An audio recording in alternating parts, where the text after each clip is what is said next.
Fundur settur í borgarstjórn þriðjudaginn 2. desember klukkan 12:04.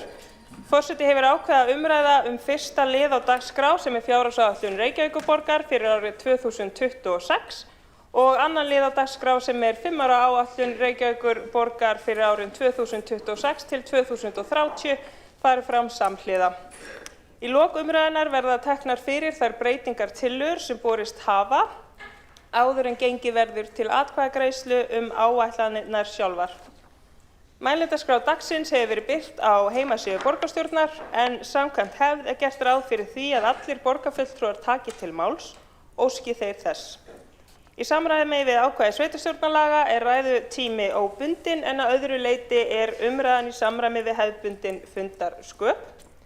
Og þá hefjum við umræðuna og tekur borgarstjóri Heiða Björg Hilmisdóttir fyrst til máls.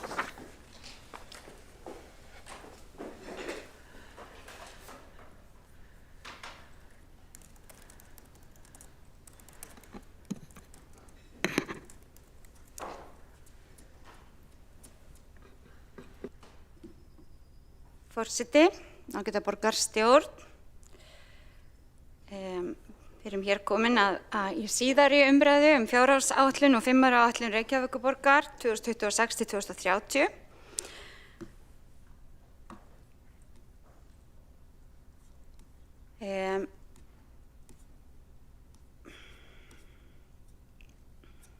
Það er svona, já, það er þannig að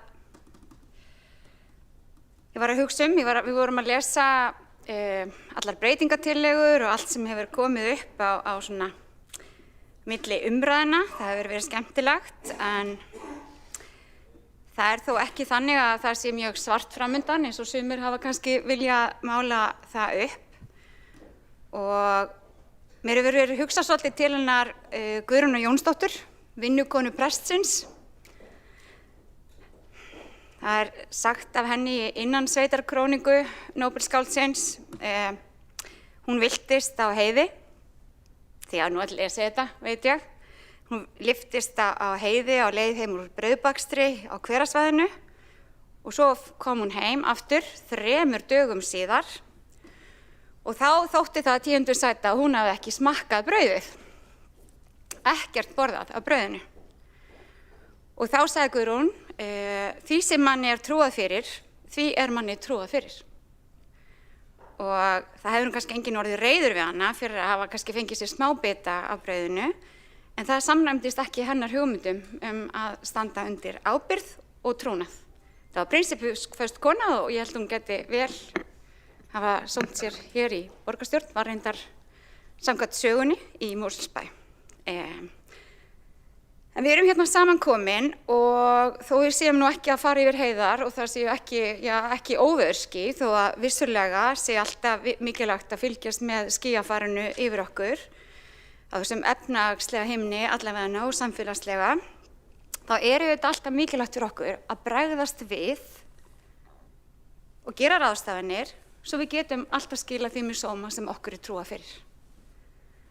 Og þess vegna höfum við í samstarfsflokkunum lagt á það áherslu að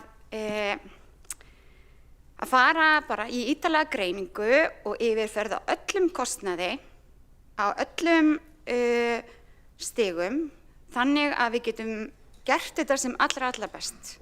Að við séum að skila því vel af okkur sem okkur treyst fyrir án þess að borða innan úr brauðinu. Við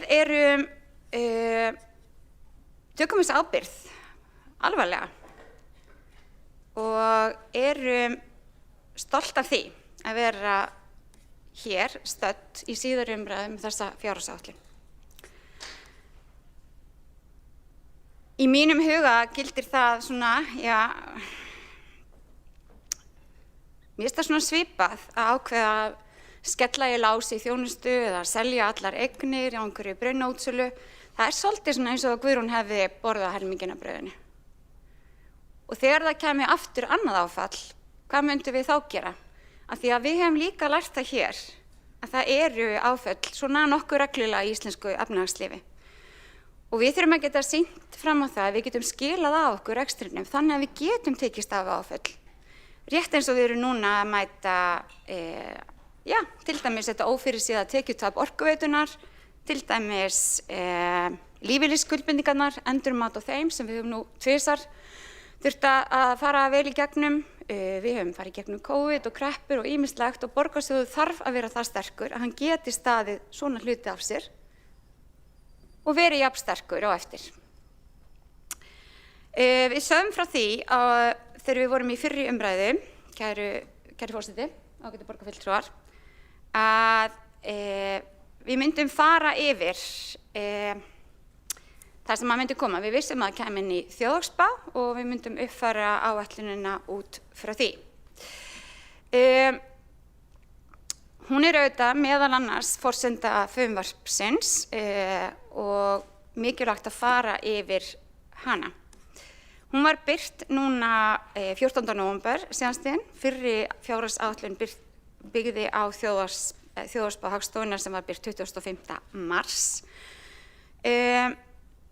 Við vorum búin að tala um það að við myndum gera þetta sem við gerum reyndar alltaf. Það auðvitað, kemur samkvæmt þjóðhagsspánni að það sé aukin óvissa, minni hagvöxtur og örlítið hærri verðbólga. Síðan hún kom fram hefur reyndar verðbólgan lækkað, en við fylgjum alltaf því sem að kemur hér frá þessari þjóðhagsspá.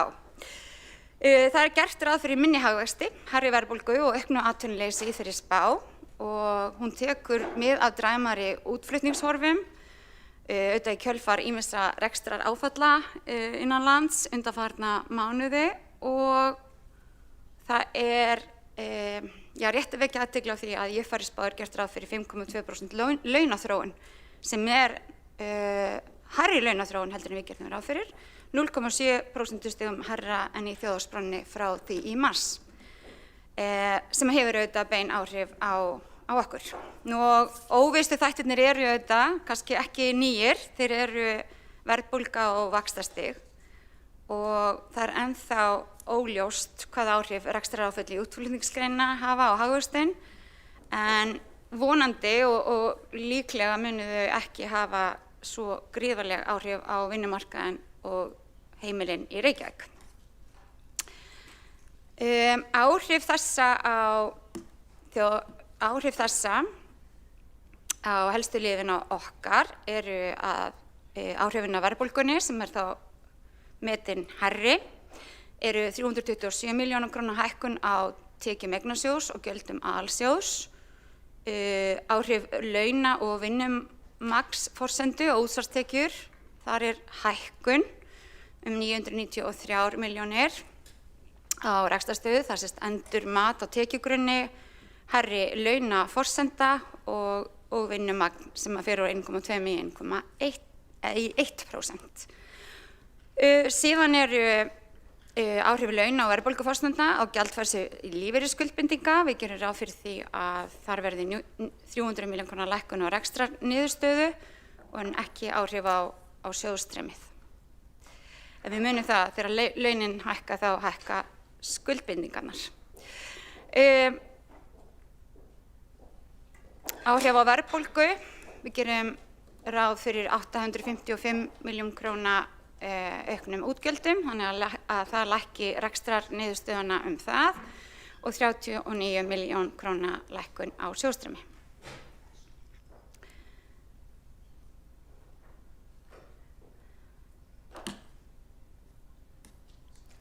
Ef við sjáum orkuveituna, þar höfum við séð að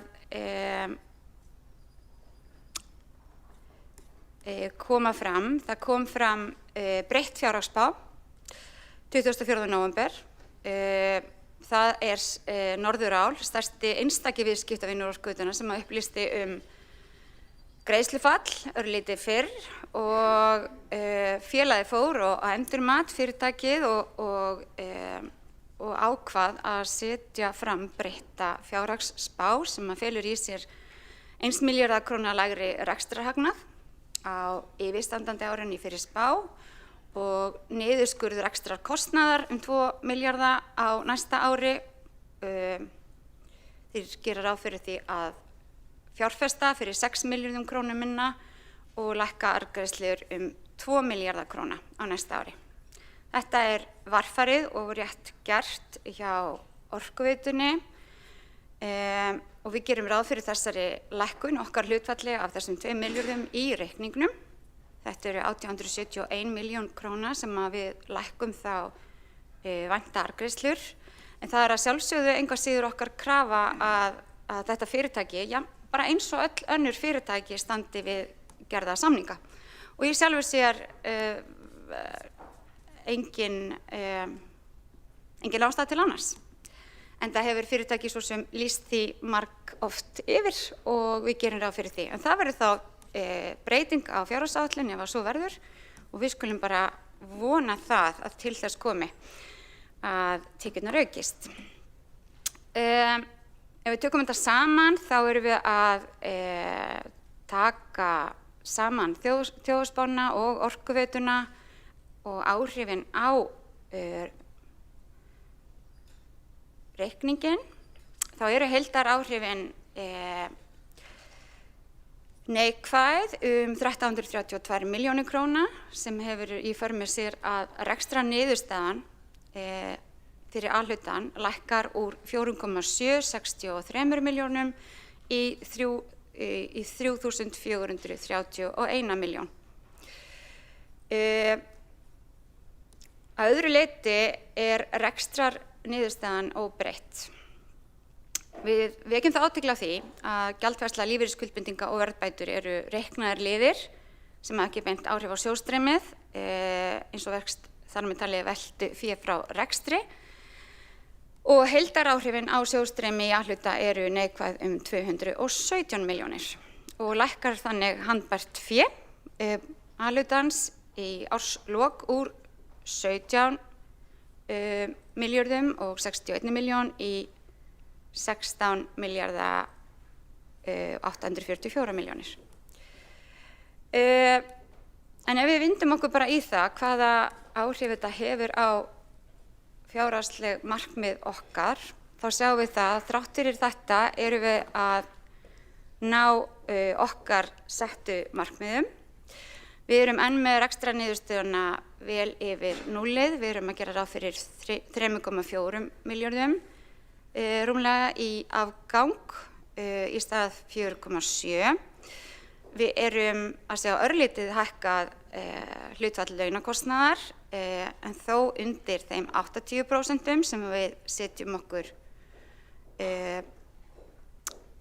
markmiðum og í rauninni erum við að lækka örlítið á milli umræðina hlutfall launakostnaðar þar sem að í gangi eru ákveðin endurskipulagning inn á sviðunum.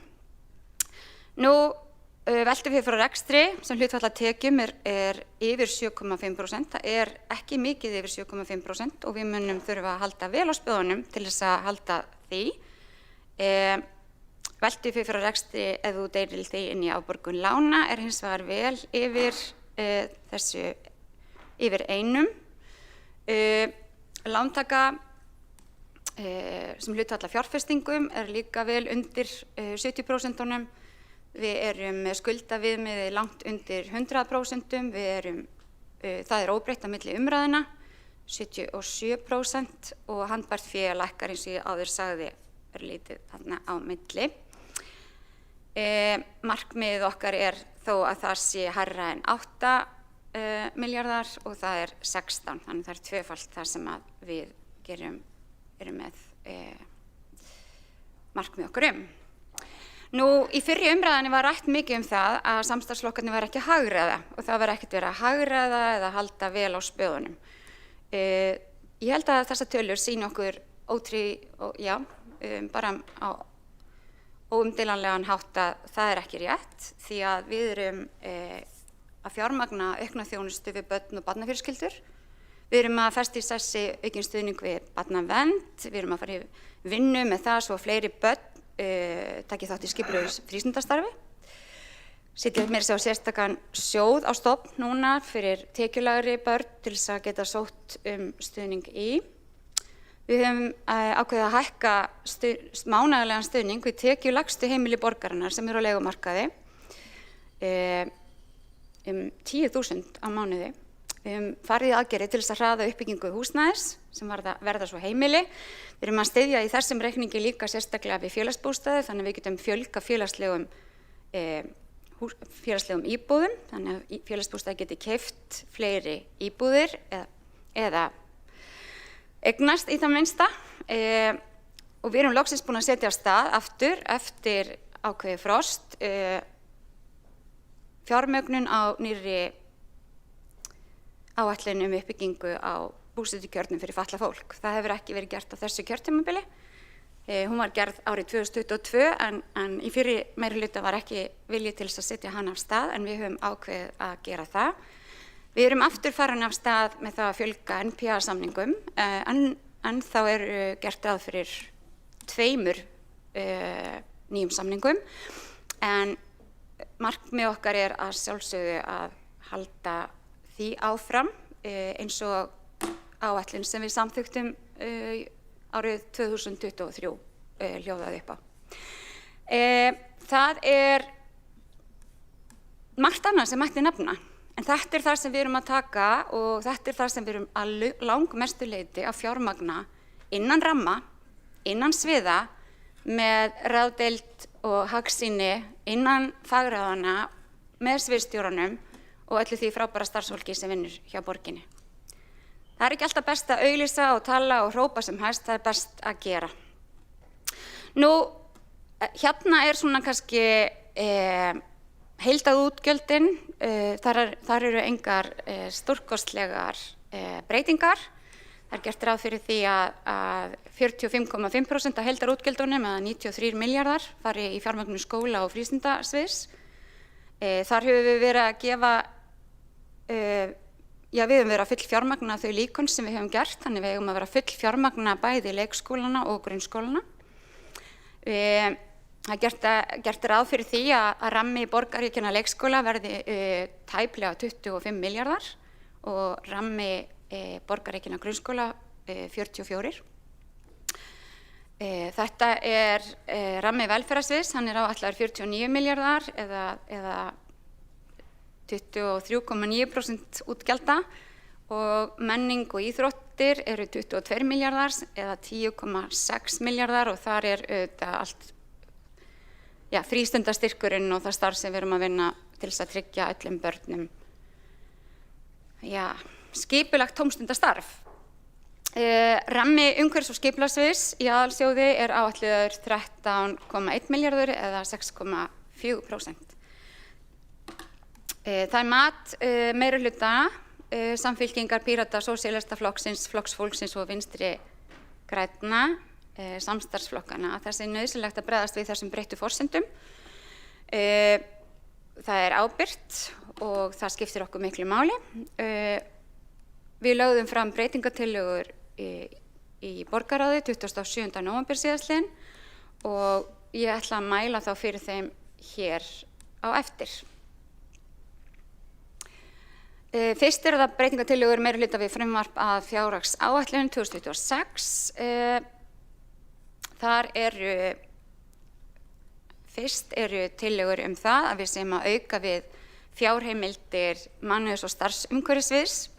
Við erum að hækka í fjárheimildir þeirra til þess að fara og fjármagna stuðningsteymi sem ætlað að styðja við stjórnendur starfsstaða þar sem að veikindafjárvistir eru miklar og reyndar þar sem að fólk þarf aukinn stuðning. Við höfum séð að veikindafjárvistir hafa aukist og við viljum fara í markvissar aðgerðir til þess að styðja betur við starfsemi borgarinnar.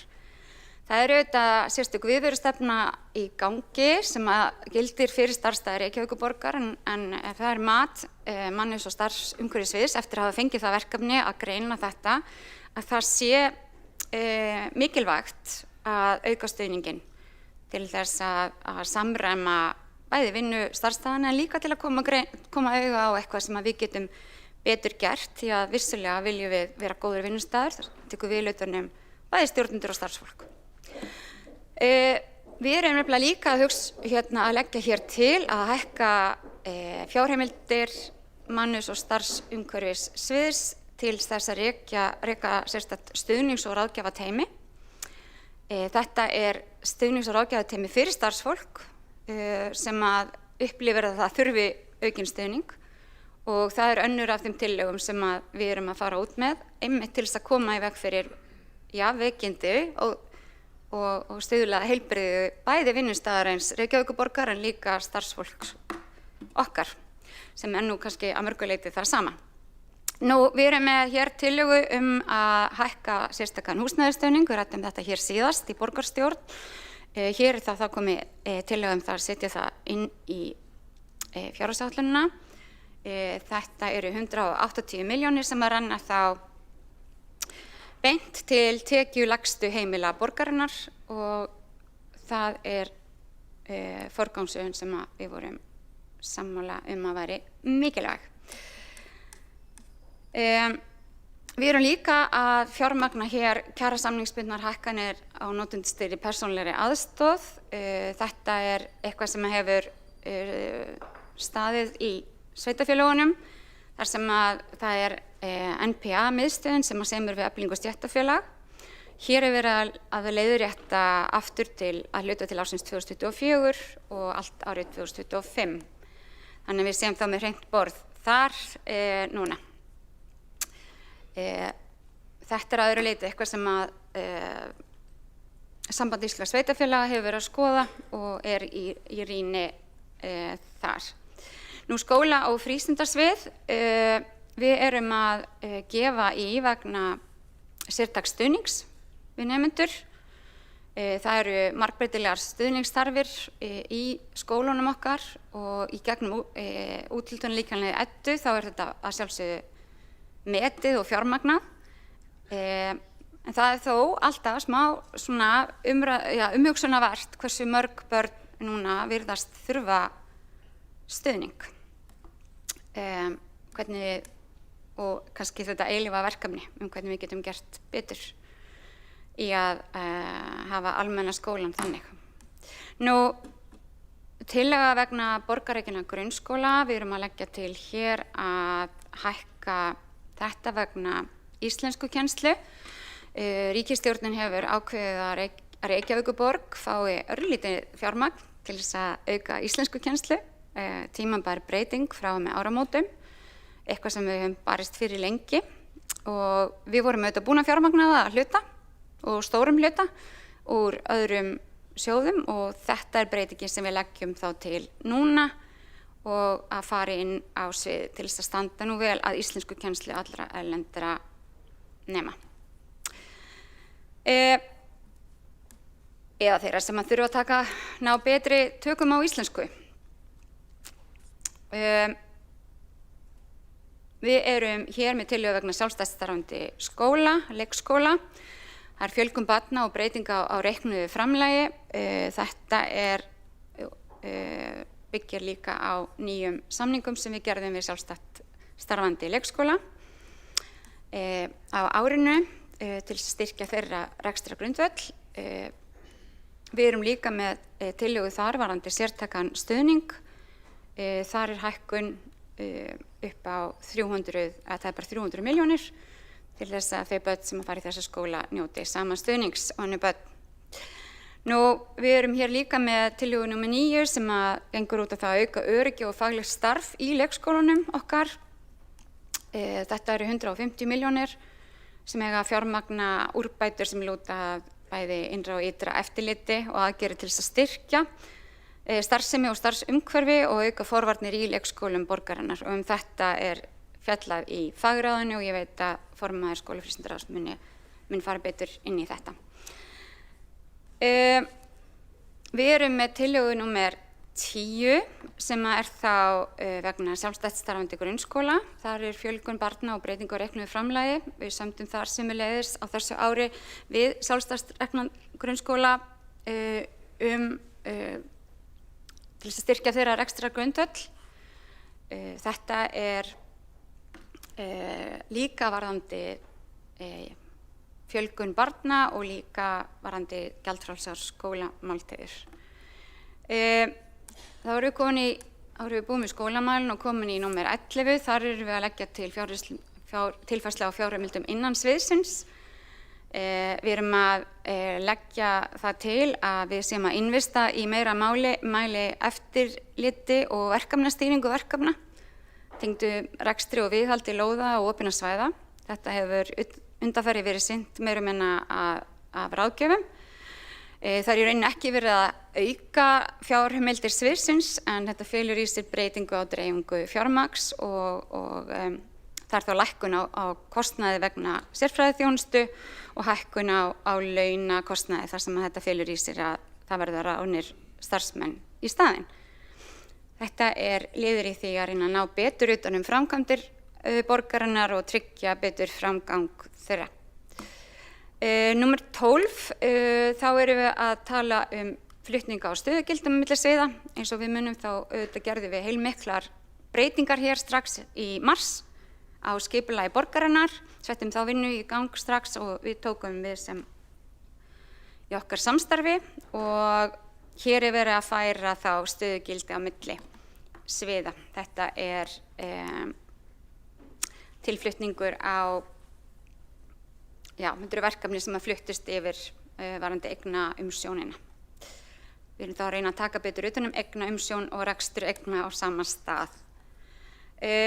Við erum hér að fjármagna frístundakortið inn í ramma hjá MÍR. Það hefur ekki verið fjármagnað, það var ekki fullu fjármagnað á þessu ári og við höfum tekið þá ákvörðun að þetta fari þá þarna svona, við tökum þetta frá og verði þar gleðilegu tíðindi aftur eins og eru núna að fleiri og fleiri börn að nýta sér frístundakortið, þá er þetta fjármagn frátekið inn á önninni. Við erum líka að skoða stuðning við börn sem ekki nýta frístundastyrk. Við erum auðvitað í verkefnum með barna- og menntamálaráðherra þar og Íþróttabandalagi Reykjavíkur og fleirum og við ætlum með svona til þess að ná til barnanna sem ekki eru í skipulegu frístundastarfi og hér erum við að taka þá frá 5 milljónir til þess að útfæra í slíkum sértækum stuðningi við tekjulægri heimili. Frístundastarf fatlaðra ungmenna, þar hefur börnum líka fjölgað og við erum að fjármagna það hér með nokkrum aðgerðum.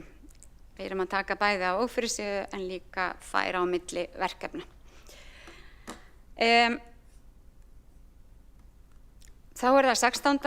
tillagan ýmis svið, það er endurmat starfa.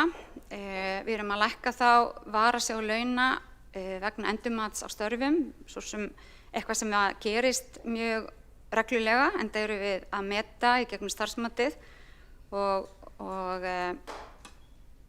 störfin okkar að breytast og mikilvægt að vera alltaf með þetta í gangi. Þetta er þá tilfærsla í rauninni á milli liða en ekki breyting á rekstrarniðurstöðu.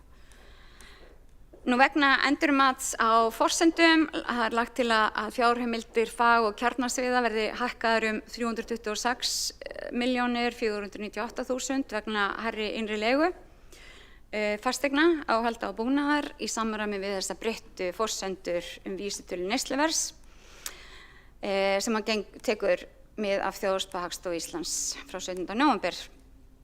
Og við erum þá jafnframt að hækka fjárheimildir eignaskrifstofu 326 milljónir, sömu upphæð 498 milljónir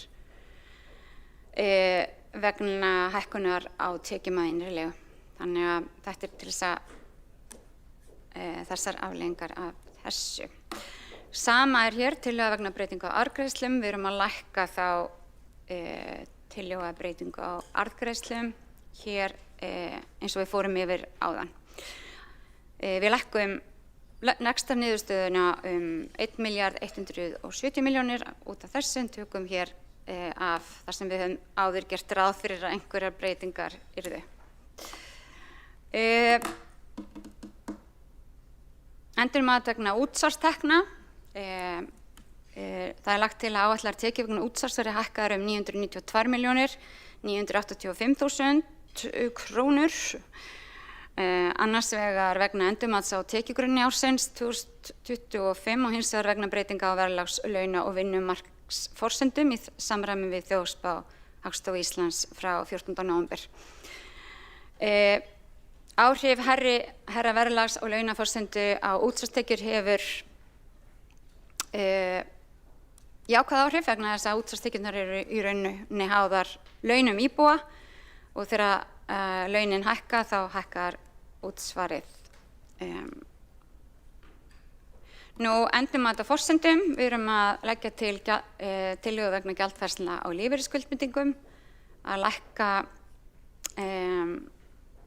lækka gjaldfærsluna 300 milljónir vegna breytinga hækka hana 300 milljónir vegna breytinga á verðlags- og launaforsendu í samræmi við þjóðhagsspána.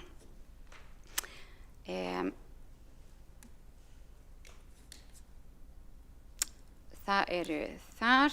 Síðan erum við með þá breytinga á fjármagnskostnaði A-hluta.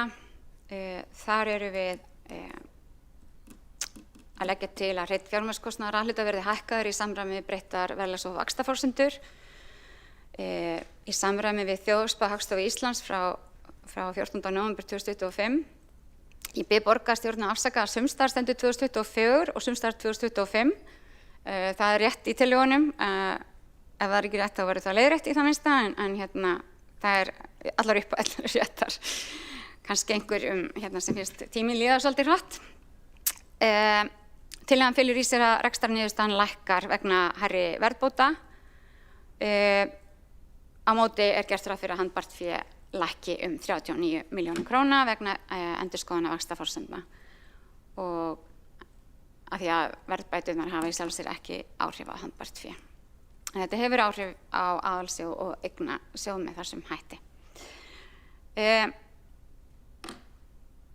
Lækkun á stofnframlagi til þjóðarhallar, það er okkar mat að það sé rétt að lækka það 742 milljónir og þá verður framlagið 925. Þetta er vegna breytingum sem hafa orðið á framvindu verksins. Því er aðeins að það er aðeins að frestast. Við erum hins vegar að undirbúa hvernig það kemur til með að mæta börnum í Laugardalnum og hvernig við getum stutt við stuðningu þau á meðan að þessi framkvæmd frestast örlítið lengur vegna ýmissa flókinna mála sem við getum örugglega rætt hér lengi á eftir. Það sem ég nefndi hér í upphafi, eiginfjárframlag til félagsbústaða, við erum að leggja það til að við gerum það, upphæðið 513 milljónir til þess að fjölga félagslegum íbúðum og samhliða því verði nýtt viðskiptalíkan félagsbústaða undirbúið með hliðsjón af sjálfbærni félagsins. Þetta mun koma betur útfært inn í borgarráð en þetta er þá fjármagnað með lækkun á stofnframlögum samanber tillögu 22. Endurmat á forsendum. Við erum að leggja til að fjárfestingaáætlunin verði hækkuð 229 milljónir. 229. Breytingin skiptist svona að milli húsa og við erum síðan að lækka þá stofnframlögin eins og kom fram í tillögu 22 á móti. Ég vek athygli á því að hér eru þá líka átak í öryggismálum leikskóla og undirbúningu fyrir nýja leikskóla. Við erum með öryggismál, skíðasvæði í Skálafelli og Vetrargarðinn og ýmislegt annað sem er spennandi sem er þá að fara inn meðan annað auðvitað líka spennandi er að frestast.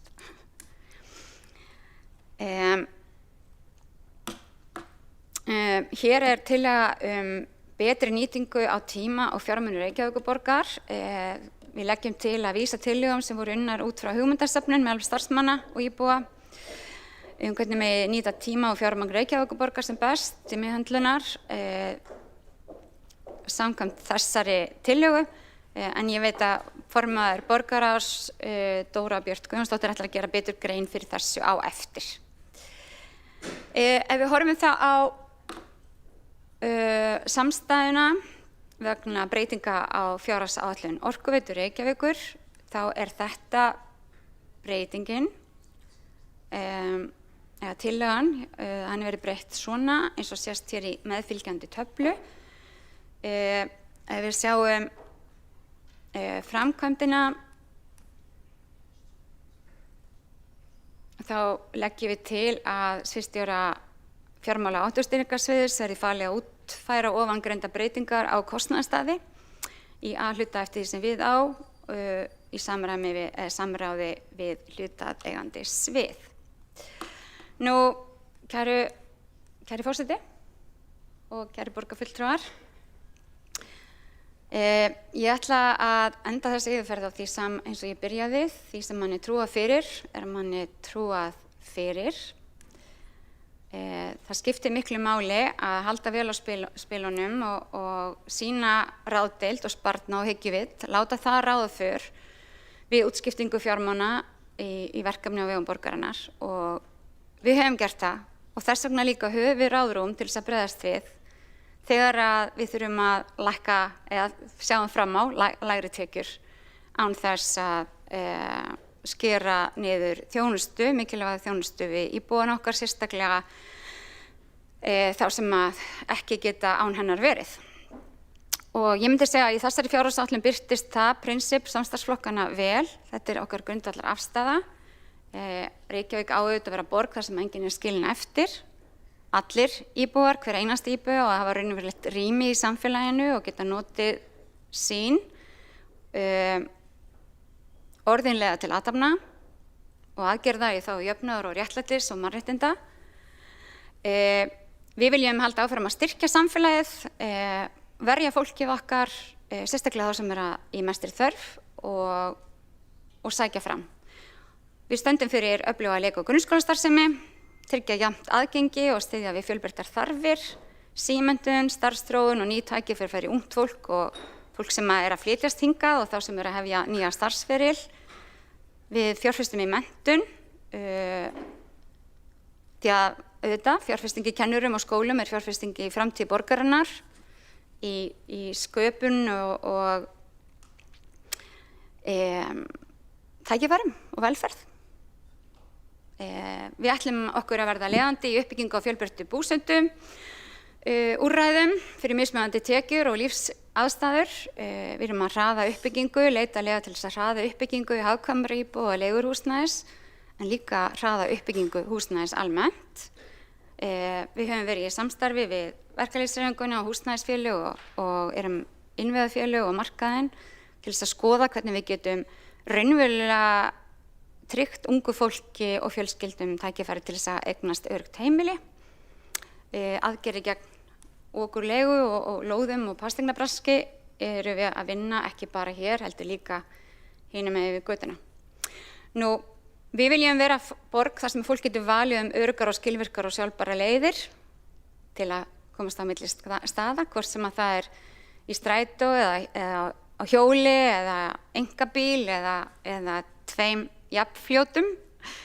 Þess vegna mikilvægt að fjárfesta í borgarlínu og tengja milli hverfa og þess vegna líka mikilvægt að fjárfesta í auknum samgöngum fyrir á þessu ári.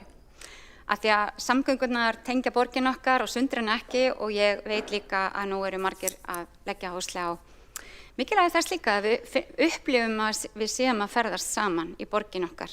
Af því að okkar sýn fyrir borgina borg þar sem að fjölbreytni styrkleiki, þar sem að nýjar hugmyndir og nýjar raddir og nýjar rætur hafa gildi, og að við vinnum alltaf gegn ójöfnuði með jöfnuði, gegn fátækt með því að styðja við, og gegn útilokun með þeirri sannfæringu að öll tilheyri og öll tilheyri sama samfélagi. Það ekki samfélag okkar og svo hinna, heldur okkar allra, af því að við eigum Reykjavík öll saman og saman byggjum við borg sem að stendur með fólkinu sínu. Forseti, kæru borgarfulltrúar, ég hef nú mælt fyrir frumvarpi og fjárhagsáætlun Reykjavíkurborgar 2026 og frumvarpi að 5 ára áætlun 2026 til 2030 fyrir A-hluta og samstæðu ég legg til að þær verði samþykktar með þessum framkomnu breytingatillögum samstarfsflokkana. Ég veit að félagar mínir í borgarstjórn munu fara betur yfir einstaka svið og einstaka liði og ég vonast þess að við getum átt hér gott spjall stöðu borgaranna okkar, fjárhagsstöðu borgarinnar, framtíðina sem að þessi fjárhagsáætlun svona leggur línurnar og að við getum glaðst saman yfir því hversu örugg og fín, fallega, góða borgin okkar Forseti, ég loki máli mínu. Þá hefur borgarstjóri Heiða Björg Hilmarsdóttir lokið máli sínu og næsta mælendaskrá er borgarfulltrúinn Hildur Björnsdóttir.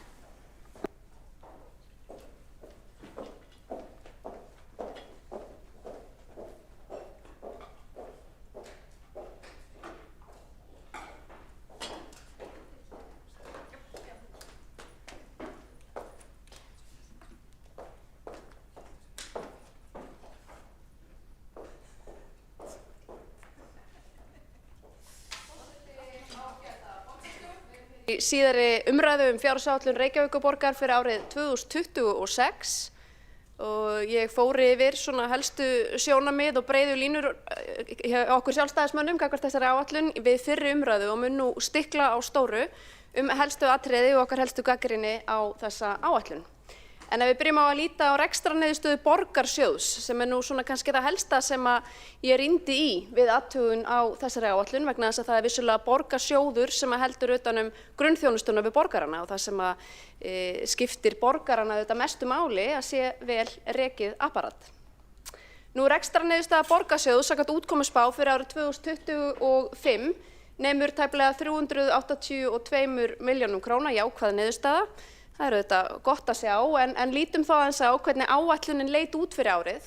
Áætlun gerði ráð fyrir að rekstrarniðurstaða yrði jákvæð 1,3 milljarða, en útkomuspáin nokkuð verri. 916 milljónum króna lakari en áætlun gerði ráð fyrir. Og það einhvern veginn alltaf eins. Hér erfitt, virðist vera, eða ógjörningur mönnum að halda sig innan áætlana. Ef við skoðum þá hvernig tekjur og útgjöld hafa þróast milli ára og það skiptir auðvitað gríðarlega miklu máli því að hér segir jafnvel fólki að við þurftum að taka við óvæntum útgjöldum, það voru kjarasamningar og allt hvað eina og þetta allt saman skýringin. En þá þarf nú á það að benda að tekjur aukast verulega milli ára og fara nokkuð umfram áætlun og þetta sjáum við reyndar nánast alltaf á síðustu árum að tekjur fara langt umfram áætlanir en það rekstrakostnaðurinn sem eykst ennþá meira og fer langt umfram eitthvað sem mætti skýra með kjarasamningsgreiðslum eða einhverju slíku. Við sjáum að skatttekjur og jöfnunarsjóðstekjur þær fara 8,7 milljarða króna umfram áætlun en rekstrakostnaður hins vegar fer 11 milljarða króna umfram áætlun. Við sjáum að tekjur aukast 17 milljarða milli ára en rekstragjöld 19 milljarða milli ára. En hvers vegna var rekstrarniðurstaðan lakari en áætlun gerði ráð fyrir? Nú, það einmitt þetta. Tekjur fóru 8,7 milljarða umfram áætlun, við fengum meiri skatttekjur í kassan en við gerðum ráð fyrir. En það dugði ekki til að mæta óvæntum áföllum eða óvæntum útgjöldum vegna þess að rekstrakostnaðurinn hann fór jafnvel enn frekar og enn meira umfram áætlun. Þannig að eins og við margítrekað benda á vandi borgaranna ekki og hefur ekki verið tekjuvandi. Hér streyma inn tekjur, það ekki vandinn. Vandinn útgjaldavandi og menn nýta sér þessar síauknu og stóru auknu tekjur milli ára langt umfram áætlanir til þess að blása áfram útgjöldin. Í stað þess jafnvel að nýta tækifærið og hagræða rekstrinum og hugsa, hér alltaf mikill afgangur, við ætlum að fara að lækka skatta. En það dettur auðvitað engum hér í hug. Nú Reykjavíkurborg byggir á þeirri framtíðarsýn í sínum fjármálum að ná sjálfbærni til lengri tíma litið og hvað þýðir þetta? Þetta þýðir að reksturinn, hann á að skila afgangi. Borgarsjóður geti staðið undir skuldum og skuldbindingum án þess að gengið sé á eignir eða þjónustu í samræmi við lögbundnar skyldur. Nú, það alveg ljóst að rekstur borgarinnar ekki sjálfbær og nær ekki þessum markmiðum, en þetta samt markmið og það gott og við þurfum að vinna áfram að því.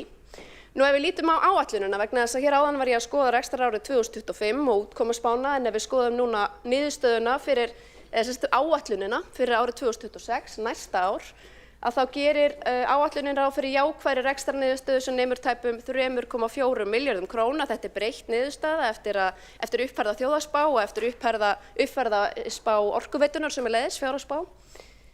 Þá lækkar rekstrarniðurstaðan. Arðgreiðslur eru nú á áætlun og þær hafa lækkað líka 5,2 milljarðar og byggingarréttur 4 milljarðar. Þegar við erum að tala að vilja ná sjálfbærni í rekstrinum og þá erum við að meina það að við viljum að skatttekjur og reglulegar tekjur, útsvarstekjur, jöfnunarsjóðstekjur, fasteignaskattar og annað dugi hér til að veita grunnþjónustu, til að standa hér undir rekstrinum. Og þegar við förum í að fá hér inn arðgreiðslur eða selja eignir, að þá eigi það að fara til annarra verkefna heldur en grunnþjónustuna. Það eigi að fara til að fjárfesta hér í innviðum, til að greiða niður skuldir og eitthvað slíkt. Við eigum ekki þurfa að selja perluna til að geta rekið leikskóla. En án arðgreiðslna og einskiptistekna af sölu byggingarréttar þá yrði rekstrarniðurstaðan á næsta ári 5,8 milljarðar, hún yrði neikvæð sem nemur 5,8 milljörðum. Þannig að við sjáum það að reksturinn er sannarlega ekki sjálfbær. Við fyrri umræðum fjárhagsáætlun þá var gert ráð fyrir að það kæmi 6,1 milljarður í arðgreiðslur út úr Orkuveitu Reykjavíkur. Og við getum auðvitað rætt það í löngu máli að hvort að það sé réttlætanlegt að greiða svo ríflegar arðgreiðslur út úr þessu félagi til borgarinnar og hér stíga þá gjarnan á stokk fulltrúar Samfylkingar og vilja bera þetta saman við arðgreiðslur úr Landsvirkjun. Og ég hef ítrekað bent þeim á að Landsvirkjun stærstur hluti orkusölu þeirra er orkusala til stórnotenda og eðlilegt að þjóðin njóti arðs af því. En minni hluti orkusölu frá Orkuveitu Reykjavíkur eða Orku náttúrunnar fer til stórnotenda, megnið fer til heimilanna. Og við viljum auðvitað ekki vera að greiða okkur endilega arð af því að okra á heimilunum í borginni. En það má líka benda á það að Orkuveitan samanstendur auðvitað af fleiri fyrirtækjum. Það eru veitur til að mynda og þá má það benda að það er hreinlega ólöglegt að reka vatnsveitu í hagnaðarskyni. En hins vegar eru veitur það fyrirtæki í orkuveitusamstæðun sem skilar mestum hagnaði og stendur þá sannilega mestu leyti undir þessum arðgreiðslum og maður veltir fyrir sér hvort það sé hreinlega heimilt. Þannig að það er ekkert að bera saman orkuveitusamstæðuna við Landsvirkjun, það er allt annars konar starfsemi þar inni heldur en eingöngu orkusala. En þetta var áætlunin áður en að áfall reið yfir hjá Norðuráli, framleiðsla stöðvuð að hluta í álveri Norðuráls og forstjóri Orkuveitunar steig fram og sagði óvíst hve Norðurálsáhrifin yrðu mikil á Orkuveituna og við sjálfstæðismenn bentum á við fyrri umræðu að þetta áfall gæti haft auðvitað bein áhrif á rekstur Orkuveitunar og þar með bein áhrif á arðgreiðslu getu Orkuveitunar til borgarstjórnar. Og það var eiginlega stórmerkilegt að fylgjast með bæði borgarstjóra og fleiri fulltrúum Samfylkingar tala eins og þetta væri einhver tómdella. Það var nú reyndar líka í hlaðvarpinu Kratanum sem er hlaðvarp Samfylkingarinnar. Þá voru þessi varnaðarorð okkar hreinlega orðrétt sögðu barnaleg og fjarstæðukennd. En svo kom nú þetta annað á daginn. Hér sjáum við arðgreiðslustefnu Orkuveitunar og þetta eru ströng skilyrði sem þarf að uppfylla og þau stóðu tæpt. Þau stóðu tæpt áður en Norðuráls áfallið reið yfir. En núna hefur þurft að lækka arðgreiðslurnar vegna stöðunar hjá Norðuráli. Vegna þess að Norðurál hefur lýst því yfir að það ætla að bera fyrir sig force majeure, það ætli ekki að uppfylla kaupskyldu sína, heldur einungis greiða þá orku sem þeir nota. Það er auðvitað verulegt áfall og auðvitað þarf Orkuveitan að sækja rétt sín í þeim efnum, en þetta er hins vegar staðan. Arðgreiðslan eins og við spáðum, hún lækkar um 1,8 milljarða króna og verður 4,3 milljarðar og hefur auðvitað áhrif á rekstrarniðurstöðu Borgarsjóðs á næsta ári. Borgarsjóður gerir líka ráð fyrir því að fá inn 4 milljarða í tekjur af sölu byggingarréttar og hér nefni ég bara sem dæmi Úlfarsárdalinn. Einu uppbyggingaráformin sem við höfum séð á spilin hjá meirihlutanum, þau snúa að Úlfarsárdalnum og þau snúa að Keldnalandinu. Og sala byggingarréttar á þessum svæðum er auðvitað miklu meira en 4 milljarðar. En í báðum tilfellum þá eru félög sem halda utan uppbygginguna og munu taka byggingarréttargjöldin til sín. Byggingarréttargjöld, þau munu ekki renna í Borgarsjóð af Úlfarsárdalnum eða Keldnalandinu. Þannig að það verður eitthvað annað. Og þá má líka á það nefna vegna þess að ég bendi hér á að borgin treystir á sölu byggingarréttar til að standa hér undir grunnþjónustu. Þegar byggingarréttargjaldið var upprunalega sett á hér í Reykjavík og svo innviðagjaldið, þá var það gert með þeirri röksemd að borgin þyrfti að innheimta þessi gjöld til að geta staðið undir innviðauppbyggingu og annarri uppbyggingu tengdri þessari húsnæðisuppbyggingu sem myndi fylgja. Hvað innviði þyrftum við að byggja og fjármagna til að byggja og reisa þessi hverfi. En síðan hefur borgin brugðið á það ráð að hins vegar nýta þessi gjöld, einmitt ekki í innviðauppbygginguna, heldur hafa hverfi byggst upp og beðið innviða svo árum skiptir, vegna þess að borgin tekur byggingarréttargjöldin og setur þau beint inn í hítina til að fjármagna óábyrgan rekstur borgarsjóðs. Þannig að eins og ég nefndi áðan, án arðgreiðslna og einskiptistekna af sölu byggingarréttar yrði rekstrarniðurstaða borgarsjóðs neikvæð sem er 5,8 milljörðum á næsta ári og við þurfum bara að horfast í augu við þetta og við verðum að setja okkur skýr markmið að ná hér sjálfbærni í rekstrinum vegna þess að reksturinn hann er einmitt ósjálfbær og reiðir sig á þessa liði. Og það er eiginlega með ólíkindum að rekstri borgarinnar hafi verið komið í það horf að hann treysti hreinlega á álframleiðslu á Grundartanga. Að ef ekki gangi upp mál hjá Norðuráli á Grundartanga, ef þau sinna ekki, gangast ekki við sínum samningsskuldbindingum og þá verði áfall í Orkuveitunni sem skilir sér í áfalli á borgarsjóði. Það eru þetta verulega óábyrgt. Arðgreiðslur sem við fáum inn úr B-hlutafyrirtækjum, það er að koma inn aukalega, ekki vera eitthvað sem við treystum á hér í rekstrinum. Og það sama má segja hvers kyns eignasölu, hvort sem það er sala á landi, sala á perlunni, sala á fasteignum eða bílastæðahúsum eða fyrirtækjum í samkeppnisrekstri. Það sem tilfellur við sölu á slíkum eignum, það má aldrei renna bara í hítina. Renna hérna inn til þess að fjármagna ósjálfbæran og óábyrgan rekstur. Nú, hvers vegna er rekstur borgarinnar ósjálfbær? Það eru auðvitað margar skýringar á því, en ein svona nokkuð augljós skýring er þessi yfirbygging sem hér hefur blásið út. Hér sjáum við töflu yfir launa- og rekstrarkostnað borgarinnar. Bláa línan er launakostnaðurinn á föstu verðlagi og rekstrarkostnaðurinn er sú appelsínugula og þetta er þróun frá árinu 2010. Og það er auðvelt að horfa á þetta og hugsa að þetta er auðvitað bara eðlilegt með tilliti til íbúafjölgunar.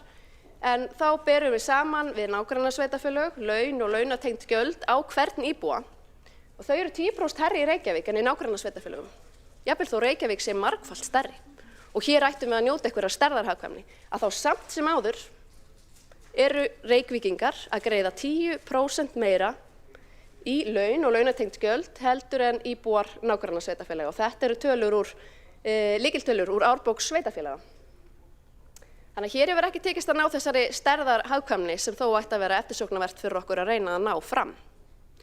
Það er sífellt dýrara fyrir fólk að búa í Reykjavík líka og ef ég ber aftur saman þróunina frá árinu 2010 til ársins 2025 þá sjáum við hvernig launakostnaður á föstu verðlagi og hvernig íbúa hefur aukist 59% og við sjáum líka hvernig skattbyrði á hvernig íbúa í Reykjavík á föstu verðlagi hefur aukist 39%.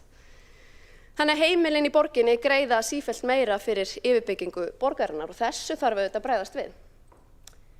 Nú, ég hef oft nefnt þessa birtingarmynd af ofvöxnu stjórnkerfi. Það er stjórnendadagurinn sem er haldinn árlega í Hörpu. Það eru hátt í eða yfir 700 manns sem sækja þennan dag árlega. Það eru auðvitað mikið af lykilfólki. Það eru auðvitað mikið af lykilfólki sem eru stjórnendur hjá borginni, ég geti nefnt. Skólastjóra og leikskólastjóra og fólk sem er hérna yfir velferðarþjónustu og mikilvæga yfirmenn sem sinna hér mikilvægri grunnþjónustu. En þegar við erum farin að vera með 700 manns á stjórnendadagi hjá Reykjavíkurborg, þá vitum við auðvitað að það er kannski birtingarmynd af bákni sem hefur vaxið sjálft sig. Ég hef líka gjarnan sagt frá þessu, ég lagði fram fyrirspurn á síðasta kjörtímabili bað starfslýsingar starfsmanna í miðlægri stjórnsýslu. Það tók marga mánuði að fá svarið en þegar það kom þá var það 600 blaðsíður. Og það segir nú kannski alla söguna og ég tek fram, þarna erum við bara með miðlægu stjórnsýsluna. Við erum einmitt ekki með skólastjórana og leikskólastjórana og yfirmenn velferðarþjónustu og annað. Svo er það svona hvernig menn dýfa lúkunum ofan í borgarsjóð og pingjur borgarsjóðs og láta eins og þeir eigi þetta og megi þetta. Borgarstjóri hefur núna undanförnu verið í hverfa heimsóknum sem kosta borgarbúa 10 milljónir króna. Og bara til að gefa ykkur eitthvað samhengi þá heimsótti ég til að mynda Bergið á dögunum sem rekur gríðarlega mikilvæga þjónustu fyrir ungmenni.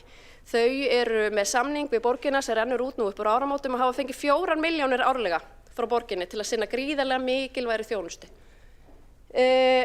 Þau eru núna í fullkominu óvissu framhald á þessum samningi, fá engin svör, þeim er sagt að þau getur sótt í styrkjapott velferðaráðs sem úthlutar einhvern tímann í janúar eða febrúar og það fullkomin óvissa uppi. En borgarstjóri getur á sama tíma varið 10 milljónum í að auglýsa sjálfa sig í öllum helstu miðlum landsins. Og þetta skekkjan sem við bendum á.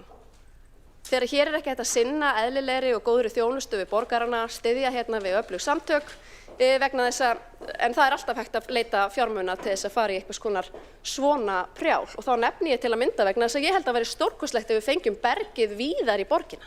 Ekki bara í miðborgina, heldur inn í úthverfin. Fengjum bergið í Breiðholtið. Við gætum fengið bergið í Breiðholtið 1 dag í viku fyrir 2 milljónir króna til viðbótar, sem dæmi. Þannig að þetta svona ein góð birtingamynd forgangsröðun borgarstjóra. Nú á skrifstofu miðlæra stjórnsýslu eða skrifstofu borgarstjóra og borgarritara starfa 14 upplýsingafulltrúar. Það full vel í lagt, það eins og stór ritstjórnarskrifstofa á fjölmiðli eða sæmilega stór. Og svo það þetta afmælishóparnir. Þetta bara eitt lítið dæmi af mörgum, en það svo skýrt, það svo ágætt birtingamynd að hér starfsfólk sem að vill segja borgurunum hvernig það á að halda barnaafmæli, að einhver ákveðnar litapalettur í pappadiskum séu æskilegar og aðrar óæskilegar og allt svo fram eftir götunum. Rekstur borgarinnar, hann mun auðvitað ekki ná sjálfbærni fyrir en yfirbyggingin hefur verið skorin niður og verkefnum fækkað. Og þetta auðvitað algjört lykilatriði. Nú við sjálfstæðismenn, við leggjum fram í dag 23 breytingatillögur til viðbótar við þær breytingatillögur sem við lögðum fram við fyrir umræðu og voru felldar. Hluti þeirra snýr að frestun fjárfestinga. Við leggjum til að ekki verði ráðist í frekari fjárfestingu í áhöldum, tækjum og hugbúnaði þróunar- og nýsköpunarsviðs fyrr en fyrir liggja ábata greiningar fyrir sérhverja fjárfestingu. Við viljum vita að þeir fjármunir sem við leggjum inn í slíka fjárfestingu þeir skili sér tilbaka í auknu rekstrarhagræði og auðvitað bættri þjónustu við borgarana. Og þetta myndi fela í sér frestun fjárfestinga sem nemur 1525 milljónum króna. Við viljum líka ráðast í frestun fjárfestinga í miðborginni sem við teljum ekki vera forgangsmál á næsta ári. Þar nefnum við til sögunar að það megi fresta að hluta fjárfestingu við Hlemmtorg, fresta fjárfestingu í Káratorgi alveg og fjárfestingu í göngugötum og vistgötum í Kvosinni líka algjörlega. Þetta myndi spara borgarsjóði 400 milljónir króna. Við leggjum líka til frestun fjárfestingar vegna Grófarhúss að hluta og í fjárhagsáætluninni gert ráð fyrir 90 milljónum króna í eitthvað sem kallast þétting byggðar. Við leggjum til að því verði líka algjörlega frestað. Og svo viljum við að farið verði í forgangsröðun framkvæmda á skólabyggingum.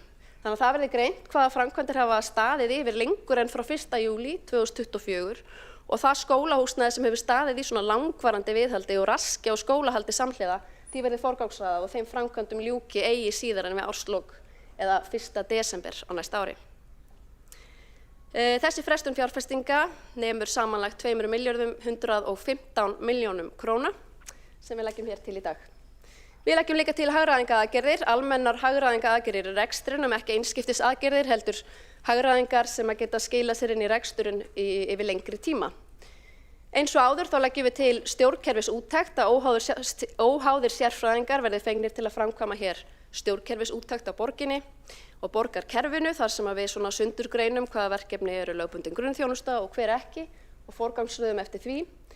Við leggjum til ráðningabann á miðlæga stjórnsýslu borgarinnar, takið eftir, miðlæga stjórnsýslu, sannarlega ekki inn í grunnþjónustunni. Og við viljum líka sjá aðgerðir sem miða því að við lækkum hér veikindahlutföll starfsmanna, þannig að til lengri tíma verði þau aldrei hærri en 5%. Og þá má það benda að hvert prósent í veikindum starfsmanna kostar borgarsjóð tæplega milljarð, þannig að hér til mikils að vinna. Ekki bara fyrir borgarsjóð, heldur auðvitað líka fyrir starfsfólk, að við aukum vellíðan þess á vinnutíma.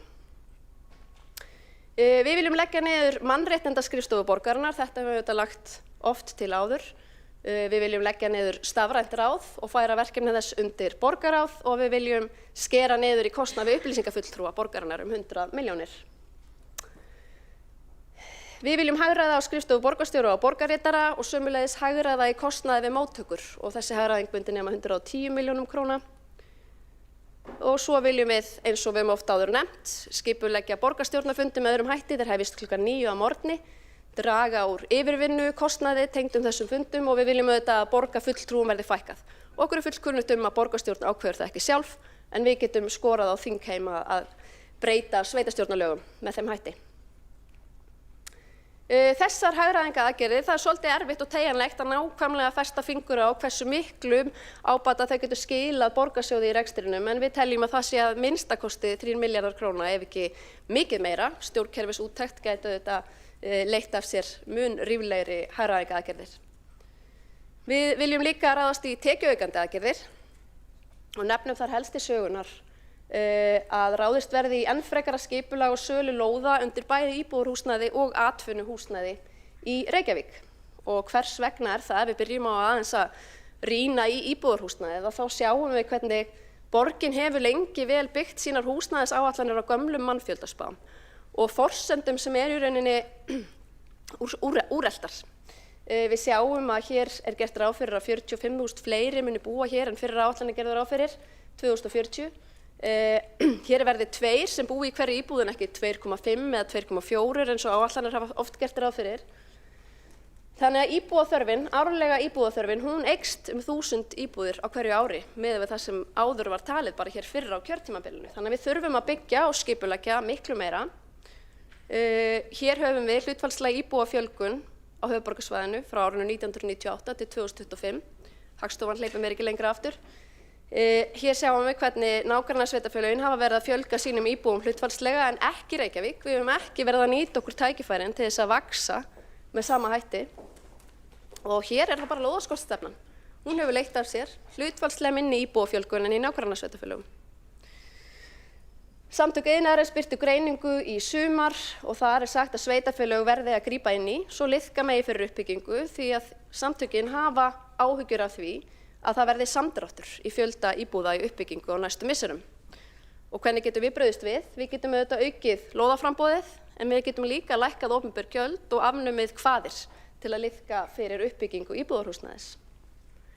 Og það eru mörg uppbyggingarsvæði sem koma til greina. Sum eru þegar til skoðunar eins og auðvitað Úlfarsárdalurinn og Keldnalandið, þó við höfum auðvitað allt aðrar áherslur skipulag þeirra svæða heldur en meirihlutinn hefur kynnt. En það mætti líka byggja meira á Kjalanesinu, Gufunesinu og skipuleggja Geldinganesið. Þessi tækifæri verða mjög áþreifanleg og ákjósanleg með tilkomu Sundabrautar og svo mætti skoða Örfirisey og Engey og einhverjir vilja jafnvel skoða Viðey þó ég held að það sé mun umdeildara. En við þurfum bara að byggja hér húsnæði fyrir öll æviskeiðin, að hér sé gott að búa í gegnum öll æviskeiðin í borginni, hvort sem þú ert barn eða þú ert að stofna þitt fyrsta heimili, stofna fjölskyldu, þú ert uppkomin börn eða jafnvel að fara inn í efri árin, að hér sé gott að búa og við að treysta markaðnum til þess að bjóða lausnir sem fólk að kalla eftir. Og svo það atvinnulóðirnar. Því hér í Reykjavík skortir að mínu mati algjörlega atvinnustefnu sem unnið eftir skýrum hætti. Þannig að við það sé okkur keppikefli að laða fyrirtæki að borginni en ekki frá henni. Hér hefur hins vegar borgin verið að vinna að því að rekja fyrirtæki burtu borginni í þágu þéttingabyggðar og þar getum við nefnt Vogabyggðina, Ártúnshöfðann og Skeifuna sem hafa verið atvinnusvæði sem eru núna annaðhvort víkjandi eða vikin í þágu þéttingarbyggðar. Og það algjörlega ekkert samræmi í því með hvaða hætti fyrirtæki eru meðhöndluð við slíkar aðstæður. Sumum fyrirtækjum gert að víkja og þau fá gefins byggingarétt í sárabætur, öðrum gert að víkja og þau fá að kaupa byggingarétt í sárabætur og svo einhverjum eins og mörgum upp á Bíldshöfða á Höfðanum gert að víkja og rífa sitt húsnæði eigin kostnað og hreinlega hypja sig, fá ekkert í sárabætur. Nú helstu áform meirihlutans uppbyggingu atvinnuhúsnæðis, það eru þessi 6.000 störf sem eru áformuð í Keldnalandinu og svo athafnasvæði á Hólmsheiði og Esjumölum. En við þurfum auðvitað að vera reiðubúin að skoða miklu fleiri svæði og nálgast þetta með miklu víðtækari hætti. Og svo þetta fasteignaskattarnir á atvinnuhúsnæði sem eru hæstir í Reykjavík og öllu höfuðborgarsvæðinu og allt hefur þetta áhrif.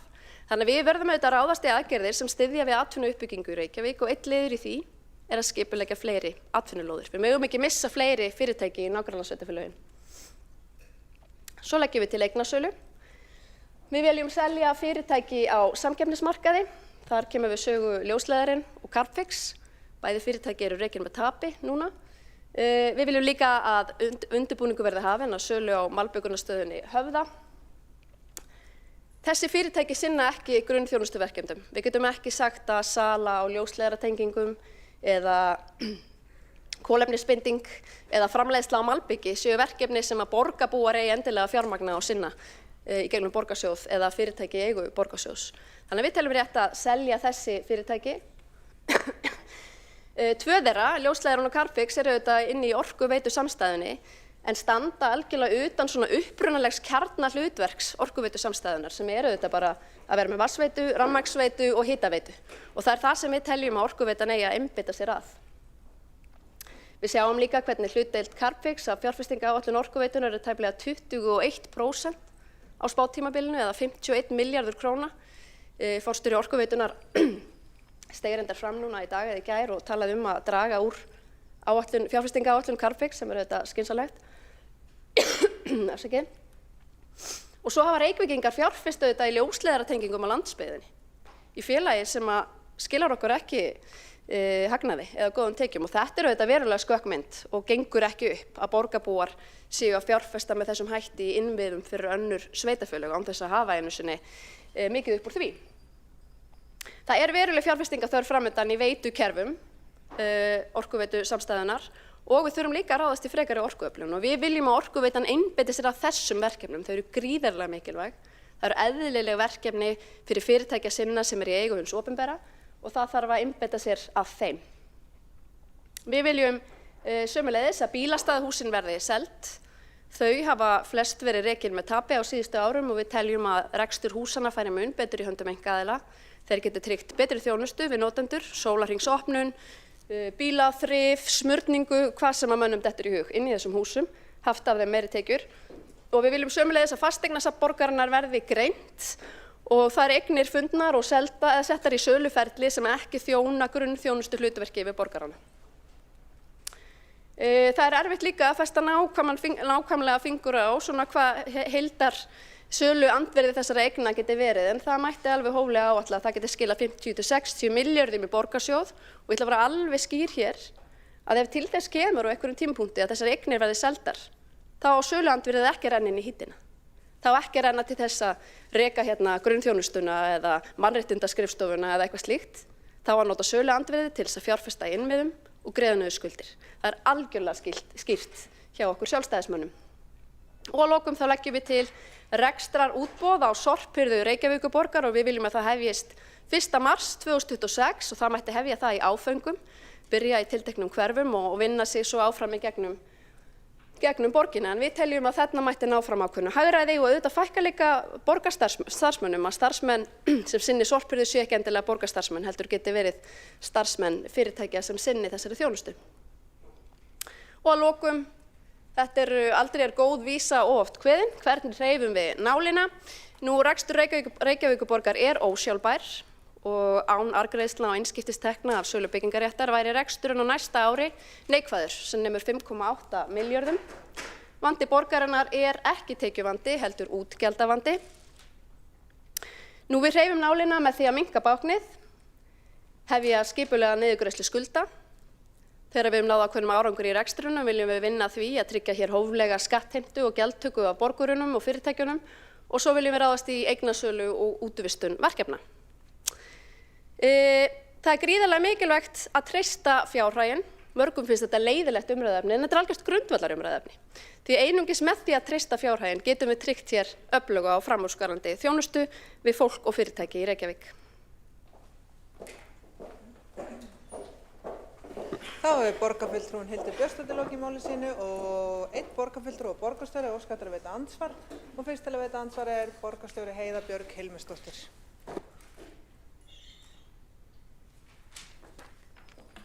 Kæri forseti, ágæta borgarstjórn, þetta er auðvitað með ólíkindum þessi ræða oddvita Sjálfstæðisflokksins.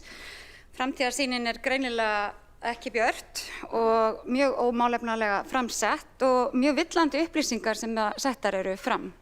Og mér finnst mikilvægt að borgarbúar viti það að borgin er sannarlega ríflega sjálfbær og ef að 16 eða 17 milljarðar í handbært fé í árslok, ef að 7,5% veltufé fyrir rekstri segir ekki fólki að það sé sjálfbært, þá verður það einhvern veginn að átta sig á rekstri.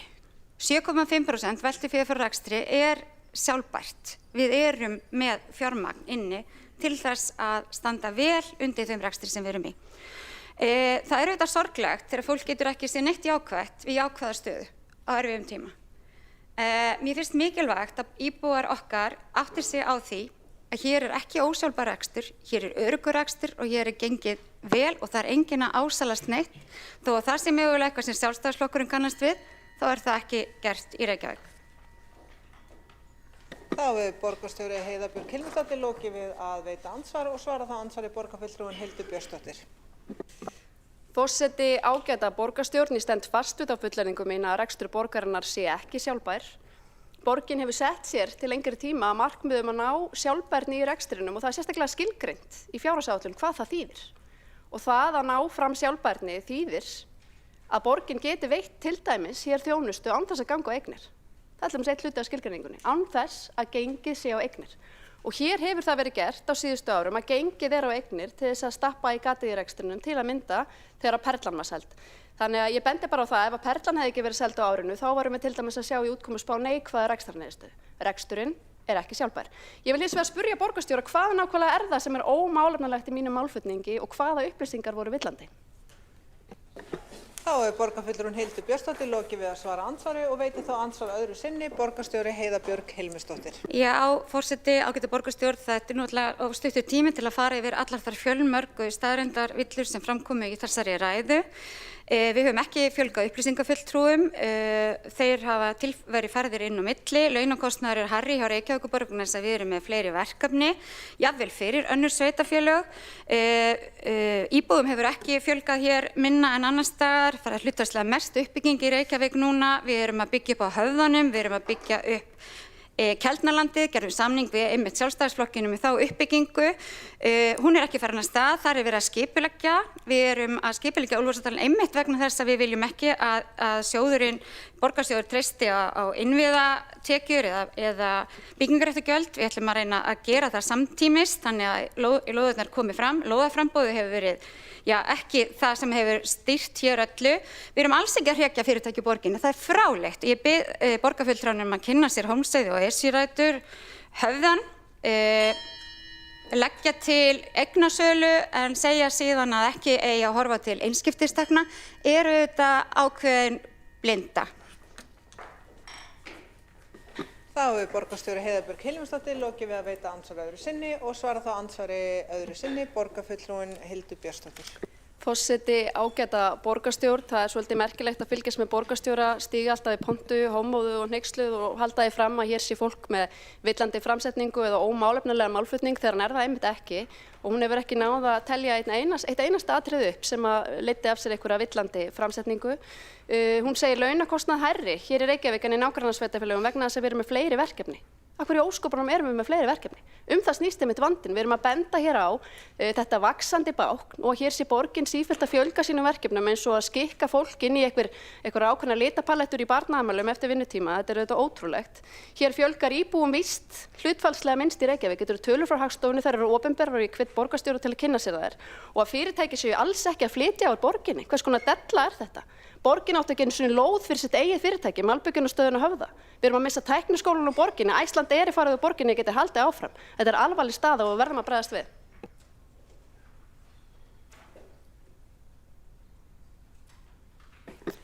Þá hefur borgarfulltrúinn Hildur Björnsdóttir lokið við að svara andsvar öðru sinni og næstu til að veita andsvar það er borgarfulltrúinn Hjálmar Sveinsson. Já, það er margt að nefna en það er tvennt sem ég ætlaði að spyrja um kom borgarstjóru inn á eitt af því að það verða að gagnrýna þessar tekjur sem að geta hafst út á svona einskiptisaðgerðum, sölu og hvað var það, Perlan, en leið er sama fólk að leggja til einskiptisaðgerðir með sölu til að mynda á Malbyggjunastöðinni Höfða og svo ætla ég að spyrja komið smá óvart þarna oddviti sjálfstæðismann í borginni og móti því að Skeifan verði endurbyggð smám saman, það gengið mjög hægt, á næstu árum sem blanda íbúðar, byggðar og atvinnuhúsnæðisbyggðar. Kemur satt að segja svolítið óvart að Skeifan skyldi vera talin upp í þessari upptalningu. Þá hefur borgarfulltrúinn Hjálmar Sveinsson lokið við að veita andsvar og svara þá andsvari borgarfulltrúinn Hildur Björnsdóttir. Forseti, ágæta borgarstjórn, það er rétt sem borgarfulltrúinn segir, við sjálfstæðismenn viljum ráðast í eignasölu og viljum að hér komi inn einskiptistekjur, en ég nefndi það mjög skýrt í ræðu minni að það væri skýr stefna okkar sjálfstæðismanna, að þegar við ráðumst í eignasölu, þá renni söluandvirðið ekki inn í hítina, ekki inn í rekstur til dæmis mannréttindaskrifstofu sem ég tók sem dæmi hérna í ræðu minni, heldur fari í það að hefja hér skipulega niðurgreiðslu skulda og fjárfesta í innviðum og það er ekki það sem hefur verið gert þegar hér koma inn einskiptistekjur hjá borgarsjóði, það renna almennt inn í hítina. Það er það sem ég gagnrýni. Ég nefndi Skeifuna til sögunar vegna þess að hún er eitt þeirra svæða sem ég geti tekið sem dæmi atvinnusvæði sem á að víkja með hliðsjón af íbúðaruppbyggingu. Ég er ekki að segja að ég leggist gegn því að það sé uppbygging í Skeifunni en það skiptir gríðarlega miklu máli hvernig við vinnum með fyrirtækjunum sem er gert að víkja og við finnum starfsemi þeirra annan stað í Reykjavík. Þá hefur borgarfulltrúinn Hildur Björnsdóttir lokið við að svara andsvari og veitir þá andsvar öðru sinni Hjálmar Sveinsson. Já, ég tek undir það að það er mikilvægt að vanda til verka en borgarfulltrúinn á líka að vita að það er meginatriði í þeim rammaskipulagsáætlunum sem er í gangi í Skeifunni að þetta sé blandað svæði, þarna verði áfram bara öflugt atvinnuhúsnæði, verslanir, skrifstofur og þannig mætti lengi telja. Það hefur alltaf verið grundvallaratriði í þeim umbreytingum sem að munu eiga sér stað í Skeifunni, held ég sama hvað hver segir. Þá hefur borgarfulltrúinn Hjálmar Sveinsson lokið við að veita andsvar öðru sinni og svara þá andsvar öðru sinni borgarfulltrúinn Hildur Björnsdóttir. Forseti, ágæta borgarstjórn, ég tekur undir og að meðvituð að það er stefnan og það er ágætt, en þeim fyrirtækjum sem þó verður gert að víkja í þágu íbúðaruppbyggingar, ég undirstrika að það er mikilvægt að vinna vel með þeim, að tryggja að þeim finnist staður og þeirra starfsemi hér í Reykjavík og vil ég þó nefna sem dæmi Suðurlandsbrautina. Þar sem að borgarstjórnarmeirihlutin er með einhverja ákveðna stefnu að gera umfangsmiklar, gagngerar breytingar á umferðarskipulagi á Suðurlandsbraut sem mun hafa gríðarleg áhrif á atvinnustarfsemi og þegar farin að hafa þau áhrif og fyrirtæki eru að hrökklast burt á Suðurlandsbrautinni af ótta við það sem koma skal. Jafnvel þó að fyrirheit borgarstjórnarmeirihlutan séu sennilega að þarna verði allt algjörlega prýðilegt fyrir alla, en svo er ekki og þannig líður fólki ekki. Þá hefur borgarfulltrúinn Hildur Björnsdóttir lokið við að svara andsvar öðru sinni og telst á andsvörum undir þessari ræðu lokið og næstur á mælendaskrá er borgarfulltrúinn Einar Þorsteinsson. Forseti, ágæta borgarstjórn, það var viðbúið að það myndi aðeins hitna hérna í kolónu þegar við í minnihlutanum færum að taka til máls. Við erum hér að ræða fjárhagsáætlun Reykjavíkurborgar í seinni umræðu og fáum hér upp glærur með tíð og tíma. Sko það má náttúrulega margt þessa áætlun segja og ég reifaði helstu sjónarmið okkar í Framsókn fyrir umræðu og ætla ekki að endurtaka þau þar. En á milli umræðina urðu þau tíðindi sem að við í minnihlutanum vöruðum við að tekjuspáin væri of bjartsýn. Það er að segja að arðgreiðsla frá Orkuveitunni, hún er ekki að berast með þeim hætti eins og gert var grein fyrir þá. Og það lá náttúrulega fyrir að staðan hjá Norðuráli væri alvarleg og ég var ánægður að sjá að Orkuveitan brást við, það er að segja lækkaði arðgreiðsluna og það er ekki gleðitíðindi og það er engin þórðagleði hjá okkur í minnihlutanum eða okkur í Framsókn að sjá það. Það er bara mjög slæmt mál en það var gott að sjá það að Orkuveitan brást við með aðgerðum sín megin af því að auðvitað hafa þau forræði á sínum rekstri og geta stillt hann af til þess að mæta skyldum sínum gagnvart eigendum og það er fullkomlega eðlilegt að þau taki mið af breyttum aðstæðum hjá sér og láti það ekki bara bitna á borginni ef það eru óvissur uppi þar. En á sama tíma þá er mikilvægt að við hér í borginni högum seglum eftir vindi og hér er meirihluti samstarfsflokkanna sem er að gera sína fyrstu og hugsanlega síðustu fjárhagsáætlun og það er kannski ekki hægt að ætlast til þess að hún sé mjög aðhaldssöm.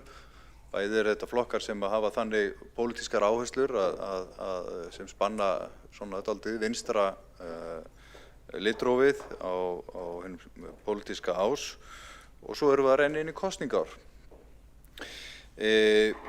En hér hafa birst í umræðinni kannski 2 sjónarmið, annars vegar það að hér sé allt í kalda koli eða það að hér sé bara allt í himnalagi.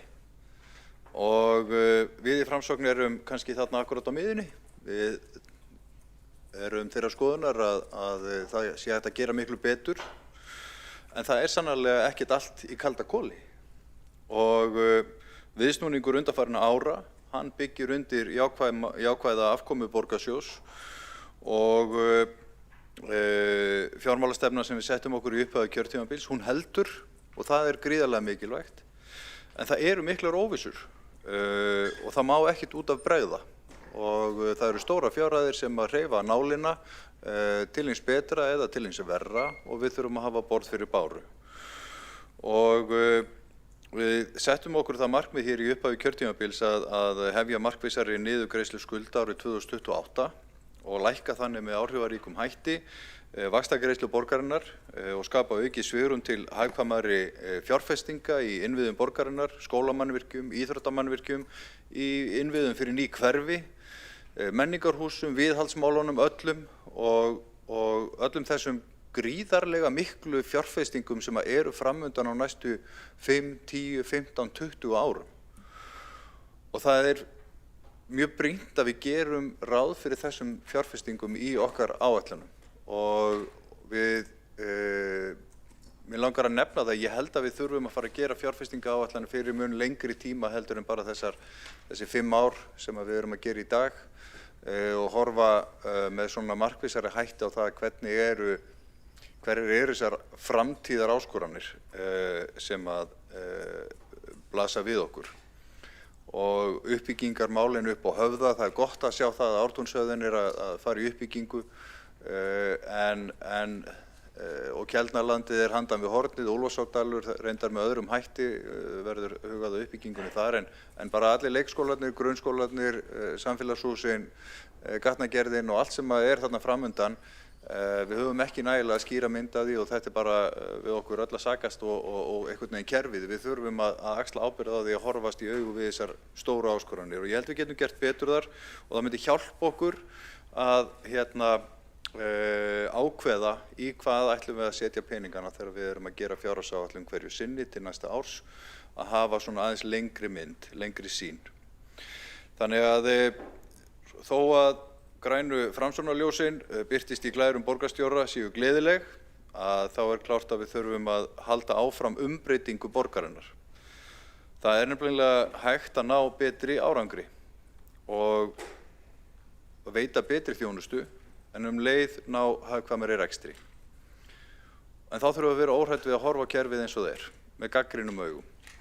Og í borgarstjóratíð minni fékk ég HLH ráðgjöf til þess að vinna ítarlega úttekt á stjórnkerfi borgarinnar og þeirri þjónustu sem við veitum og hér var áðan í ræðu kallað eftir því að það yrði farið í svona stjórnkerfisúttekt. Hún hefur að einhverju leyti farið fram og hún hefur ekki öll náð fram að ganga. Ein af þeim tillögum sem ekki fengu brautagengi í síðasta meirihluta var tillaga breytingar á fyrirkomulagi miðstöðva borgarinnar og þar birtust bara hreinar pólitískar áherslur flokkana og í samstarfi þá hafa bara allir rétt á sinni skoðun og þessi tillaga fékk ekki brautagengi sem við ætlum að mæla fyrir hér í dag og ég átta mig alveg á því að það eru rök með og móti þegar kemur að því að taka ákvörðun hana. En við ákváðum að leggja hana hér fram sem breytingartillögu við fjárhagsáætlun enda er þessi fjárhagsáætlun biblía borgarstjórnar og skapar ramman sem að öll þjónustan byggir á. Viðamesta breytingin snýr að því að skerpa á beinni þjónustu við íbúa borgarinnar með þessum skipulagsbreytingum en byggja þrátt fyrir allt á þeim góða grunni sem að byggður hefur verið á fagþekkingu starfsfólks og þeirra stefnumótunar sem birtist í betri borg fyrir börn og lögum síðan farsæld barna og því prógrammi sem hefur verið keyrt inn í kerfinu á grundvelli þeirra laga. Nú úttekt HLH ráðgjafar leiddi í ljós tækifæri til þess að nýta betur krafta og sérþekkingu sérfræðinga borgarinnar í beinni þjónustu við íbúa en minnka leið yfirbyggingu. Og Við viljum sem sagt leggja til að ráðast í stjórnkerfisbreytingar og breytt skipulag miðstöðva borgarinnar, að í stað þess að vera með 4 miðstöðvar, austur, vestur, suður og norður, þá verði 2 miðstöðvar, annars vegar í málefnum fjölskyldunar, svokölluð fjölskyldumiðstöð, og hins vegar miðstöð virkni og ráðgjafar. Og við höfum séð að með aukinni stafrænni þjónustu þá hefur heimsóknum í miðstöðvarnar, þeim hefur fækkað og það er bara eðlilegt að endurskoða kerfið. Þetta er dýnamískt, það er ekkert meitlað í stein þegar við erum að veita þjónustu. Því að þarfirnar breytast og möguleikar okkar og leiðirnar til þess að veita hana breytast líka.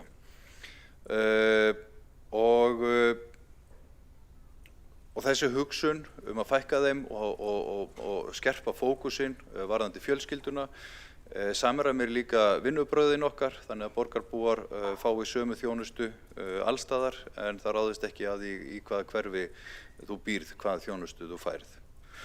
Í fjölskyldumiðstöð er veitt þjónusta sem tengist leik- og grunnskólum og frístundastarfi, og þar starfar starfsfólk skóla- og frístundasviðs og velferðarsviðs sameiginlega að því að veita samþætta velferðar- og skólaþjónustu undir regnhlífinni Betri borg fyrir börn og lögum farsæld. Og einhver myndum þá segja, já, það er verið að taka miðstöðurnar úr hverfunum og þannig minnkar nærþjónustan. Og við munum örugglega kannski, ef einhver kemur hér upp og veitir þessari tillögu athygli og segir, já, við ætlum að gagnrýna hana, þá er þetta örugglega viðkvæðið, að sé verið að fjarlægja þjónustuna frá íbúum. En tillagan felur það í sér að við ætlum einmitt að auka nærþjónustuna. Borgin býr svo vel að því að eiga skólabyggingar, þjónustu, húsnæði eða skrifstofubyggingar alla borg, fullt af húsnæði í öllum hverfum, það sem að starfsfólkið okkar getur mætt íbúunum og jafnvel inn á heimilum eftir atvikum eins og við gerum nú þegar, til þess að sérfræðingarnir séu í nærumhverfi barna og fjölskyldna þeirra. Þannig að það er markmiðið að auka þjónustuna í hverfunum en ekki draga úr henni, auka nálægðina og auka skilvirkni. Og svo er það miðstöð virkni og ráðgjafar, og það er þá félagsþjónusta fyrir fullorðið fólk, og þarna erum við að veita fullorðnum félagsþjónustu, sérstaka ráðgjöf og stuðning til virkni og ýmiss konar einstaklingsmiðaða þjónustu. Þarna erum við að sinna flóttafólki, hælisleitendum, heimilislausum og fleirum, fólki á fjárhagsaðstoð. Og áætluð hagræðing í minni yfirbyggingu, húsnæðiskostnað, en líka leið meiri samvinnu og teymisvinnu, eru tæpar 700 milljónir árlega, en samt erum við að bæta þjónustuna að okkar mati. Og það náttúrulega kannski, þó að þessi tillaga yrði samþykkt hérna í dag, þá er kannski má setja fyrirvara við upphæðina. Þetta er áætluð árshagræðing, hún kemur að sjálfsögðu ekki öll til framkvæmda á næsta ári, þannig að ég nefni það hér. En til framtíðar væri þetta mjög til bóta. Þannig að ég mæli fyrir þessari tillögu hér. Með leyfi forseta, lagt til að borgarstjórn samþykki að ráðast í skipulagsbreytingar á miðstöðum borgarinnar, þannig að þeim verði fækkað úr 4 í 2 og eftir standi 1 fjölskyldumiðstöð og 1 miðstöð virkni og ráðgjafar. Þá verði ábyrgð á framkvæmd og rekstri málaflokks eldra fólks færð af miðstöðum inn á skrifstofu málaflokksins á velferðarsviði, rétt eins og hefur verið gert í málefnum fatlaðs fólks, og því fylgir mikið hagræði sem ég legg til að í kjölfarið ef þessi til að vera samþykkt verði greind og metin. Þannig, markmiðið með þessari tillögu er að einfalda stjórnskipulag og stytta boðleiðir, fjölga ákvörðunum og tryggja markvissari framkvæmd þeirra, að bæta þjónustu við íbúa og stofnanir og auka sveigjanleika í þjónustu, og með því að stækka þjónustuteymin sem núna eru dreifð á 4 stöðum í borginni, má auka stöðugleika og sérhæfingu í teymum sem sinna þjónustu við borgarbúa og stofnanir. Og í þriðja lagi að auka samþættingu faglegra og fjárhagslegra ákvarðana með því að fagleg og fjárhagsleg ákvarðanataka sé samþætt og einni hendi. Þá þá aukast líkur á því að ákvarðanir stefnu, skipulag og framkvæmd þjónustu styðji við fjárhagsleg markmið Reykjavíkurborgar. Með öðrum orðum, við viljum veita þjónustuna, en við viljum hafa betri yfirsýn yfir það hvað hún kostar og hvernig við forgangsröðum í henni. Þetta minnkar með öðrum orðum hættuna á framúrkeyrslu. Við í Framsókn viljum ráðast í stórsókn í skólamálum og munum kynna slíkar tillögur eftir áramót.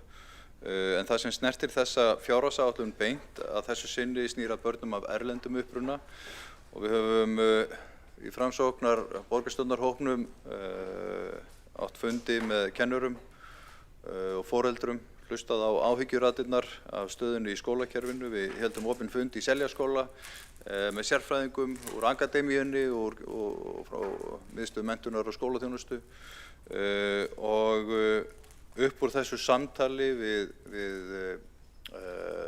þessa aðila kemur þessi tillaga að og þetta byggir náttúrulega á tölfræðinni líka, bara við einfaldlega verðum að horfast í augu við það að það íslenskt samfélag hefur gerbreyst á undanförnum áratug. Börnum af erlendum uppruna hefur í okkar skólakerfi og hér á landi hefur fjölgað mjög síðustu 10 árin og það reynir einfaldlega á skólakerfið og það gerir starfsaðstæður kennara enn meira krefjandi og við sjáum að börn sem hafa ekki íslensku að móðurmáli eiga erfitt uppdráttar í námi. Og í dag það þannig að það eru 4 skólar þar sem yfir helmingur nemenda af erlendum uppruna, þar af 3 þar sem hlutfallið um 60% og 1 skóli þar sem hlutfallið 85%.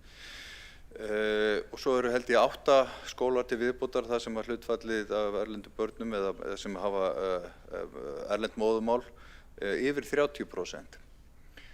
Og grunnurinn að árangri í námi, vellíðan í skóla, farsælli aðlögun og inngildingu þessara barna inn í íslenskt skólakerfi og íslenskt samfélag að þau læri íslensku sem allra fyrst. Og þess vegna leggjum við til að settar verði á laggirnar móttökudeildir í öllum grunnskólum borgarinnar, 15 deildir strax á næsta ári og síðan forgangsraðað eftir stöðunni í hverjum skóla og þörf á hverjum stað. Og markmiðið að tryggja mjúka lendingu þessara barna í skólakerfinu, efla til muna íslenskukennsluna og við hugsum þessa tillögu þannig að þessi börn séu í móttökudeild í sínum hverfisskóla sem þeim síðan ætlað að vera áfram í. Þannig kynnist þau í skólaumhverfinu, starfsfólki skólans og síðast en ekki síst tilvonandi bekkjarsystkinum sínum og að við vitum það að börn læra íslensku best af öðrum börnum sem tala íslensku. Við erum ekki hlynnt þeirri leið að fara í sérstaka móttökuskóla þar sem að börn af erlendum uppruna þarf að fara úr sínu hverfi í annan skóla og vera þar með öðrum börnum í sömu stöðu. Sú leið hefur verið reynd á Norðurlöndunum og Norðurlöndin að hverfa frá því.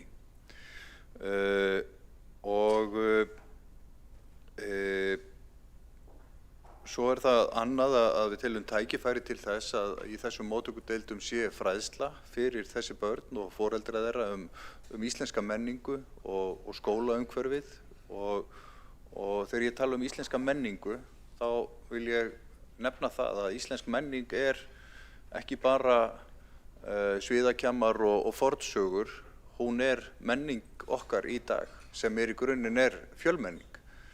Það samfélagi sem þau að flytja inn í og það alls konar. Það 20% íbúa af erlendum uppruna hér og við þurfum að fræða þessi börn samfélagi sem þau að flytja inn í.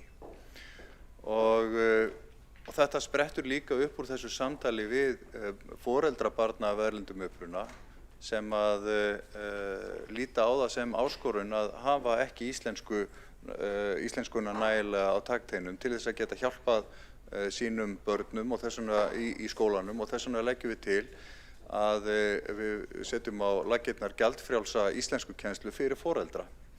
þannig að þau hafi sömu tækifæri heima við til þess að fá aðstoð í sínu námi.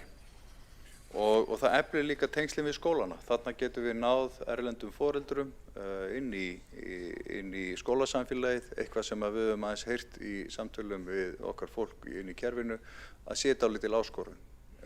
Og tungumálið þarna lykilbreyta. Og þessi tungumála námskeið, íslensku námskeið, verði sniðin í kringum skólagöngu barnsins. Og það eiginlega orkar tvímælis að ríkisstjórnin sé á þessum sama tíma að leggja til niðurskurð á íslensku kennslu fyrir útlendinga þegar við erum á þessum svona tímamótum eiginlega núna í íslensku samfélagi. Það sem að hægt og rólega erum við að verða hér tvær þjóðir í einu landi þar sem að innflytjendur eru á leigumarkaði, tala ekki góða íslensku eða enga, eru í lágtekjustörfum og það er uppskrift af vondu samfélagi þar sem að við erum ekki ein þjóð. Og þegar ég tala um eina þjóð, þá tala ég um alla sem búa hér og innflytjendur líka.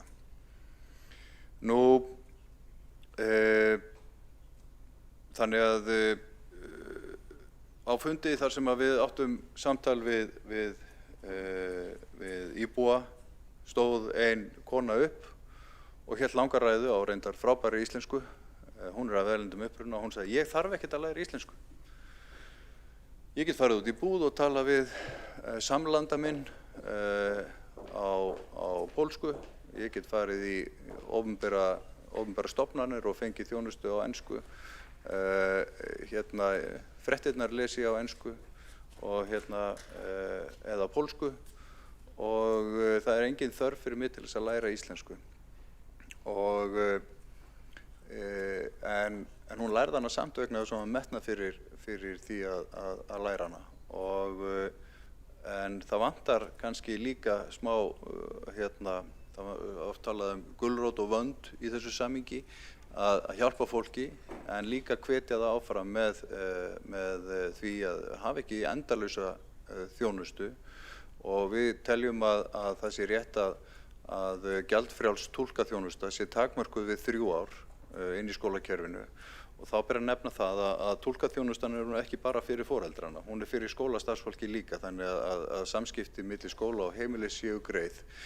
En við leggjum til að hún verði takmörkuð við 3 ár að ákveðnum undantekningum frátöldum. Það er að segja ef það eru verulegir hagsmunir barns sem að varða réttindi og skyldur þess, ef það á að taka íþyngjandi ákvörðun gagnvart barninu frá brottvísun úr skóla eða eitthvað fleira, veikindi, alvarleg mál, að þá verði hægt að víkja frá þessu. En þetta verði svona grunnreglan, túlkaþjónusta sjálfsögðu verði í boði en þá gegn gjaldi. Þetta er svona skilaboðin okkar til skólasamfélagsins, til fólks að það verði líka að leggja sig fram að taka þátt í skólagöngu barnsins og þá með því að nýta sér þau tækifæri sem við erum að bjóða þeim upp á íslensku kennslu og svo auðvitað bara það að búa hér í þessu landi.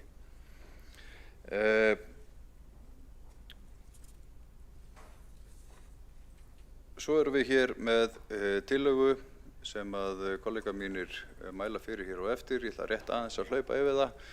Það er íþróttastarf eldra fólks.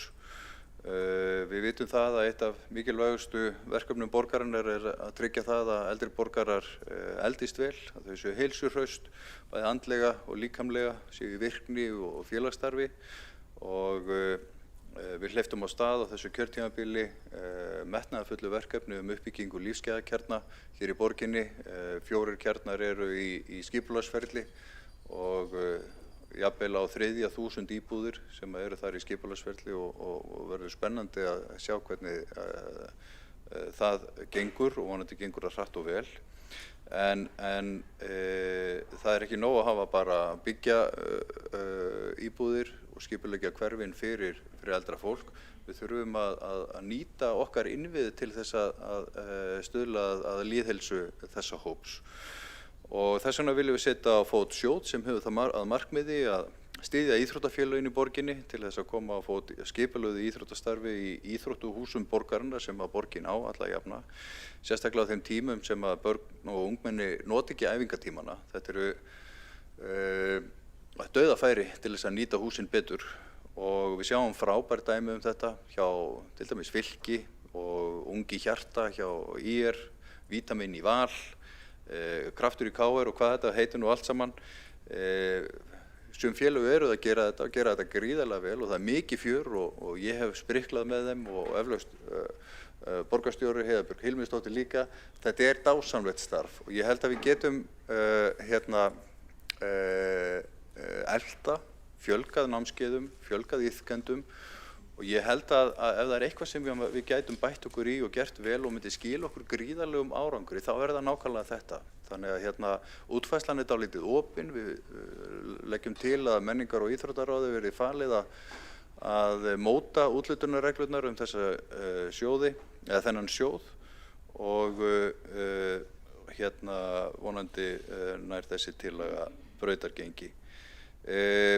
Önnur útgjaldatillaga sem að við leggjum til fæddist upp úr samtali okkar við borgarbúa og ferðir hverfið. Hverfi borgarinnar, það er að ráðast í viðhaldsátak á leikvöllum.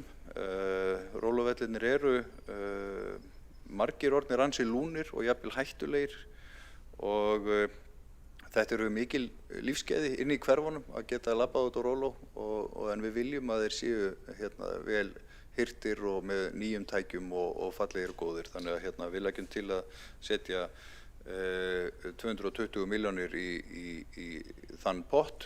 Þetta er grunninn lítið fjárfestingarátak en á sama tíma leggjum við til að fjármagn sem á að fara í uppbyggingu Selalaugarinnar verði sett inn í þennan pott og gerum breytingatillögu það á fjárfestingaráætlun. En hvernig ætlum við að fjármagna þessi útgjöld? Af því að þetta kostar allt saman. Við erum þeirrar skoðunar að það sé ekki tilefni til þess að hætta aðhaldi og leggja af aðhaldskröfu á svið borgarinnar. Við vorum með 1% hagræðingarkröfu á svið borgarinnar allt þetta kjörtímabil fyrir utan þá starfsemi sem er þegar fjármögnuð í gegnum rekstrarlíkunum okkar í leik- og grunnskólum og svo höfum við ekki lagt þessa hagræðingarkröfu á framlínu starfsfólk á velferðarsviði og þar sem við erum jafnvel í undirmönnun. Þannig að við leggjum til 1% hagræðingu eins og áður hefur verið og gerum ráð fyrir því að það skili 567 milljónum króna og síðan erum við með hér hagræðingartillögu upp á 690 milljónir króna með fyrirvara það árangur hvernig hægt er að segja upp leigusamningum eða selja húsnæði sem við erum nú þegar með og þannig að það telur inn í og samanlögu hagræðing væri þá 1260 milljónir. Nú við tölum líka, leggjum hér til eignasölu og hér áðan var nefnt að selja ljósleiðarann og malbikunarstöðuna Höfða og ég sé í gögnum fundarins að Viðreisn ætlar að leggja líka til að selja Höfða. Hér hefur verið held ég svona þokkaleg samstaða það en ég veit ekki nákvæmlega hver skoðun meirihlutans á því hvort við eigum að selja Höfða en mér þykir bara mikilvægt að áður en að svona ákvarðanir eru teknar að þá sé ráðist í ítarlegt áhættumat á slíkri sölu og það hefði farið betur ef að til að hann hefði falið það í sér að sérstaklega varðandi ljósleiðarann að fara í ítarlega greiningar á því hvort og þá jafnvel hvenær sé skynsamlegt að ráðast í svona eignasölu af því að eins og við vitum þá hefur ljósleiðarinn verið í ákveðinni vegferð með sína starfsemi og samninga við önnur fyrirtæki uppbyggingu og hinn og þessu og það er bara mikilvægt að borgarstjórn hafi svona ákveðin fyrirvara á því þegar við samþykkjum eitthvað hér. Þannig að við erum svona tiltölulega í grunninn hlynnt í að selja bæði Höfða og Ljósleiðarann en ég hefði viljað að tillagan væri kannski aðeins með skýrari fyrirvara það að áhættu greining leiddi í ljós að það væri hagsmunum borgarbúa í þágu að ráðast í þá sölu. En við leggjum hins vegar til að það verði ráðist í sölu á eignarhlut Orkuveitunar í Landsneti og söluandvirði rennið til eiganda. Bókvært virði fyrirtækisins eða hlutarins 6,2 milljarðar og ríkið hefur nú þegar keypt hluti Landsvirkjunar, Rarik og Orkubús Vestfjarða í Landsneti og það bara eðlilegt að koma öllu fyrirtækinu í hendur ríkisins enda hefur lögum Landsnet verið breytt á þá leið að öðrum en ríkinu og sveitarfélögum heimilt að eiga hlut í fyrirtækinu þannig að Orkuveitan má ekki eiga hlutinn lögum samkvæmt en hann þarna ennþá og það var bara spurning á borgin að kaupa hann af Orkuveitunni fyrir þessa stóru fjárhæðir eða ríkið og það liggur fyrir viljayfirlýsing frá árinu 2021 það að ríkið vilji kaupa hlutinn það þó deilt verð og aðferðir að verðmati á þessum hlut og ég átta mig á því að það ákveðin vinna sem þarf að fara í gang en við leggjum til að einmitt það að svo vinna fari í gang og nú ný ríkisstjórn í landinu og hugsanlegt að hún taki betur í þetta mál heldur en fyrir ríkisstjórn og bara svo að kannski óþarf að taka það fram en það ekki hluti af kjarnastarfsemi Reykjavíkurborgar að reka dreifikerfi raforku hringinn í kringum landið og þess vegna væri það mjög óeðlilegt ef að borgin færi að kaupa þennan hlut af Orkuveitunni. En þetta þarf að gerast vegna þess að Orkuveitan má ekki eiga þennan hlut. Nú, ég ætla bara svona rétt að minna á tillögur sem við höfum lagt hér fyrir áður sem var frystingu fasteignagjalda á milli ára, þannig að fasteignagjöld á íbúa og fyrirtæki hækki ekki milli ára, hún var felld hér í fyrri umræðu og svo hefðum við viljað leggja til heimgreiðslur en eiginlega slepptum því vegna þess að það búið að fella og við vitum það að þær mun ekki ná brautargengi hér í dag. Hagræðingartillögur okkar eru þá samtals upp á 1257 milljónir, útgjöldin upp á 570 milljónir, eignasalan upp á 5,8 milljarða rúma og niðurstaðan þá 6,5 milljarður í betri afkoma á næsta ári með þessum einskiptistekjum og ég vil langar bara að segja það að við höfum verið á réttri leið með rekstur borgarinnar og við sjáum það hins vegar að ef við ætlum að ekki að ráðast í stjórnkerfisbreytingar, ef við ætlum ekki að vera með þá pólitísku sýn að það verði alltaf að horfa gagnrýnið á kerfið, finna leiðir, taka góðra manna ráðum það hvernig við getum gert hlutina betur og þá drögumst við bara aftur úr. Þá drögumst við aftur úr hvað varðar gæði þjónustu, hvað varðar leiðir að hagkvæmum rekstri og við verðum alltaf að vera vakandi. Það ekki hægt að halda bara áfram að dæla peningum inn í það kerfi sem fyrir og halda það að árangurinn verði betri. Það bara hlutverk okkar sem stjórnmálamanna að horfa gagnrýnið á kerfið og taka ákvarðanir jafnvel þó það getur verið óvinsælar í stuttan tíma. Þannig að við viljum vera á grænu ljósi, sýna ábyrgan rekstur, vera óhrædd við erfiðar ákvarðanir, bæta þjónustuna og það bara góður rekstur sem gefur okkur svigrúm til þess, horfa til framtíðar þegar kemur að stórum fjárfestingum, gera áætlanir sem eru raunhæfar og ekki eyða með efni fram. Takk fyrir.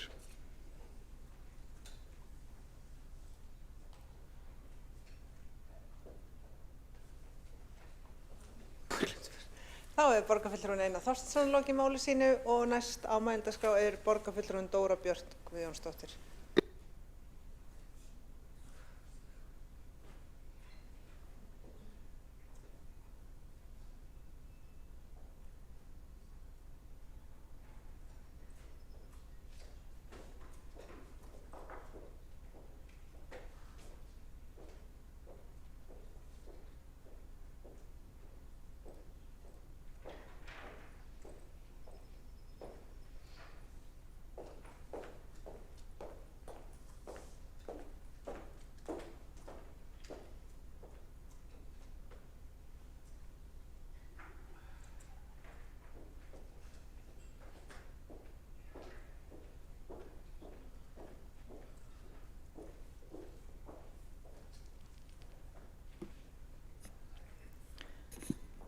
Forseti, ágæta borgarstjórn, kæru íbúar.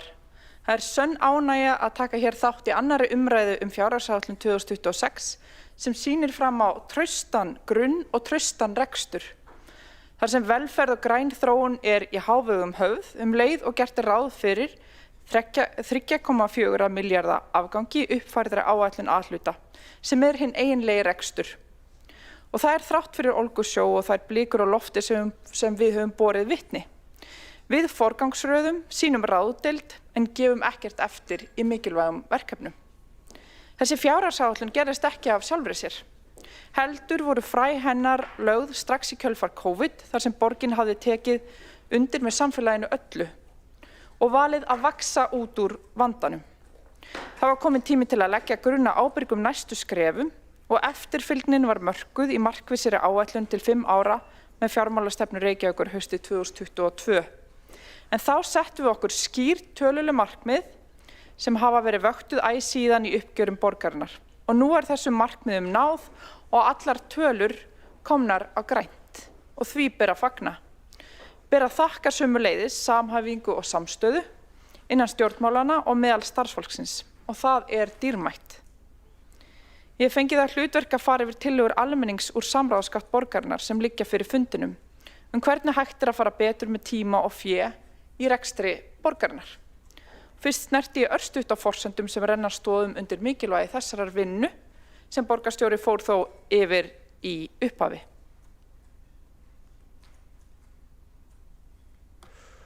Skríður þetta svona upp. Fyrir uppfærða fjárhagsáætlun liggja uppfærðar forsendur og byggja þær á nýrri þjóðhagsspá Hagstofu Íslands eins og ykkur öllum svo sem kunnugt Hún var birt 14. nóvember og tekur hún mið af ýmsum forsendum eins og rekstrar áföllum undanfarinna mánaða. Og ber hér að líta frávik frá þeirri spá sem birt var í mars síðastliðnum sem upphaflegt frumvarp fjárhagsáætlun byggði á. Og þarna gert ráð fyrir að útflutningur drægist töluvert saman en innflutningur einnig í þó minni mæli og leið dregst verg landsframleiðsla saman í þessum forsendum. Og því nú gert ráð fyrir minni hagvexti, hærri verðbólgu og auknu atvinnuleysi. Áhrif breyttra forsenda í þjóðhagsspá Hagstofu á fjárhagsáætlun A-hluta felast helst í meiri verðbólgu, meiri hækkun launa og lakari horfum á vinnumarkaði. Og hér ber að líta helstu áhrif, þau til hækkunar á útsvarstekjur og það má rekja til launaþróunar en forsendur vinnumagn hafa verið dregnar niður. Áhrifin neikvæð á gjaldfærslu lífeyrisskuldbindingar og fjármagnsliði. Gert ráð fyrir að vísitala neysluverðs hækki 0,8% frá marsspánni, fari úr 2,7 í 3,5 og hér verið að tala þá að hærri verðbólga hafi bein áhrif á gjaldfærslu þessara lífeyrisskuldbindinga, útsvarstekjur, verðbætur og vexti. Og aðrir liðir sem verðbólga kann að hafa áhrif á líka rekstrar útgjaldsviða, þannig að þetta skiptir verulegu máli fyrir okkur. Í nýrri spá Hagstofu gert ráð fyrir launaþróun verði 5,2% í stað 4,4%. Það gert ráð fyrir minni hagvexti, ákveðið var að endurskoða þessuna forsendur líka vinnumagn út frá þróun framangreindra liða, gera ráð fyrir 1% aukningu í stað 1,2%. Og hér því verið að endurskoða áætlun gjaldfærslu, áætlun fjármagnslið og spá útsvarstekjur. Og það það ýmislegt sem búið að þurfa að skoða á milli umræðna. Og svo vitum við greiðslufall Norðuráls til Orkuveitu Reykjavíkur sem hefur sannarlega áhrif sem við erum að taka inn. Orkuveitan lagði fram breytta fjárhagsspá þann 24. nóvember síðastliðinn vegna þess að Norðurál stærsti einstaki viðskiptavinur Orkuveitunar upplýsti félagið þetta greiðslufall. Og það vegna endurtekinna bilana í álveri þess á Grundartanga. Og breytingar á fjárhagsspá Orkuveitu Reykjavíkur fela þó í sér að það 1 milljarða króna lægri rekstrarhagnaður á yfirstandandi ári, það felur þessi niðurskurður rekstrakostnaður 2 milljarða á árinu 2026, 6 milljarða króna lækkun fjárfestinga á því ári, lækkun arðgreiðslna 2 milljarða á árinu 2026 og það þýðir fyrir okkur lækkun arðgreiðslna frá Orkuveitunni 871 milljón króna. En heildaráhrif breyttra forsenda ef allt þetta tekið inn 1,3 milljarður króna. Og við viljum sannarlega huga að þessu. Þetta auðvitað breytir aðeins málum hjá okkur en samt gert ráð fyrir að öll markmið fjármálastefnu séu uppfyllt. Og það þrátt fyrir þessar breytingar. En rekstrarniðurstaðan lækkar vissulega úr 4,8 milljörðum í 3,4. Og þannig að við erum að gera breytingar og viljum bregðast við en það engin ástæða til kollvörpunar. Og þó að oddviti Framsóknar fari mikinn með frösum losun belta og það ekki sé litið til hagsýni hér þá sannarlega verið að hagræða, skoða frekari leiðir til þess og hvernig megi gera það sem þarf að gera án þess að fjárhagsstöðugleikinn raskist. Ekki láta áróðurinn þess vegna villa yður sín, það sýna tölurnar mjög skýrt. En við ætlum ekki að láta hér við sitja. Heldur hyggjumst við ráðast í vinnu við að ná fram aukinni hagræðingu og skapa aukið fjárhagslegt svigrúm og nýta til þess innsend álit almennings og starfsfólks betri nýtingu á fjármunum og tíma í starfsemi borgarinnar. Og þessar verða svo unnar áfram hjá fagræðum borgarinnar í kjölfarið og við ætlum að hafa skýrt utanumhald þessa vinnu. Hér eru því 5 flokkar við völd leiddir af 5 hagsýnum húsmæðurum og við tökum ábyrgð okkar alvarlega. Lítum í hverja krónu og hvernig best megi fara með hana til að skapa velferð og tryggja stöðugleika og það ákveðin jafnvægiskunst. Hér ber svo að líta í kjölfarið þær hugmyndir sem bárust frá almenningi og starfsfólki borgarinnar sem lagt til að unnið verði með áfram. En fyrst aðeins þetta ferli allt saman. Og hér svona yfirlitið við það sem ég ætla að snerta á. Á fundi borgarstjórnar 4. mars síðastliðinn var lögð fram fyrsta aðgerðaráætlun okkar á grundvelli samstarfsyfirlýsingar nýs meirihluta Samfylkingar, Pírata, Sósíalistaflokk Íslands, Flokks fólksins og Vinstri grænna. Og meðal aðgerða var hugmyndasöfnun hvernig megi nýta bæði tíma og fjármagn Reykjavíkur sem best. Og eftir skoðun var talið heppilegast að nýta til þessa samráðsgátt Reykjavíkurborgar en hún notuð til þess að kalla eftir hugmyndum og afstöðu borgarbúa til ýmissa verkefna hjá borginni og í stefnumörkun. Og opnað var fyrir hugmyndasöfnun 2. apríl og var opið til 30. apríl og alls bárust 265 álit. Og þetta verkefni sannarlega í anda lýðræðisstefnu Reykjavíkur og tilgangur hennar að styðja við lýðræðislega þátttöku íbúa, að styðja kjörna fulltrúa í því að þekkja óskir borgarbúa og gera stjórnsýslu borgarinnar betur kleift að undirbúa og framkvæma í samræmi við þær. En markmiðið líka að bæta þjónustuna út frá þörfum íbúa og þess vegna skiptir öllu máli að heyra frá þeim. Það var frábær vinnuhópur sem fór í gegnum öll innsend álit en flest þeirra voru með fleiri en einni tillögu. Álitin voru flokkuð eftir starfsemi á sviðum, sambærilegar tillögur voru sameinaðar og dregin fram kjarninn í hverri og einni eftir því sem kostur var. Afmörkun verkefnisins miðaðist við betri nýtingu á tíma og fjármunum í starfsemi Reykjavíkurborgar eins og gefur að skilja.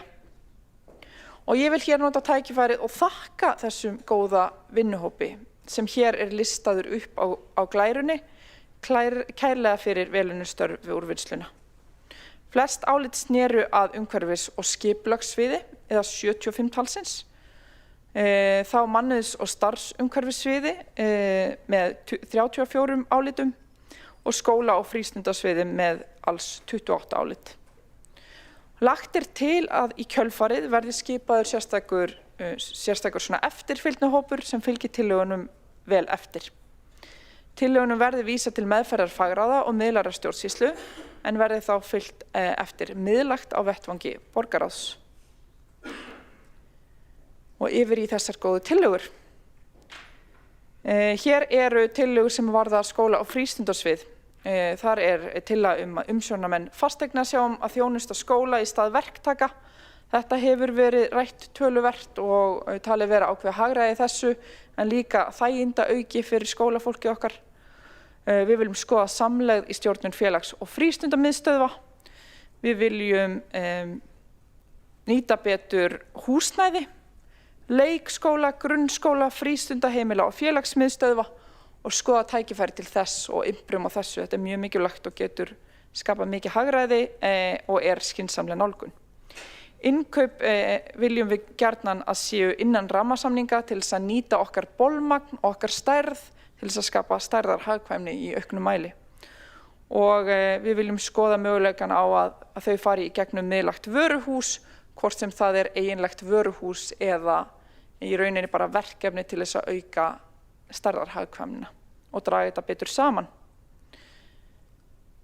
Hér eru svo verkefni sem að varða velferðarsvið. Þar viljum við endurskoða matsviðmiði fyrir heimaþjónustu og heimastuðning. Við viljum auka samrekstur í sólarhringsúrræðum og endurskoða samkomulag við ríkið vegna hjúkrunarheimila og stuðning við dagdvalir. Í dag er það þannig að dagdvalir eru reknar víða í okkar húsnæði og það þarf að botna þetta betur með ríkinu vegna þess að við erum alltaf að ganga frekar í það átt að skýra ábyrgð á mismunandi verkefnum og að borgin forgangsraði sínum grunnrekstri og sínum ábyrgðar þáttum í þjónustunni. Hér eru svo verkefni sem varða umhverfis- og skipulagssvið. Við viljum bæta eftirfylgni með rammasamningum og samningsstjórnun yfirleitt en það er einmitt verið að undirbyggja núna með mikilli umbyltingu í skipulagsferlunum og ferlunum á umhverfis- og skipulagssviði yfirleitt. Við viljum fara í aðgerðir til að minnka nagladekkjanotkun til þess að minnka slit á götum borgarinnar og það er alveg ótrúlegt hvað er hægt að ná miklum árangri bara með vitundarvakningu í þessu og það hefur reynslan sýnt okkur. Við viljum draga úr útvistun og endurskoða ráðgjafa og verktakakaup þar sem að skynsamlegt er og þar sem að hagræði felst í því vegna þess að við vitum það að þegar markaðsaðstæður eru eins og þær eru í dag að þá getur verið skynsamara og hagkvæmara að leysa málin sjálf en auðvitað þarf að meta þetta allt saman eftir verkefni hverju sinni.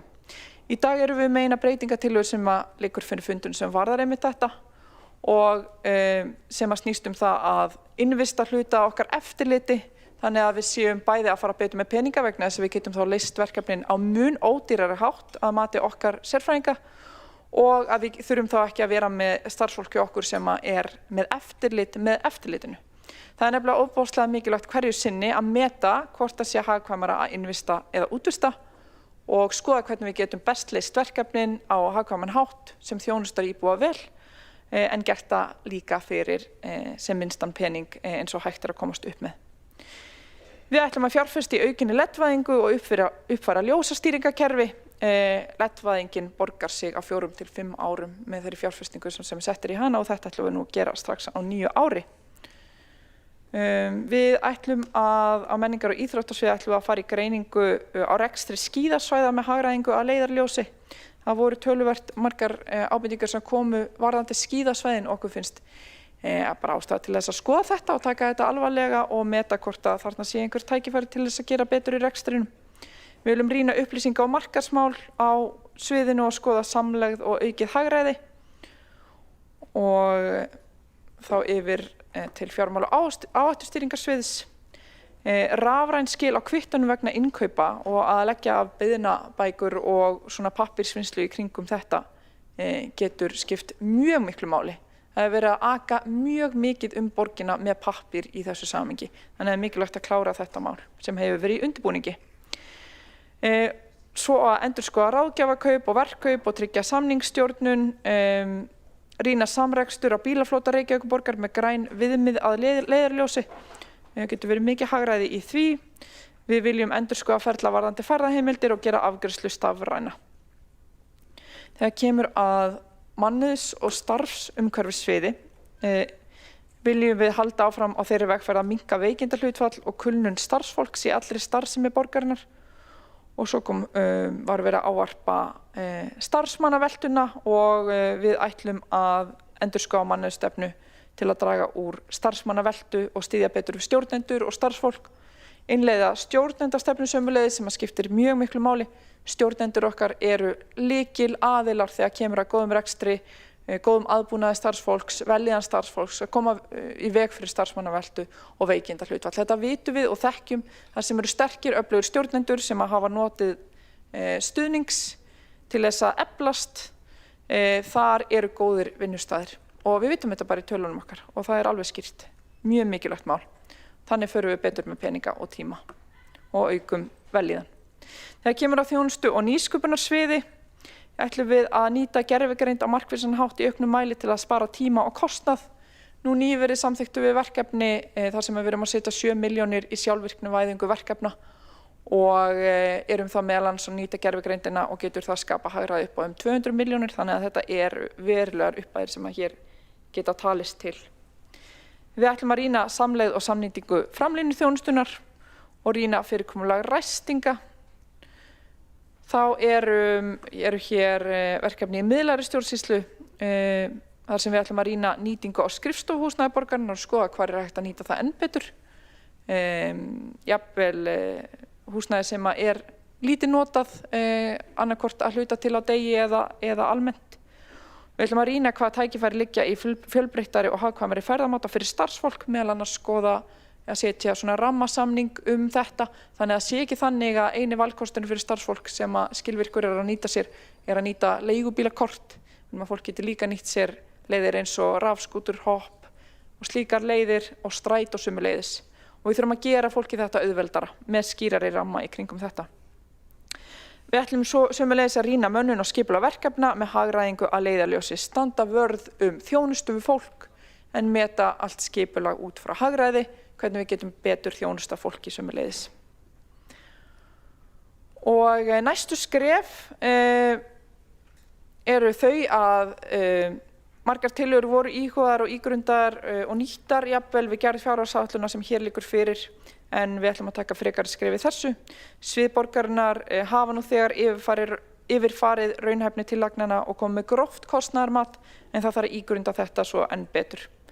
Við ætlum að leggjum til að skipa hér stýrihóp með formönnum fagráða sem fylgir tillögunum eftir og við viljum að þessum tillögum verði vísað til meðferðar fagráða og miðlægrar stjórnsýslu til útfærslu og ígrundunar. Mótaðar tillögur sem byggja á þessum álitum eða öðrum tillögum sem að fagráð samþykkja verða lagðar fyrir borgara eigi síðar en 15. febrúar 2026. Og áður en lengra er haldið, skipti ég hatt og setja með hatt stjórnarformanns Sorpu BS. Aðeins að hræri í þessu. Ber hér að líta fjárhagsáætlun Sorpu fyrir næsta ár. Sorpa er leiðandi í innleiðingu á hringrásarhagkerfinu með áherslu á aukna flokkun heima við, á grendarstöðvum og endurvinnslustöðvum og hefur hlotið viðurkenningu frá umhverfis-, orku- og loftslagsráðuneytinu fyrir að vera umhverfisfyrirtæki ársins og viðurkenningu frá verkfræðingafélaginu fyrir besta breytingastjórnunarverkefnið með innleiðingu á nýja flokkunarkerfi höfuðborgarsvæðisins. Sorpa hefur náð góð jafnvægi í rekstri og hlaut nýlega viðurkenningu sem framúrskarandi fyrirtæki í opinberum rekstri hjá Creditinfo af þessum sökum. Framundan eru frekari breytingar á rekstri en samkomulag hefur náðst uppskiptingu á rekstri Sorpu við ESA í efnahagslega starfsemi og lögbundna starfsemi og það er verið að rýna þetta pólitískt þessar mundir. Sorpa er leiðandi í innviðauppbyggingu eins og við þekkjum og það er verið að skoða byggingu brennslu með Kölku, umhverfis-, orku- og loftslagsráðuneytinu og sambandi íslenskra sveitarfélaga og sveitarfélögum á höfuðborgarsvæðinu. Nú er svo komið að Sorpa tekur eingöngu við flokkuðu efni og engin vélræn flokkun á sér stað hjá Sorpu. Frekari flokkun og endurvinnsla á efni er boðin út af evrópska efnahagssvæðinu. Góði hirðirinn heldur áfram að vaxa og dafna og styður nú myndarlega við hringrásarhagkerfið með sölu á nytjahlutum til einstaklinga og til áframhaldandi sölu og virkar þannig í rauninni sem heildsala sem smásalar geta svo nýtt sér til frekari sölu og þannig er virknin. Markmið er náttúrulega að koma hlutum í not fyrst og fremst. Greining hefur leitt í ljós að góði hirðirinn sparar sveitarfélögum töluverðar fjárhæðir með því að taka á móti og koma í endurnot rúmlega 4.100 tonnum af efni sem annars hefði farið til förgunar sparast 170 milljónir króna á ári í eyðingargjöldum og flutningskostnaði en rekstraráhrif af starfsemi góða hirðisins eru 192,5 milljónir á ári. Þannig þetta skiptir máli. Góði hirðirinn styður við góðgerðarsamtök og með beinum styrkjum og styður líka við aðila sem að þurfa vinnu með stuðningi og ávallt til taks fyrir skjólstæðinga félagsþjónustu sveitarfélagana. Við erum að þróa áfram endurvinnslustöðvarnar og við erum að skoða aukinn fjölbreytileika í stærð þessara stöðva sem eru þá betur tengdar fyrir gangandi og hjólandi sem dæmi. Þetta á ekki bara að vera fyrir fólk sem að ekur bílum, líka fyrir alls konar fólk með alls konar leiði til þess að koma sér milli staða. Við erum að undirbúa að sækja auknar tekjur og endurvinnslustöðvarnar með betri eftirfylgni með þeim fyrirtækjum sem sækja sér þjónustu þar á kostnað skattgreiðenda en einnig með þeim íbúum utan sveitarfélagana á höfuðborgarsvæðinu sem nýta sér þjónustuna, jafnvel ókeypis eða á mjög hagfelldum kjörum þá á kostnað skattgreiðenda okkar sveitarfélaga og þetta skiptir miklu máli. Nú svo komið að við erum að byggja nýja og glæsilega stöð við Lambhagaveg sem að stefnt að því að opna nú í vor en hún tekur við af Sævarhöfðanum sem mun víkja vegna uppbyggingar á Ártúnshöfðanum. Og ég hlakka mikið til að taka á móti ykkur við opnun þeirrar glæsilegu og nútímalegu stöðvar. Þá ætla ég að taka aftur upp hatt formanns borgarráðs og nefna nokkrar frábærar fjárfestingar sem endurspegla skýra forgangsröðun í þágu barna, barnafjölskyldna og grænnar þróunar. Við þurfum að draga úr losun gróðurhúsalofttegunda, við þurfum að skapa valfrelsi ferðamáta og við þurfum að tryggja góð lífsgæði og velferð íbúa og barna. Hér eru nokkur dæmi mikilvægar aðgerðir. Stóraukin uppbygging heimila fyrir fatlað fólk frá fyrri árum fyrir allt að 800 milljónir. Við fjárfestum veglega í heimilislausu fólki og þeirra velferð ekki bara vegna þess að það rétt heldur vegna þess að það best fyrir okkur öll og skiptir miklu máli fyrir samfélagið vegna forvarna og vegna þess að það gagnast okkur öllum. En á næsta ári fara ríflega 200 milljónir í uppbyggingu heimilis fyrir unga menn í geð- og vímuefnavanda. Við fjárfestum í auknu öryggi fyrir börnin í borginni og valfrelsi ferðamáta þar sem gangandi og hjólandi eru í forgangi til að sporna við þeirri bílaborgarvæðingu sem við erum að reyna að vinda ofan af þannig að fólk hafi raunverulega frelsi ferðamáta. Og í því samhengi fara 400 milljónir í göngvæna borg og viðhald gangstétta, auk þeirra fjármuna sem eru á viðhaldsliðum og við ætlum að innleiða fyrstu stefnu borgarinnar göngvæna borg sem eru mikil tímamót. Við höfum þegar útfært eina aðgerð stefnunar sem Evrópuverkefni sem við erum að bíða eftir að fá staðfest en það snýst að auka öryggi í kringum skóla og standa að tilraunaverkefni í því samhengi. Einn helsti sérfræðingur í göngumálum í heimi, Jim Walker, okkur til hals og trausts og hann stendur að baki Walk 21 ráðstefnunar ef þið þekkið til hennar. Hann var hér á landi í síðustu viku og hélt fyrir okkur og starfsfólk vinnustofum verkefnið og hann einnig leiðtogi að baki þessa Evrópuverkefnis. Svo eru 400 milljónir í hjólreiðar fyrir utan það verkefni samgöngusáttmála sem eru líka vegleg en við erum einmitt að vinna að nýrri hjólreiðaáætlun í þessu samhengi. Svo það 250 milljónir í öryggis- og hraðalækkandi aðgerðir því það ekki nóg að lækka hraða ef raunhraðinn fylgir ekki með. Við erum að forgangsraða börnum og barnafjölskyldum. Hér erum að ræða gríðarlega fjárfestingu í viðhaldi og endurgerð skóla og leikskóla fyrir 7,8 milljarða til að mæta miklu og innvistarvanda og bæta starfsaðstöðu. En erum við þá yfir okkur skuldsett eða hvað? Hvernig stöndum við okkur í samanburði sveitarfélaga á höfuðborgarsvæðinu? Nú, skuldahlutfallið með því lægsta og skuldir á hvern íbúa sömuleiðis.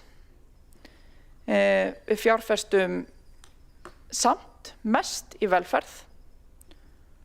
hvort sem litið til krónutölu á hvern íbúa eða til hlutfalls af skatttekjum. Við erum að forgangsraða velferð og standa vörð grunnþjónustu en við höldum samt vel utan budduna. Meira en 20.000 einstaklingar fengu þjónustu velferðarsviðs Reykjavíkurborgar á síðasta ári á árinu 2024.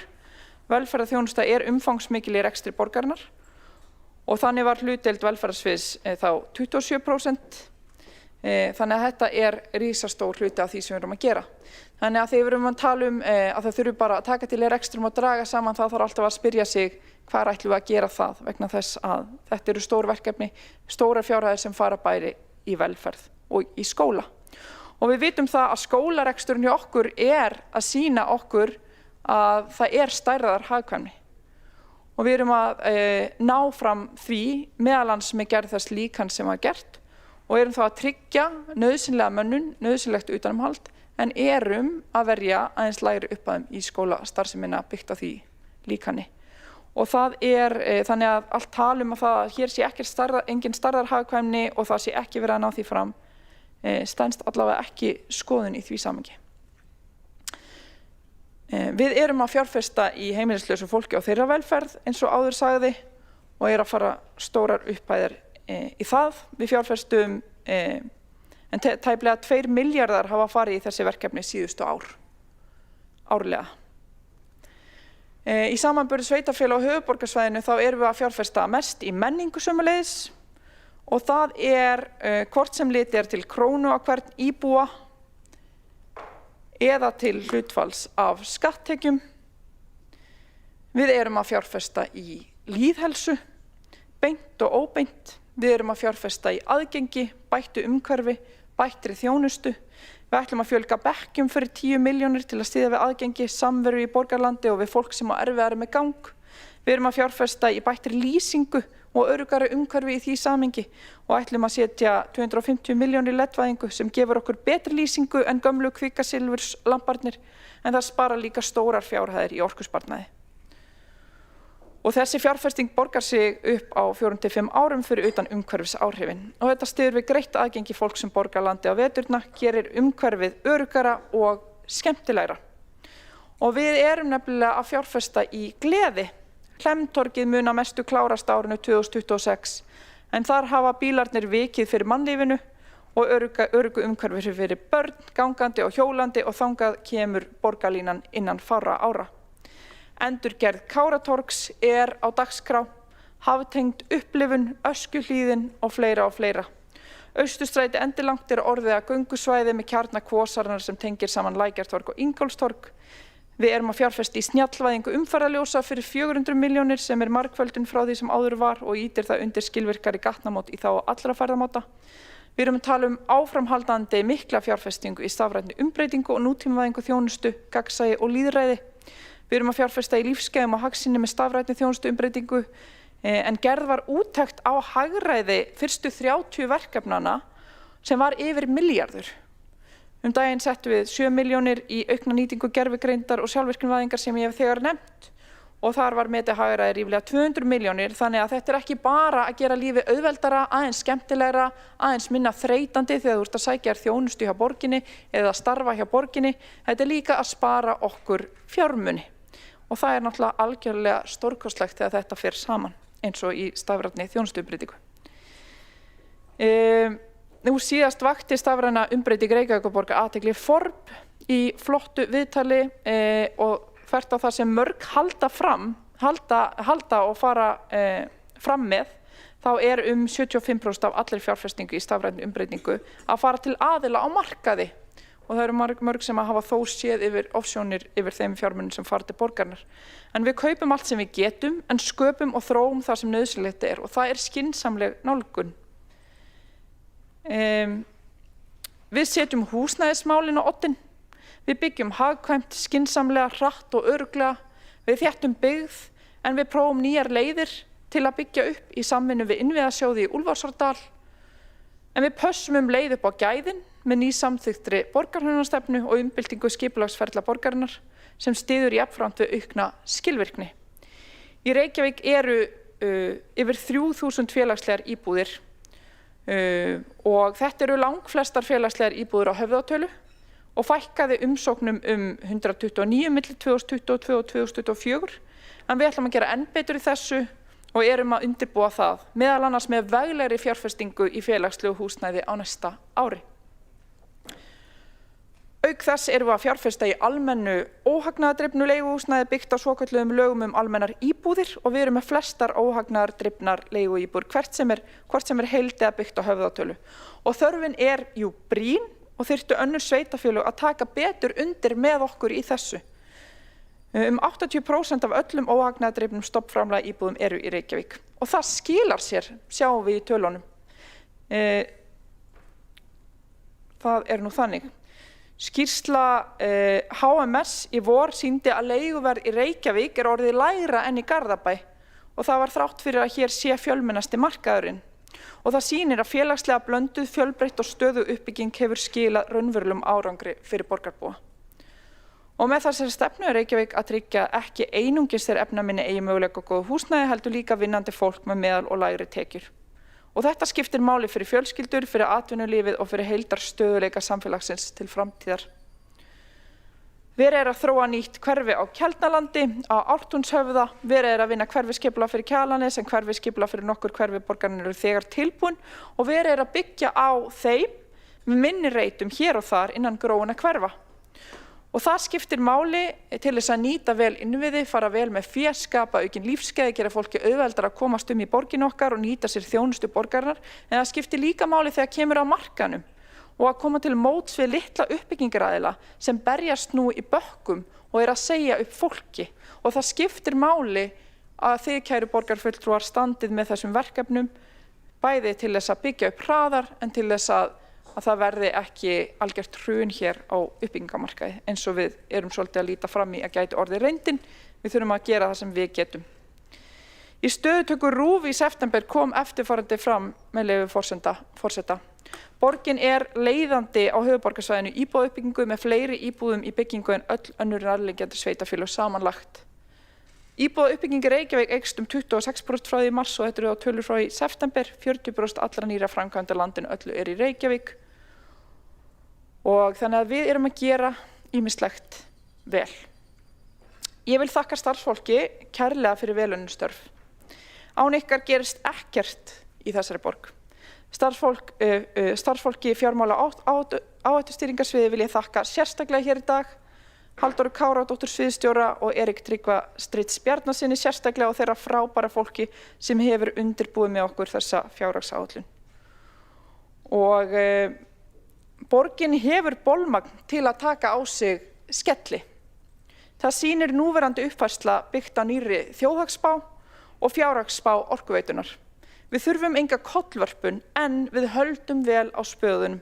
Við ætlum að nýta hagræðingaraðgerðir almennings til að taka til, nýta betur tíma og fé og skapa enn meira svigrúm og enn meira áhættuþol og það er ábyrgt. Við kunnum að forgangsraða grimmt, göngum í verkin og kvikum hvergi.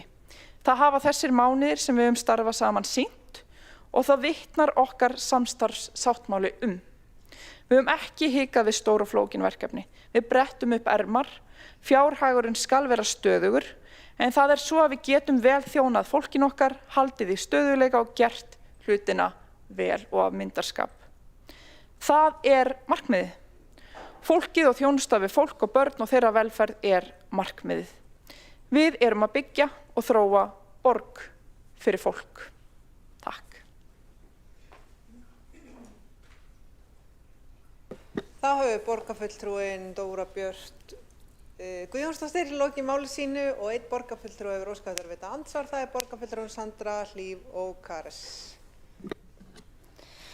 Forseti, kæra borgarstjórn, mér langaði að spyrja borgarfulltrúann Dóru Björt af því að nú viðurkenni ég náðu kannski ekki að halda athygli allan tíman en svona stærstan.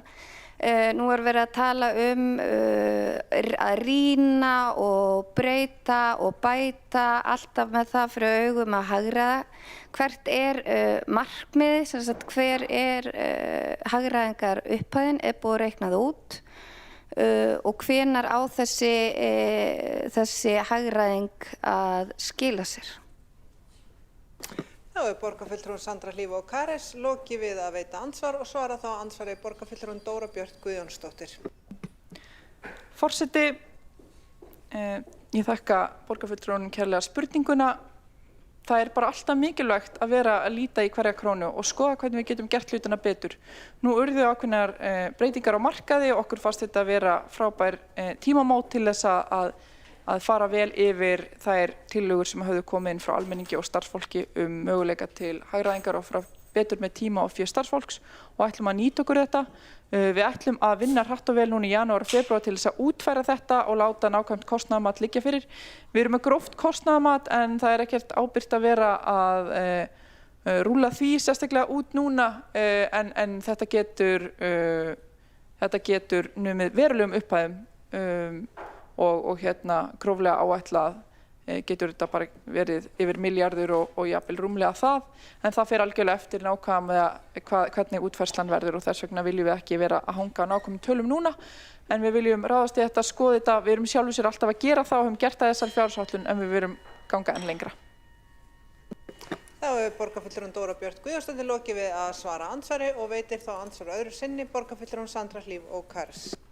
Forseti, ágæti borgarstjórn, ég spyr aftur af því að þegar maður leggur upp og ákveður það að ég ætla að fara í hagræðingu, að þá hlýtur að vera bara, heyrðu, ok, ég ætla að hagræða hérna x mikið, þetta markmiðið og svo finn ég leið að markmiðinu.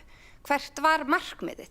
Voru það einhver króna, voru það einhver prósent, var það einhver stafvæðing sem að felur í sér fækkun á starfsmönnum? Hvert var markmiðið? Þá hefur borgarfulltrúin Sandra Hlíf Ókares lokið við að veita andsvar öðru sinni og svara þá andsvari öðru sinni borgarfulltrúin Dóra Björt Guðjónsdóttir. Forseti, markmiðið með hagræðingu í okkar svona skilningi þetta það að hafa meira fé til umræða, bæði til þess að mæta óvæntum verkefnum sem geta komið upp og áskorunum sem geta komið upp eins og við vitum gerist á hverju einasta ári sem við höfum svigrúm til að mæta en viljum hafa enn meira svigrúm til að mæta. En sömuleiðis að geta ráðist í mikilvæga verkefni sem dæmi fjölgun NPA-samninga og annarra mikilvægara verkefna sem að kosta verulega fjármuni. Þannig að við viljum bæði hafa meira svigrúm til þess að ráðast í fleiri brýn verkefni fyrir okkar fólk og við viljum hafa aukið áhættuþol og það svona helsta markmiði. Þá hefur borgarfulltrúin Dóra Björt Guðjónsdóttir lokið við að svara andsvari öðru sinni og næst á mælendaskrá borgarfulltrúin Þórdís Lóa Þórhallsdóttir.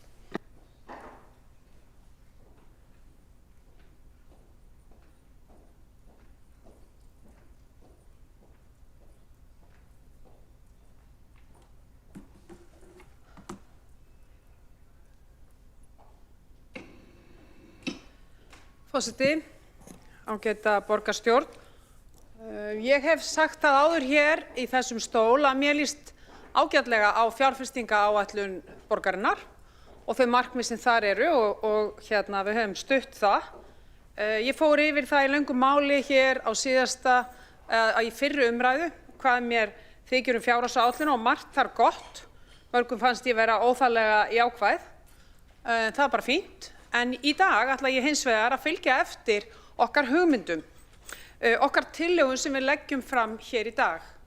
Og það eiginlega búið að vera svolítið merkilegt að hlusta. Það þarf nefnilega engin áföll eða krísur til þess að stefna heilbrigðum rekstri.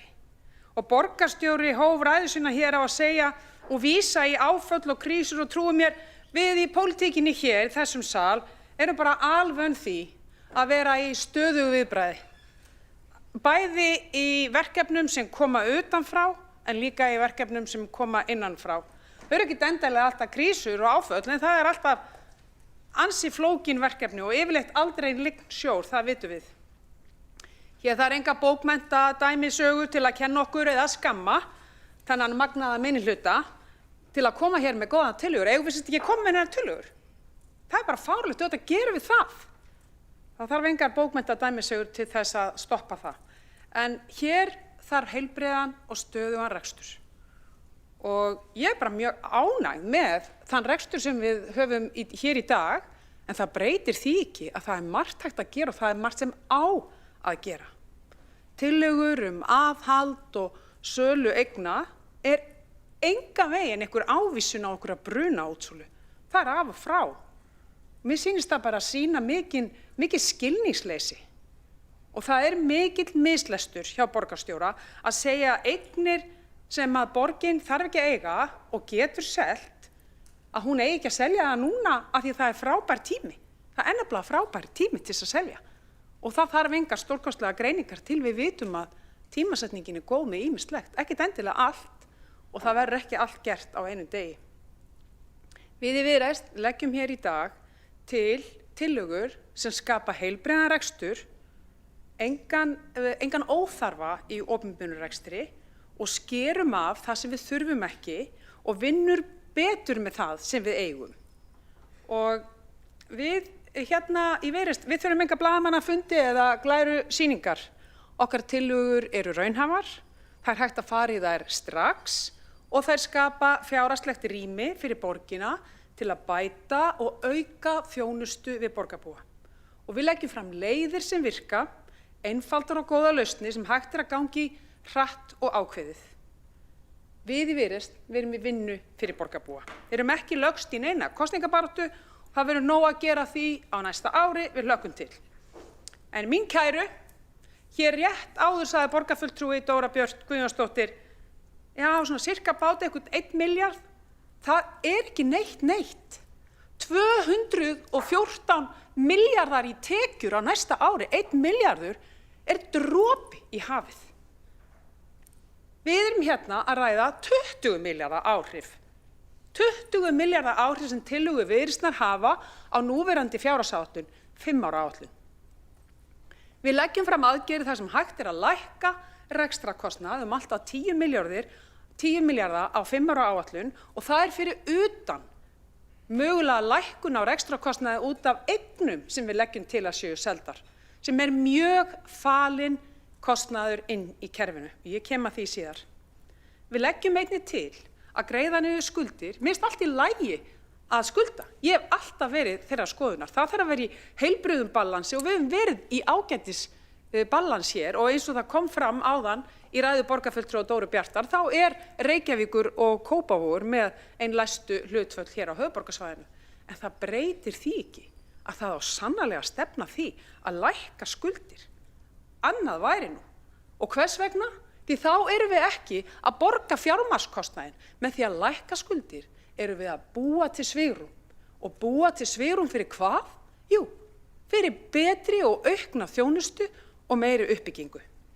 Og þetta viljum við gera með sölu eigna sem borgin þarf ekki að eiga og við getum losað okkur undan miklum kostnaði. Okkar tillögur eru raunhæfar og þær eru í anda þess sem Viðreisn hefur ávallt staðið fyrir, það að einfalda kerfið og bæta þjónustuna. Engar plástursaðgerðir, engin krísuviðbrögð, heldur stöðugan, góðan rekstur. Og við vitum vel hvað þarf. Við vorum ekki að koma í þennan borgarstjórnarsal í gær. Við höfum verið hér í 8 ár og við þekkjum fjármál borgarinnar vel. Við viljum lækka kostnað, allan miðlægan kostnað, og þegar ég segi allan þá ég ekki að meina bara hér í ráðhúsinu. Okkur svo tamt að tala bara miðlægan kostnað hérna í ráðhúsinu. Þegar við tölum miðlægan kostnað, þá erum við að tala miðlægan kostnað á öllum skrifstofum og öllum sviðum borgarinnar. Og við viljum stefna því að borgin fari úr 8% sem hún í dag, samkvæmt upplýsingum sem við fáum á Sambandi íslenskra sveitarfélaga, og við viljum fara niður í 6%. Landsmeðaltalið 7%. Reykjavík 1% hærra en landsmeðaltal í miðlægum kostnaði. Það ekki fótgönguliðarnir okkar út í skólunum eða út í velferðinni eða í leikskólanum eða í sundlaugunum eða í menningunni eða í þjónustu við utangarðs þar sem við erum að gera ýmislegt fleira heldur en önnur sveitarfélög. Þetta miðlægur stjórnunarkostnaður og þar eigum við að horfa til stöðugrar endurskoðunar af því að það þar sem við erum sífellt að fitna og grennast. Við í Viðreisn sjáum ekki í eina mínútu eftir krónum sem fara í þjónustu, beina þjónustu við borgarana. En ef að Reykjavíkurborg er 1% hærra með allan miðlægan kostnað heldur en landsmeðaltalið, þá er það sannarlega ákall það að við þurfum eitthvað að skoða hvað við erum hér að gera. Við erum að fara niður í 6%. Ég veit að fyrirtæki, stór fyrirtæki, þau eru að stefna á 5% og þeim finnst það stöðugt erfið. En þetta er það sem það er, stöðug vinna. Þetta verður aldrei búið. Rekstur og fjármál eru aldrei búin. Mér finnst ótrúlegt í rauninni hvað pólitíkin getur verið íhaldssöm og kerfisleg. Svo ég tala nú ekki kjarklaus, já, ég segi kjarklaus því að auðvitað eigum við hér í borgarstjórn að hafa kjark. Nægilega eru stóru orðin fyrir kosningarnar, en þegar kemur að því að standa við stóru orðin, þá kiknar pólitíkin mjög svo gjarnan í hnjánum undan sérhagsmunum og þrýstingi og þorir allt og litlu. Ég vil hvetja borgarstjórn til dáða, til þess að sýna kjark og þor og standa við stóru orðin. Okkar breytingar eru djarfar en þær eru líka ósköp einfaldar. Og það eru ekkert rosalega margar. Við ákvaðum ekki að bombardera borgarstjórn með 20-30 tillögum. Nei, þær eru frekar einfaldar. Þær snúa að þessu að við drögum niður hlutfall af miðlægum kostnaði á öllum sviðum og skrifstofum borgarinnar, stefnum að honum niður í 6%, það gerist ekki yfir nótt, byrjum í okkar áætlunum og útreikningum, þá byrjum við að taka það niður 1% á næsta ári og komast síðan niður í 6% árinu 2027. En áhrifin sem þetta mun hafa á rekstur borgarinnar í 5 ára áætlun eru rúmlega 10 milljarðar. 10 milljarðar. Það er engin smá peningur. Við leggjum einnig til aðgerðir það hvernig er hægt að greiða niður skuldir og lækka þær alltaf 10 milljörðum og skapa þannig rými til þess að fara í frekari uppbyggingu, til þess að fara í frekari fjárfestingar og án þess að vera að greiða hér vexti og vaxtavexti. Stefnum að því. Okkar tillögur eru 5. Það er tillagan okkar miðlæga stjórnsýslu sem ég nú þegar gert grein fyrir. Við erum með tillögu að leggja niður mannréttinda- og lýðræðisskrifstofu Reykjavíkur, það er ekkert nýtt. Við teljum að þessi skrifstofa sé óþörf. Eins og ég hef áður sagt hér í þessu sæti að þá eigum við að þrýsta á ríkið að standa við stóru orðin þar. Þau lögbundnu verkefni sem nú eru inn á skrifstofunni er sannarlega hægt að finna annan stað innan þess fína kerfi sem borgin er. Við viljum gjarnan selja malbyggunarstöðuna eins og ég fór yfir hérna á síðasta þegar við ræddum fjárhagsáætlun hérna fyrir mánuði síðan. Þá erum við í dauðafæri núna. Við erum búin að gera allt sem við settum okkur að við vildum gera. Við erum búin að finna henni nýja lóð. Við erum búin að umbreyta vextinum. Við erum komið með fyrirtæki sem að auka markaðshlutdeild sína. Ef það er ekki núna sem við eigum að selja góðan rekstur malbyggunarstöðarinnar, þá veit ég ekki hvenær það er. Og hvað gætum við mögulega fengið fyrir hana? Já, það getur verið óábyrgt og ábyrgt að segja eitthvað, en ég myndi skjóta einhvers staðar í kringum 2 milljarða sem við gætum fengið fyrir malbyggunarstöðina. Sem betur fyrir er nú borgin ekki að leggja inn einn útlagan kostnað þar fyrir, en við eigum ekki að vera í svona samkeppnisrekstri. Svo eru það fasteignir sem borgin á og hún þarf ekki. Og þetta eru dæmi frábær hús, kæra borgarstjórn, ég veit það. Þetta eru óskaplega falleg hús með alveg óskaplega góðri starfsemi í, en hún hefur bara ekkert með grunnþjónustu borgarinnar að gera. Þetta eru Tjarnargata 20, þetta eru Lindagata 51 og Iðnó. Þetta eru gömul og falleg hús sem kostar að reka, viðhald og fleira. Það er gríðarlegur rekstrakostnaður að eiga svona gömul og stór hús og við erum sannarlega ekki að fá tekjur, neitt að viti upp í þann kostnað sem við leggjum á. Og ég er ekkert búin að reikna þennan kostnað. Þetta er allt saman falið, en þegar við seljum, þá losnum við þennan rekstrakostnað. Við eigum að selja þetta. Og það þarf enga bruna átsölu til. Þetta er bara gert af yfirveguðu og rólegu ráði. Þetta er einskiptis kostnaður í tekjum, fínt. Setjum hann inn í fjárfestingu, borgum niður skuldir, búum til rými. Við erum með tillögu að selja eftirfarandi bílastæðahús. Það er Bergstaðastræti, það er Stjörnuport, það er Traðakot, það er Vestugata, Kólaportið og Veitatorg. Þetta eru fasteignir sem borgin þarf ekki að eiga. Ég legg ekki til að ráðhúskjallarinn sé seldur því að ég held að við ættum, ef eitthvað er, að passa verulega vel upp á þetta ráðhús hér og láta það ekki dankast niður í viðhaldstörf og tækni afturhald sem myndi ég segja. En við þurfum ekki að reka bílastæðahús, það vitum við. Og borgin í rauninni búin að leggja línu með stefnumörkun fyrir ný hverfi út alla borg að það sé ykkur annar en borgin sem rekur bílastæðahúsin. Og þá skýtur það skökku við að við séum að gera það síðan hérna í miðborginni. Seljum þessi hús. Ok, já, við fáum tekjur og við getum fengið tekjur frá 5,5 upp í 6,7 milljarða. Setjum það enn og aftur inn í það sem við gerum við borgunniðurskuldi eða setjum það eitthvað miðlagt þar sem það fer ekki í hítina, heldur býr til rými fyrir auknar fjárfestingar. En hvað gerist þegar við seljum þessi hús? Jú, reksturinn á þessum húsum og kostnaðurinn við reksturinn á þessum húsum, hann fer út úr verkefnum borgarinnar og fer af okkar borðum. Við erum þá ekki lengur að halda við viðhaldinu. Við erum ekki að borga þessum húsum fasteignagjöld, hita á rafmagn og tryggja þau eða hvað það er sem þarf. Við látum bara aðra það og húsin búið til tekjur fyrir þá aðila. Þetta ósköp einfaldar tillögur. Hér erum við bara að leggja til breyting á rekstri sem snýr að miðlægum kostnaði, öllum miðlægum kostnaði, til samanburðar við önnur sveitarfélög út allt land, algjörlega aðgerð sem að virkar og er eitthvað sem við eigum alltaf að vera að horfa til, við eigum alltaf að vera að endurskoða þetta, því við þekkjum það bara, ekki bara úr pólitíkinni, heldur bara úr fræðikenningum að kerfi hafa alltaf tilhneigingu til þess að fita sig. Þau hafa alltaf tilhneigingu til þess að hugsa sjálfan sig. Og við höfum séð það að hvenær sem við biðjum einhverjar aðgerðir, eitthvað viðbragð í pólitíkinni, hvað fáum við? Jú, við fáum frábæra skýrslu frá frábæru fólki og hvað þarf það? Fleiri stöðugildi. Stöðugildin hérna er gjaldmiðillinn. Og hvað gerist þegar við hendum út þessum stöðugildum? Jú, þau fara út í hítina, þau koma aldrei tilbaka aftur. Og þau eru þarna. Og við höfum aldrei kjarkinn til að stoppa og segja, hei, hér var verkefni sem var tímabundi, hvernig gengur það að fá mælikvarðana? Tökum hennar pening aftur og notum hann kannski ný verkefni sem við forgangsröðum.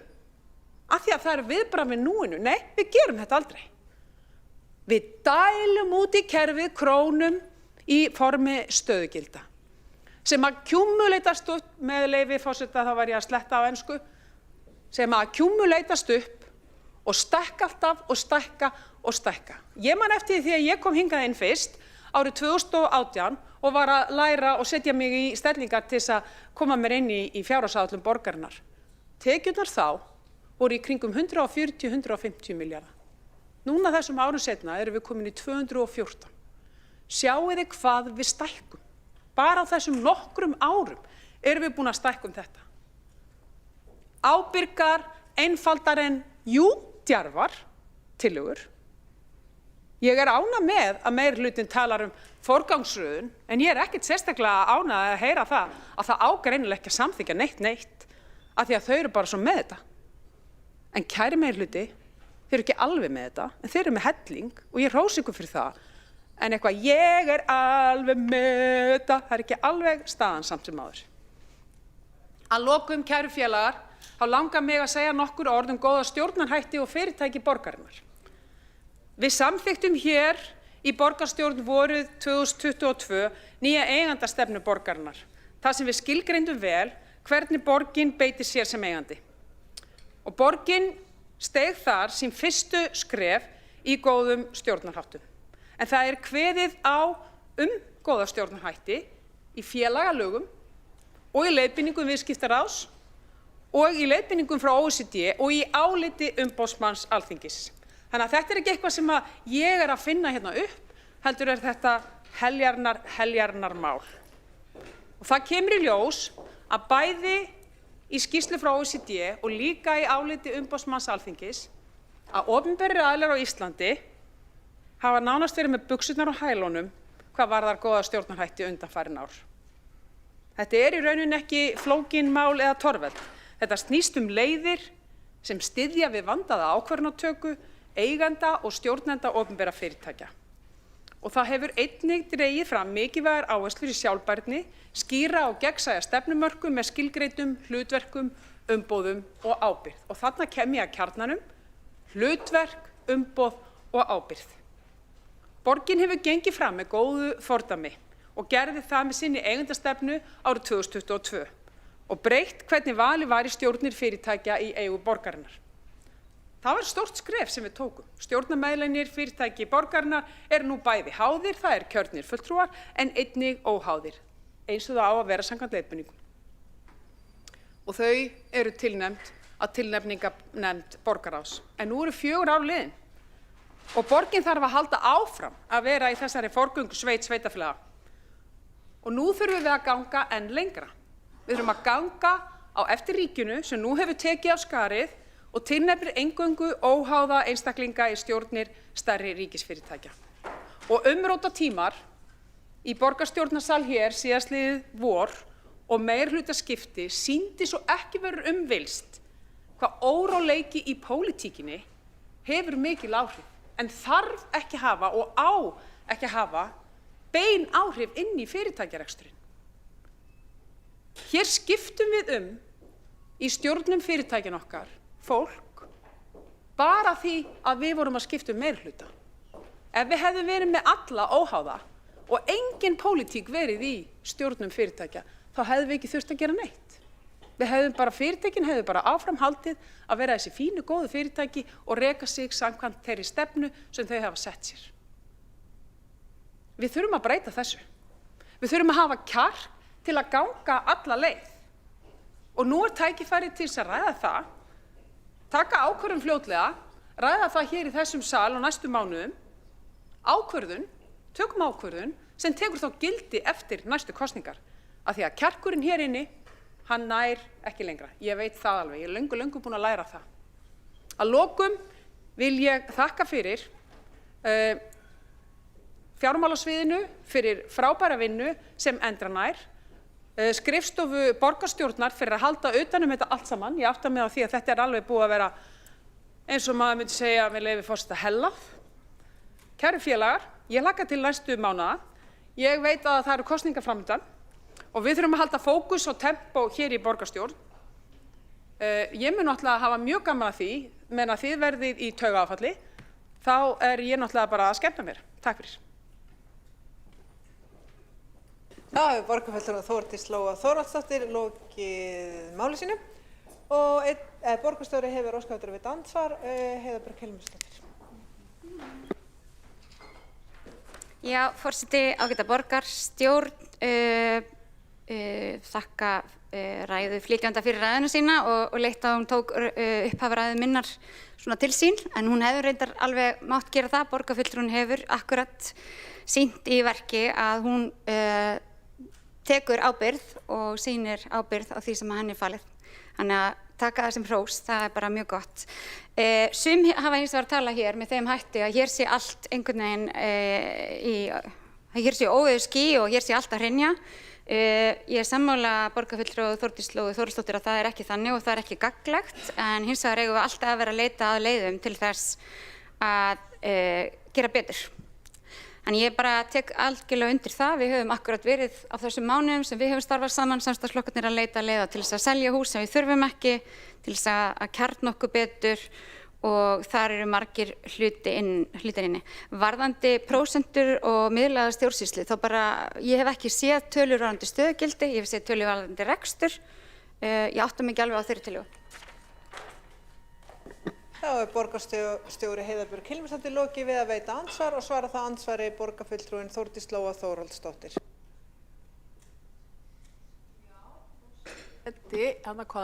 Forseti, takk fyrir þetta borgarstjóri. Sú tillaga, hún gengur út á það að það er til tölur í árbók Samband íslenskra sveitarfélaga. Það er til tölur það hvað miðlæg stjórnsýsla er stórt hlutfall af heildarlaunahlutfalli sveitarfélaga og Reykjavíkurborg er með 8%, landsmeðaltal með 7% og tillagan gengur út á það að lækka þetta, stefna því að lækka það niður í 6%, fyrst 1% á næsta ári og árið 2027 farið það niður í 6%. og ég hef haft ágjör á því að við séum 1% hærra heldur en landsmeðaltalið og ég sé enga ástæðu til þess að við séum það, en það er mjög mikilvægt að öll skilji það að þetta, ég er ekki að tala miðlægu stjórnsýsluna í Ráðhúsinu einvörðungu, ég er að tala alla miðlæga stjórnsýslu á öllum sviðum, á öllum skrifstofum, út allt borgarkerfið og ég held bara að við ættum að stefna því að hið lágmarki ná landsmeðaltali en fara niður það að því að við eigum stærðar hagkvæmnina með okkur. Þá hefur borgarfulltrúinn Þórdís Lóa Þórhallsdóttir lokið við að svara andsvari og veitir þá andsvar öðru sinni borgarstjórinn Heiða Björg Hilmisdóttir. Já, forseti, ágæti borgarstjórn, eins og ég segi, það verður einhver inni með þessa tölu, það liggja ekki fyrir á vef sambandsins, en hins vegar bara sjálfsagt að skoða þær og mikilvægt að leita alltaf leiða til þess að gera betur. Það er okkar hlutverk og við tökum það alvarlega. Við viljum fara vel með það, traust og ábyrgð sem okkur er falin. Þá hefur borgarstjórinn Heiða Björg Hilmisdóttir lokið við að veita andsvar öðru sinni og svara þá andsvar öðru sinni borgarfulltrúinn Þórdís Lóa Þórhallsdóttir. Takk fyrir þetta, forseti. Það er bara gott að heyra að borgarstjóri er jákvæður, þess að tölur allar til er ekkert mál að sýna og fara við það. Takk fyrir.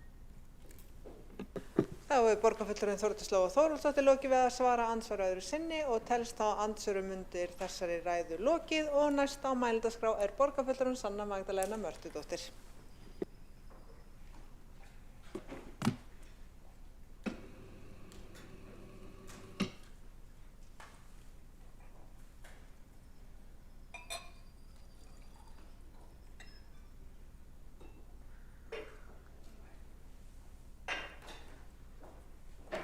Forseti, íbúar og öll sem eru að fylgjast með hér í dag.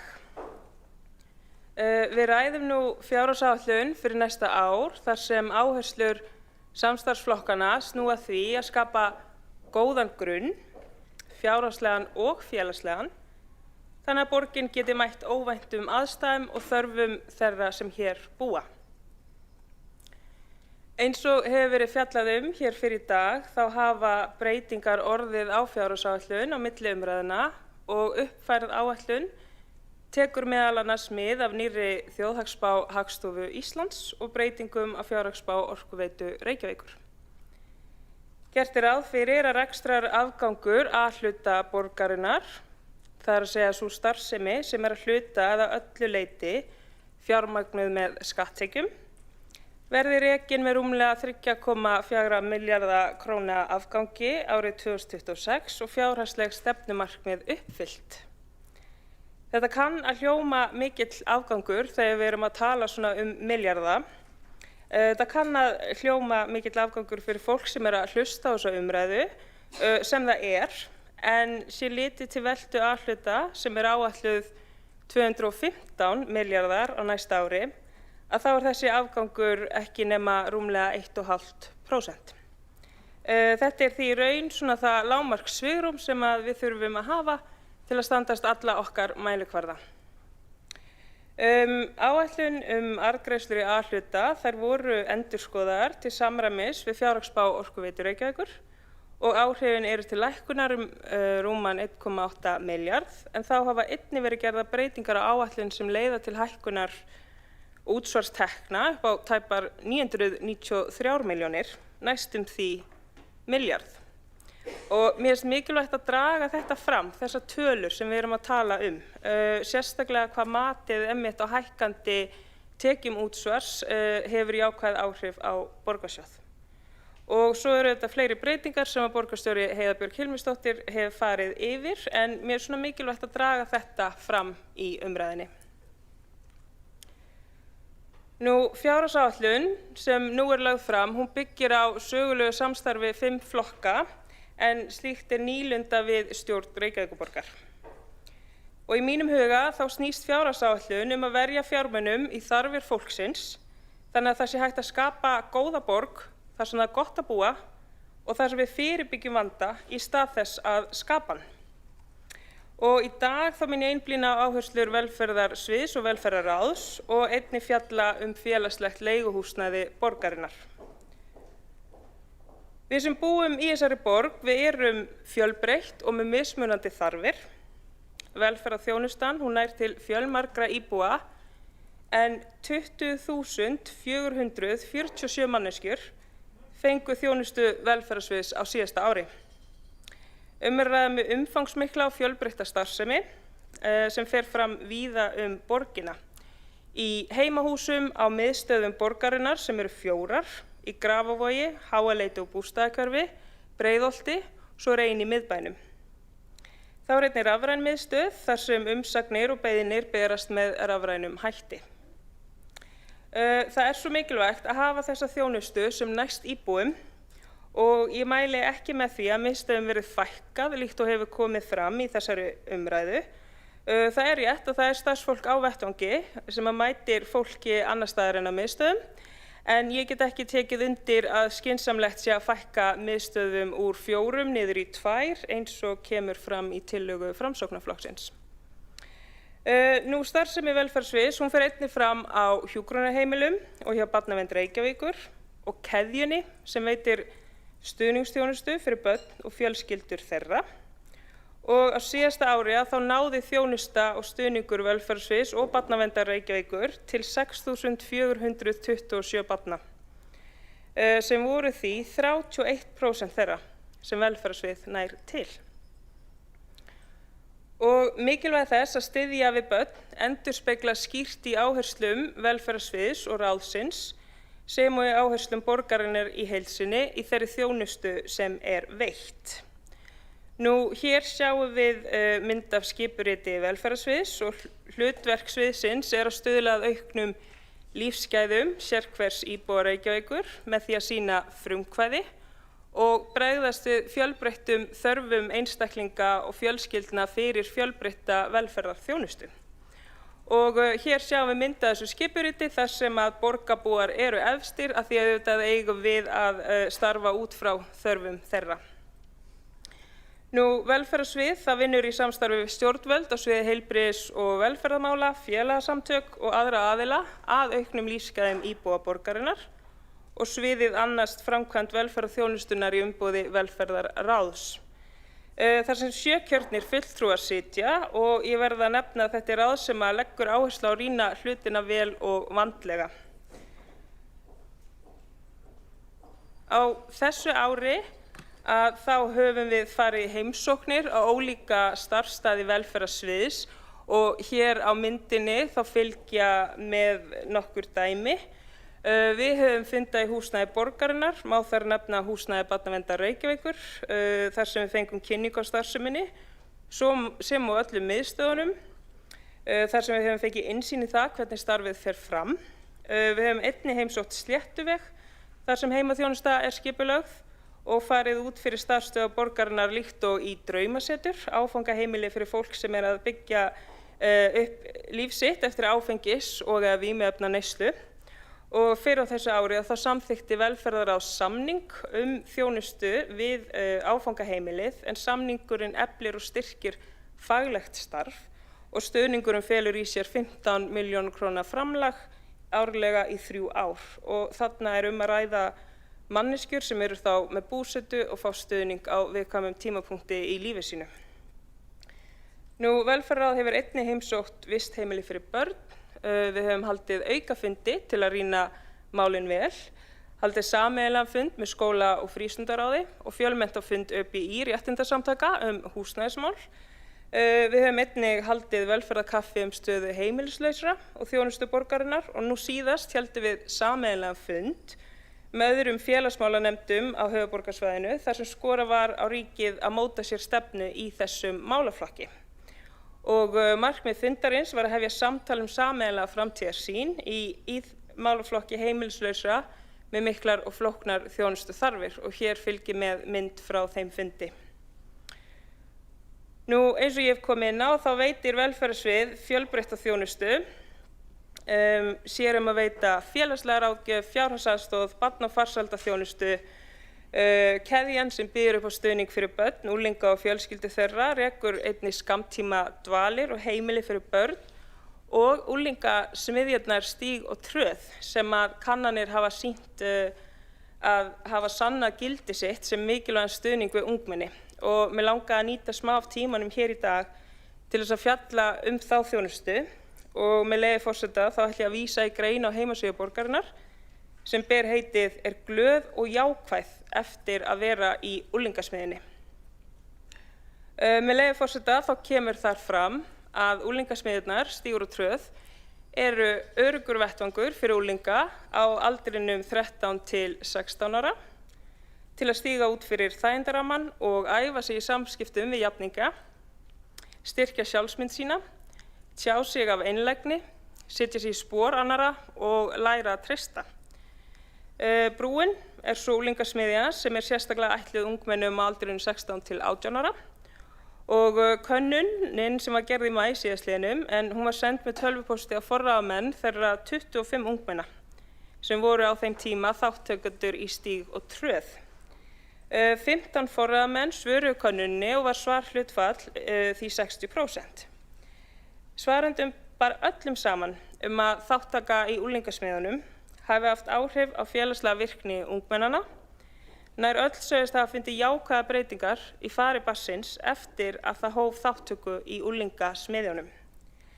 Þá sögðu allir svarendur líklegt eða mjög líklegt að þeir myndu mæla með unglingasmiðjunum fyrir aðra foreldra. Tilvitnun lýkur, en það er gleðilegt að sjá þau jákvæðu áhrif sem unglingasmiðjurnar hafa. Nú, velferðarsvið mætir íbúum á ólíkum ævi- og lífskeiðum út frá fjölbreyttum þörfum.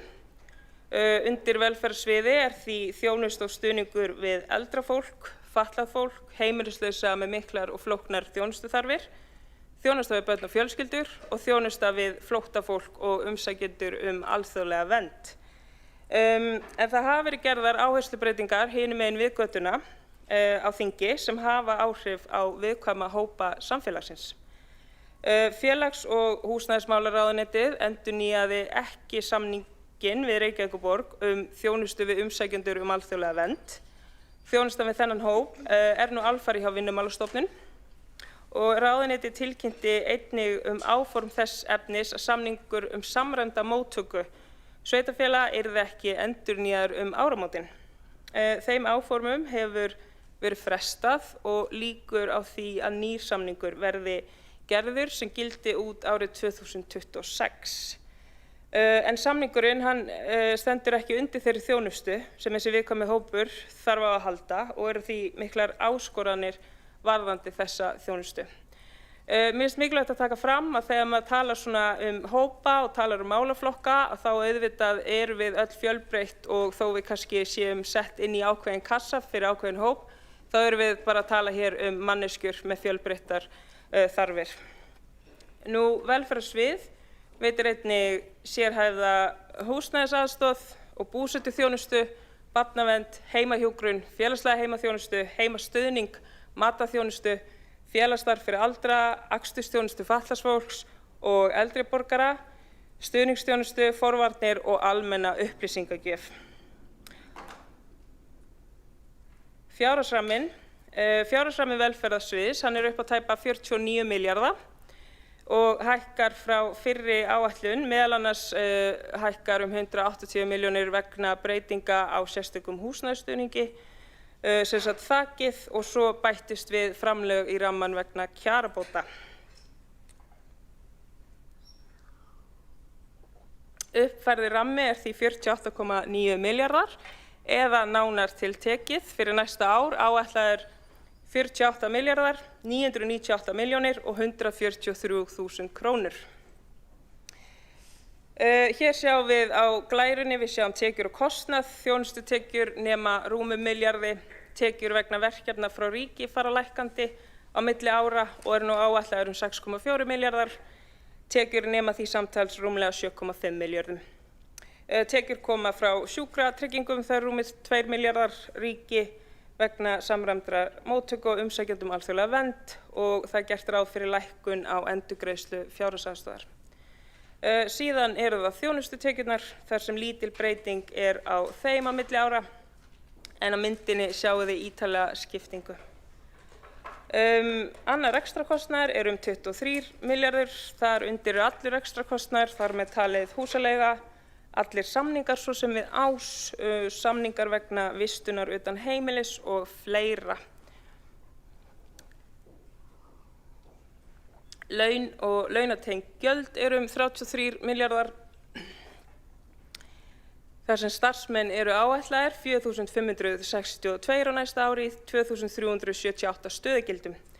Og hér má sjá nánari skiptingu eftir þjónustuþáttum en ég vek athygli borgarstjórnar á því að nánari upplýsingar að finna í greinargerð greinargerð velferðarsviðs sem við höfum öll aðgang að.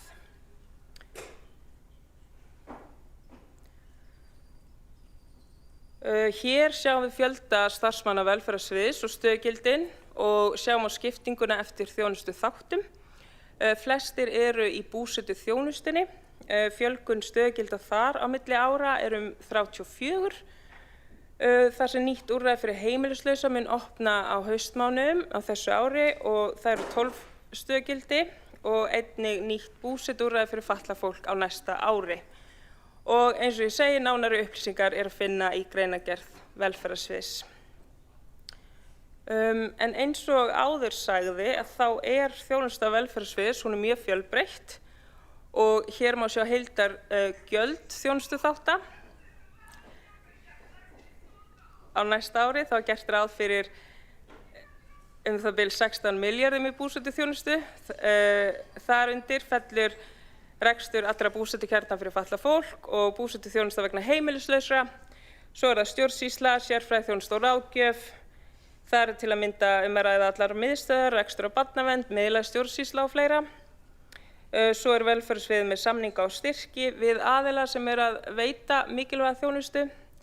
Í heimahjúkrun ráðgert að verja rúmum 3 milljörðum á næsta ári en í því felst að veita reglulega heilbrigðisþjónustu í heimahúsi. Og við að styrkja fjölbreytt samtök, eins og ég sagði, sem að veita mikilvæga þjónustu og stuðning við íbúa borgarinnar og þessi samtök til dæmis má þar nefna Kvennaathvarf, Hugarafl, Hlutverkasetur, Stígamót, Alanó, Bataskólann, Reykjadal, Draumasetrið og Afstöðu. Allt samtök sem hafa verið að sinna greiðlegri mikilvægri þjónustu. Velferðarstefnan, hún leiðarljós í þjónustuveitingu og velferðarstefnan vegvísir og rammi utan veitingu velferðarþjónustunnar og megin áhersla sviðsins að framfylgja henni. Stefnan hún var samþykkt árinu 2021 og gildir til ársins 2030 og fyrsta aðgerðaráætlun með stefnunni gildir til loka þessa árs og verið að vinna nýja aðgerðaráætlun sem mun vera tilbúin fyrir árslok. Og kjarni velferðarstefnunar felst í 7 stefnumarkandi áherslum sem ég myndi segja að mætti jafnvel víkka út á alla borgina í heild. En áherslunar að engin tvö eins, þjónustan þarf að taka mið af aðstæðum og þörfum hvers og eins, áhersla á nálægð og aðgengileika við þau sem þurfa þjónustuna að halda. Þjónustulipurð og skilvirkni skipta einnig miklu máli sem og virðing og umhyggja. Því þjónusta sem snýr að heill og hamingju þarf að einkennast af samkennd, umhyggju og umfram allt virðingu fyrir einstaklingnum. Frumkvæði og forvarnir einnig einn kjarni velferðarstefnunar, þar sem áhersla lögð á forvarnir í allri velferðarþjónustu. Samtal og samráð skipta einnig lykilmáli en áhersla lögð á reglubundið samráð í velferðarþjónustunni og svo það fagmennska og framsýni sem skipta miklu máli þar sem starfsfólk að koma til móts við fjölbreyttar þarfir notenda og stuðla þannig að auknum lífsgæðum þeirra. Þetta ekki aðeins falleg orð, þetta leiðarljós sem þarf að vinna eftir á hverjum degi.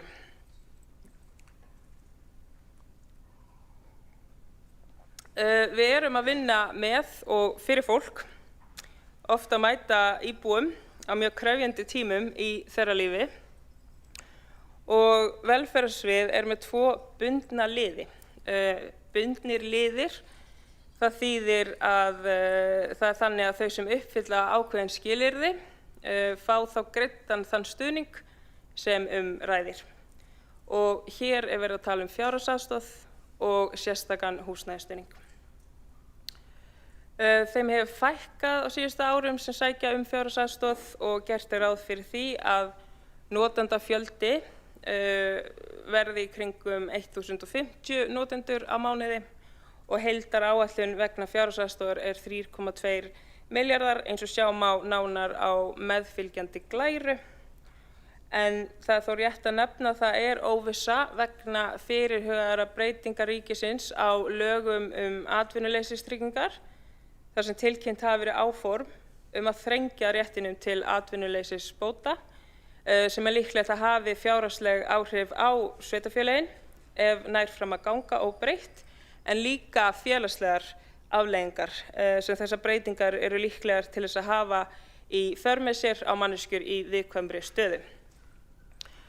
Velferðarráð hefur fjallað þetta og var meðal annars með tillögu þetta málefni 30. apríl og mun halda áfram að fylgja málinu eftir, en tillagan sem Velferðarráð sameinaðist var eftirfarandi með leyfi forseta. Velferðarráð leggur til að félags- og húsnæðismálaráðuneytið verði upplýst nauðsyn þess að greina hvaða áhrif fyrirhugaðar breytingar á atvinnuleysisbótum hafi á útgjöld sveitarfélaga, þar með talið Reykjavíkurborgar. Einnig hvaða fjárhagslegu og félagslegu afleiðingar verði vegna stöðu þeirra sem fá fjárhagsaðstoð að loknum atvinnuleysisbótarétti. Óskar eftir því að fá frekari upplýsingar frá ríkinu hvað breytingar ráðuneytið hafi í huga á atvinnuleysisbótakerfinu og hversu mikil stytting er fyrirhuguð. Tilvitnun lýkur. Nú þá hefur velferðarsvið einnig lagt fram ítarlega greiningu á þessum fjárhagslegum og félagslegum afleiðingum ef að fyrirhugaðar breytingar fara fram óbreyttar, og sú umsögn var send inn og einnig lögð fram fyrir Velferðarráð 1. október síðastliðinn og vek athygli borgarstjórnar á hún er aðgengileg þar í fundargerðum. En ég mun fjalla nánar fjárhagsaðstoðina og sérstaka húsnæðisstuðninginn og upphæðir þar undir til íbúa aðeins síðar.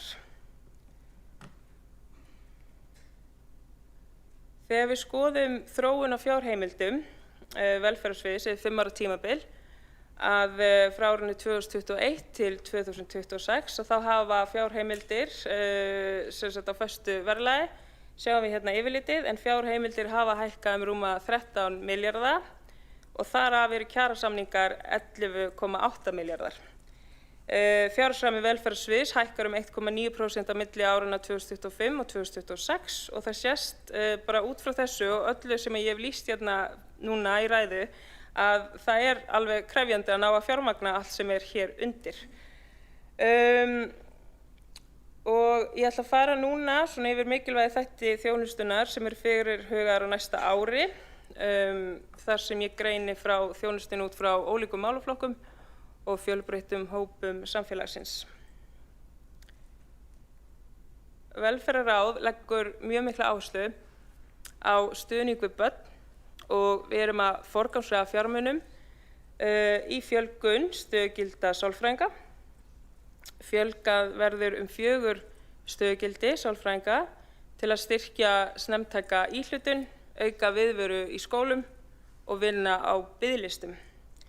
En snemmtæk íhlutun, það þýðir að bregðast snemma við. Og það verður haldið áfram með verkefni frístundatengla sem vinna því að ná til barna vegna frístundaþátttöku og þeir munu sinna þjónustu þvert á borgina og markmið er að bæta aðgengi að íþróttum, menningu, virkni og þátttöku. En eins og við vitum það eru oft fátæk börn og foreldrar þeirra hafa ekki efni á því að greiða fyrir einhverja frístundir fyrir þeirra börn og við vitum að það er við erum meðvituð þá staðreynd og það er mjög útilokandi eins og við vitum að vera fátækur. En Mánaberg, það er vistheimili barna, það flytur í annað og stærra húsnæði sem hentar starfseminni betur en úrræðið hefur verið meira en fullnýtt síðustu ár. Og áframhaldandi innleiðing betri borgar fyrir börn sem er oft skammstafað sem BBB mun fara fram á næsta ári þar sem sett verða af stað foreldranámskeið fyrir foreldra sem fara í gegnum lausnateymin og Dalaker, stafræn lausn sem er sniðin að þörfum hvers og eins verður innleitt í þjónustu.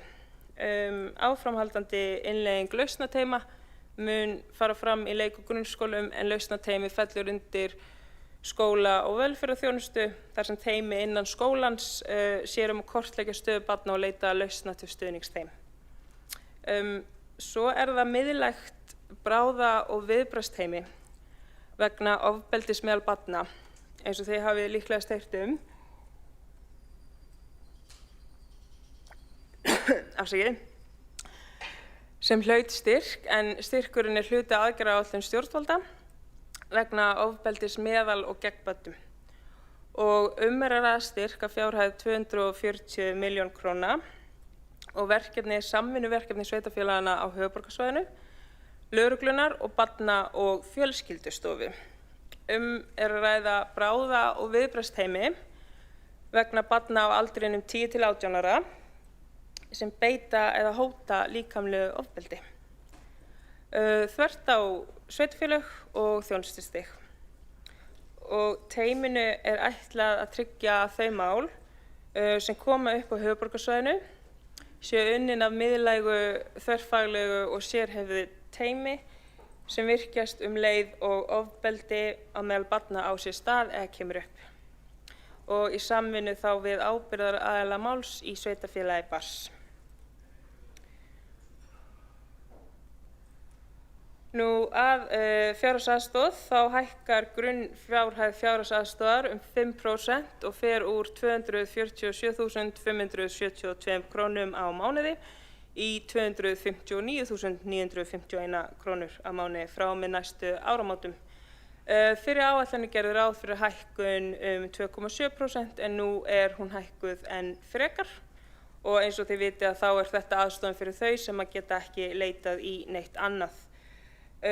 Nú breytingar á þaki húsaleigubóta og sérstaks húsnæðisstuðnings hefur verið farið yfir en hér er sem sagt að ræða auka fjárframlag sem fer til tekjulágra leigjenda sem leigja meðal annars hjá félagsbústöðum og Bjargi og mun þá auka ráðstöfunartekjur þeirra eins og sést á myndinni sem fylgir hér með að þá er þetta breyting sem að nær einna helst til þeirra sem eru 2 eða fleiri í heimili líkt og barnafjölskyldna og svona til að útskýra þetta aðeins nánar að þá greiðir ríkið ákveðið hlutfall í húsaleigubætur og borgin kemur síðan með jafn háa upphæð ofan á það til þeirra sem eiga rétt á sérstökum húsnæðisstuðningi.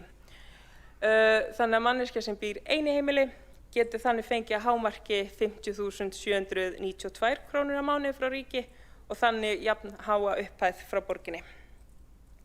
Og svo sjáum við hérna meðfylgjandi mynd hvernig greiðslurnar breytast til að ná þá upp í þetta 110.000 króna þak á mánuði í stað þess að stuðningurinn stoppi við 100.000 krónur á mánuði. Það er sem sagt þetta sem að breytingin felur í sér og áætlað þetta kosti Reykjavíkurborg 180 milljónir á næsta ári.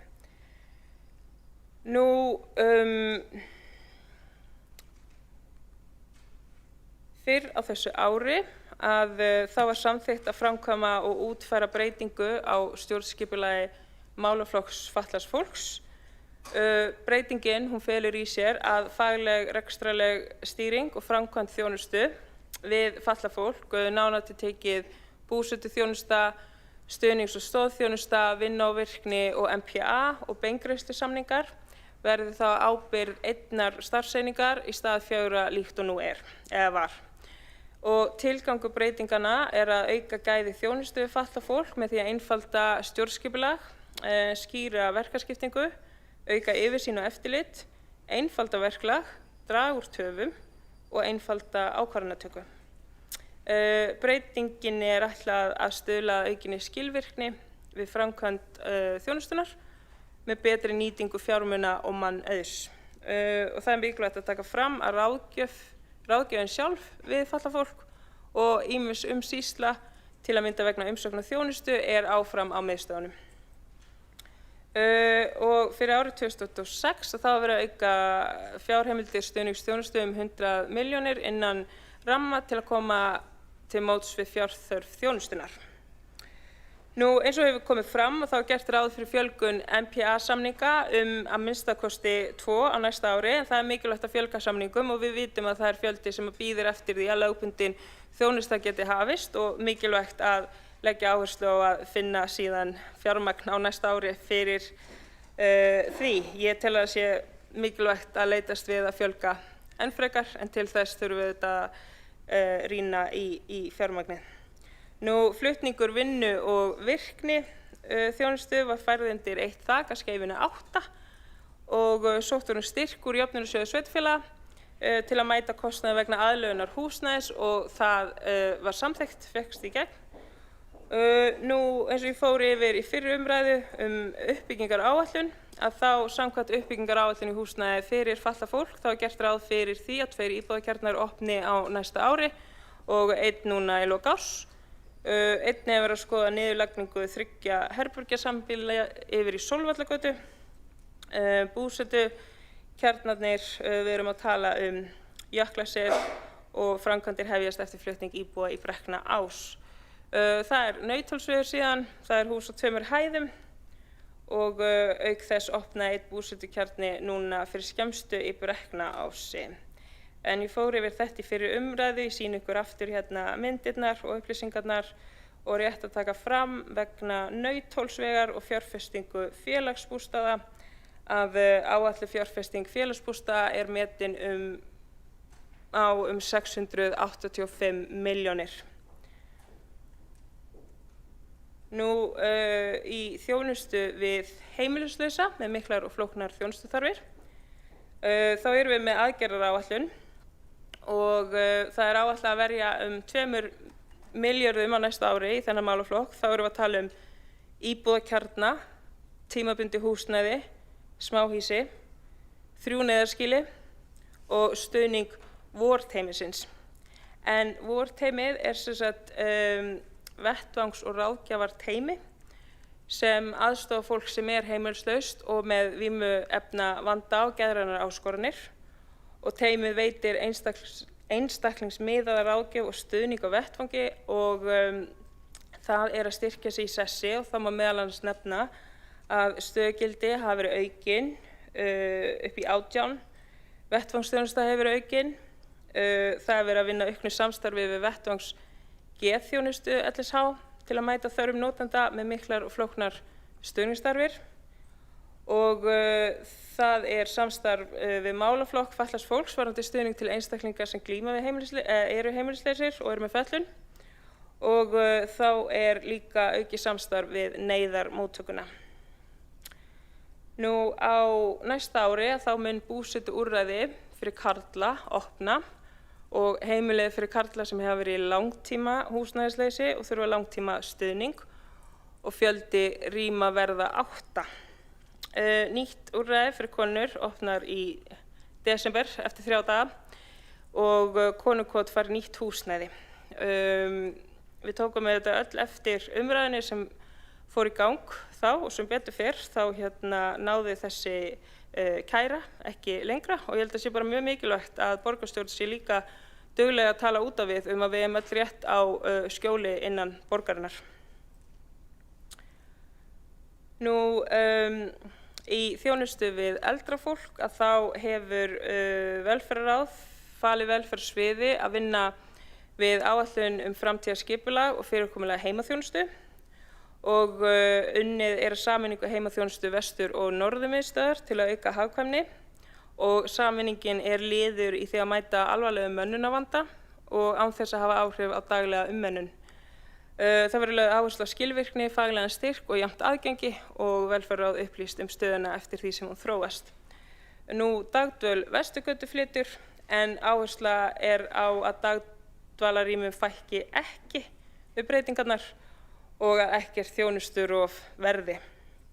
Hvað varðar hjúkrunardeild Seljahlíðar þá verður rekstri 20 hjúkrunarrýma í Seljahlíð hætt. Rýmum verður breytt í þjónustuíbúðir en fyrir eru 45 þjónustuíbúðir í Seljahlíð. Vegna Vesturmiðstöðvar, ég ætla að nefna það sérstaklega hér, breytingar fyrirhugaðar. Þetta er ein miðstöð borgarinnar sem í daglegu tali hefur lengi verið þekkt sem þjónustumiðstöð en velferðarráð hefur samþykkt flutning miðstöðvarinnar í Borgartún 12-14 en það uppfyllir helstu þarfir með góðu aðgengi, nægu rými og samlegðar áhrifum við aðrar stofnanir borgarinnar. Það þarf að endurhanna móttökuna til að tryggja öryggi og betri þjónustu og samnýtingu þjónustuveri en 90 starfsmenn flytjast í Borgartúnið og Hvað varðar fjárhagsleg áhrif að þá flutningurinn hann felur í sér lægri húsnæðiskostnað, betri nýtingu á rými og eflingu á þjónustu.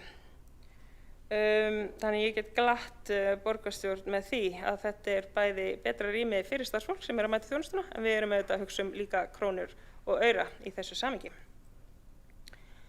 Að félagslegu leiguhúsnæði þá í öllum hverfum borgarinnar félagslega leiguíbúðir sem ætlaðar eru fjölskyldum og einstaklingum undir tilteknum eigna- og tekjumörkum, auk leiguíbúða fyrir aldraða og fólk með fötlun, og félagsbústaðir eru samtals með rúmlega 3000 íbúðir í eignasafninu og yfir 5% af íbúðafjölda í borginni. Framtíðarsýn félagsbústaða hún byggir á 5 stoðum, þessum markmiðum. Númer 1 að tryggja húsnæðisöryggi og lífsgæði með uppbyggingu og þróun eignasafns. Númer 2, veita vandaða og áreiðanlega þjónustu sem stuðlar að velsæld. Númer 3, ásýnd og viðhald fasteigna styðji við vellíðan. Númer 4, umhverfi, þróun og gæði. Og númer 5, yfirsýn, gagnsæi og ábyrgur rekstur. Ég svo óvenn því að tala svona lengi. Ég þarf að fá mér smá vatnssopa. En eins og ég hef sagt síðustu ár í þessari fjárhagsumræðu, og ég ætla að gera það núna líka, að þá eru fjölmargir að bíða eftir viðeigandi húsnæði. Við vitum hvernig leigumarkaðurinn ótryggur og hræðilegur fyrir leigjendur, og því uppbygging á vegum hins opinbera og óhagnaðardrifin húsnæðisuppbygging, hún nauðsynleg til að fólk fái gott, viðeigandi og öruggt húsnæði þar sem það getur búið sér til langtíma heimili. Nú erum við mikið að tala fjárhagsleg áhrif þeirra ákvarðana sem eru teknar hér, en við megum ekki gleyma því að með því að verja ekki fjármunum í mikilvæga þjónustu, með því að verja ekki nægum fjármunum í húsnæðisuppbyggingu og stuðningu þau sem að mest þurfa á henni halda, þá býr það til félagsleg vandamál sem muni enda með að kosta okkur miklu meir í framtíðinni ef ekki brugðist við. Nú eru 540 manns að bíða eftir almennu félagslegu leiguhúsnæði. Þeir að bíða eftir því að komast í öruggt skjól, og þá ekki nefndir aðrir biðlistar eftir húsnæði. En ég vek athygli borgarstjórnar á því að tölfræðivefur Reykjavíkurborgar, hann veitir miklar upplýsingar. Þetta opið fyrir okkur öll til þess að skoða og skoða þær tölur sem þar eru inni á Velstat. En þar sem það margt fólk að bíða eftir húsnæði, og það nauðsynlegt að borgin finni leiðir til að auka uppbyggingu félagslegs leiguhúsnæðis og hvernig megi byggja meira upp með verkalýðshreyfingunni eins og við erum að gera.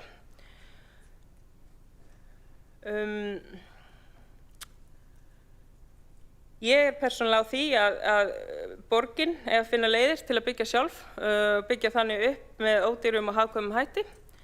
En við erum hér með tillögu eiginfjárframlag til félagsbústaða, þar sem lagt til að Reykjavíkurborg greiði fjárframlag að fjárhæð 513 milljón króna til fjölgunar félagslegra íbúða, og eins og hefur komið fram í umræðinni að samhliða verði þá nýtt viðskiptalíkan félagsbústaða undirbúið með hliðsjón af sjálfbærni félagsins.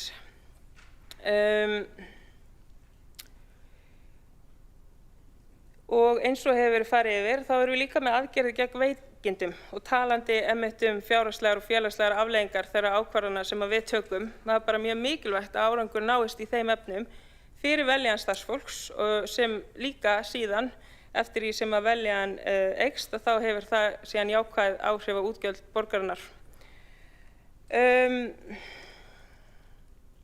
Nú, ég get ekki farið hérna úr þessu ræðupúlti án þess að nefna útsvar og hvaðan okkar tekjur koma. En eins og við vitum að þá útsvarið það veigamesti tekjustofn borgarinnar, og þetta greitt af launatekjum, það eru öryrkjar sem greiða útsvar af sínum tekjum, og jafnvel fólk sem að fær tekjur fjárhagsaðstoðar greiðir inn í sameiginlegan sjóð til þess að hægt sé að veita síðan góða og öfluga þjónustu.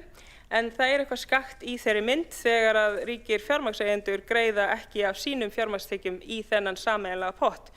Auðvitað getum við ekki breytt þessu hér en við getum látið í okkur heyra að vilji er til þess og lagt áherslu á að breytingar verði gerðar til þess að skattlagning fari fram með sanngjörnum hætti. En það er auðvitað sérkennilegt að búa í samfélagi þar sem að fátækasta fólkið er að greiða sameiginlegan sjóð en þau sem að hafa tekjur sínar af fjármagnstekjum eru ekki að greiða þrátt fyrir að þeir nýti vegi, söfn, sundlaugar, leikskóla, grunnskóla, sorphirðuþjónustu. Þannig að þetta er bara mjög skökkmynd og ég get ekki farið hérna án þess að hafa nefnt þetta. Nú, svo ég taka aðeins að mér velferðarhattinn og setja á mig hatt forseta borgarstjórnar að þá var mjög ánægjulegt að við höfum samþykkt tillögu fundarumsjónakerfi sem heitir LÓA og mun þá auka skilvirkni hér þannig að við séum ekki að treysta á þannig getum treysta á rafrænar lausnir og öruggar lausnir vegna funda borgarstjórnar. Nú, svo bara varð ég líka að nefna hvað er ánægjulegt að sjá áherslur hjá umhverfis- og skipulagssviði varðandi aukna innvistun af því eins og við sjáum að þá útboð ekki alltaf málið eins og við vitum.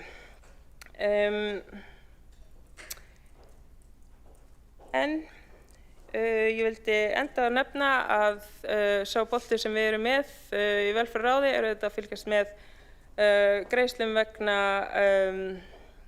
barna sem eru með fjölþættan vanda sem að ríkið mun koma inn í á næsta ári og ég vil þakka samstarfsflokkunum og öllum sem hafa hjálpað til við láta þessa fjárhagsáætlun verða að veruleika og fyrir að svara fjölmörgum tölvupóstum og fyrirspurnum. Halldóra, Erik og öll á fjármálasviði, fjármála- og áhættustýringarsviði, svo ég noti nú rétt nafn, og Rannveig og Agnes og fleiri á velferðarsviði. Kærar þakkir. Meira var það ekki að sinni. Þá hefur borgarfulltrúin Sanna Magdalena Mörtudóttir lokið máli sínu og einn borgarfulltrúi hefur óskað eftir að veita andsvar. Það er borgarfulltrúin Sandra Hlíf og Kares. Forseti, ágæta borgarstjórn. Ég þakka formanni velferðarráðs fyrir þessa yfirferð. Það eru nokkrar spurningar sem ég er með sem snúa þá aðalega að barnaverndinni.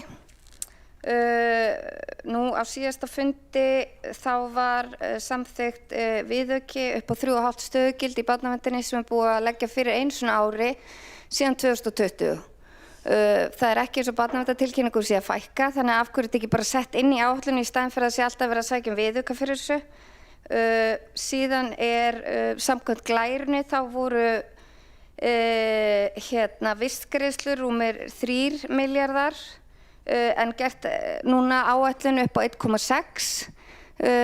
Þú komst, borgarfulltrúin Sanna Magdalena Mörtudóttir kom aðeins inn á það með samninga við ríkið. Það er ekkert í höfn, af hverju er ekki gert ráð fyrir þessu þá inn í fjárhagsáætlun. Síðan er það Mánabergið, vistheimili barna.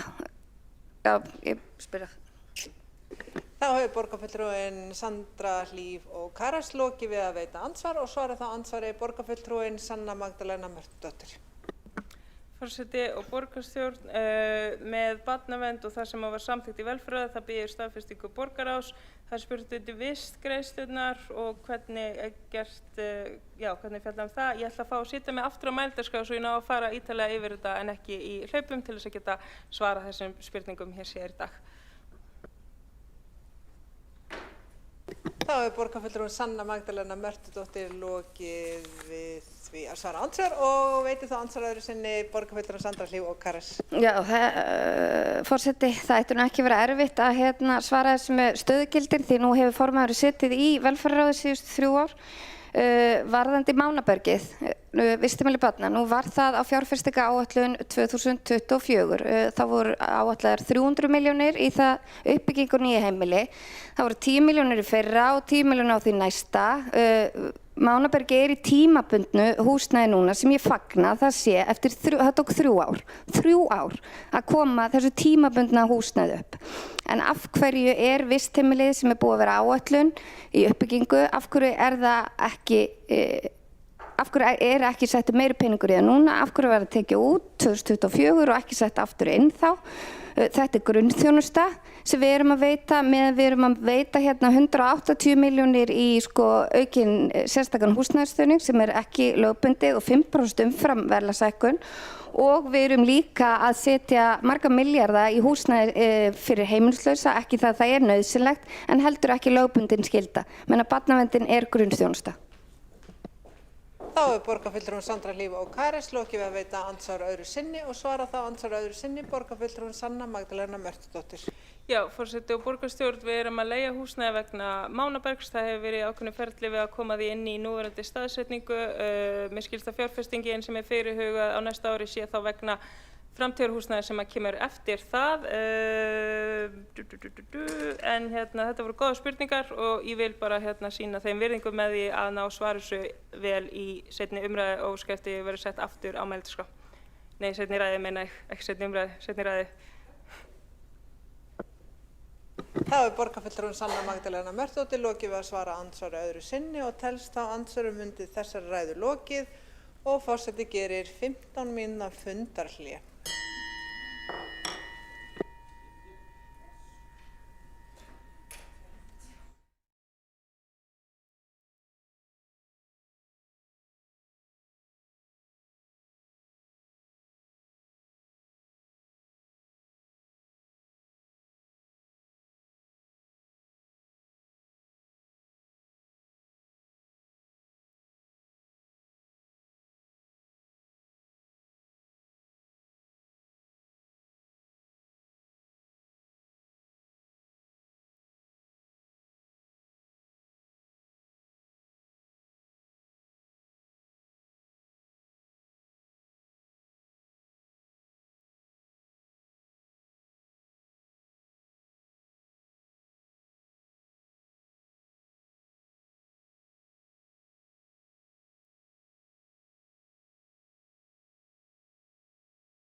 Fundi borgarstjórnar er áfram haldið. Næst á mælendaskrá er borgarfulltrúin Helga Þórðardóttir.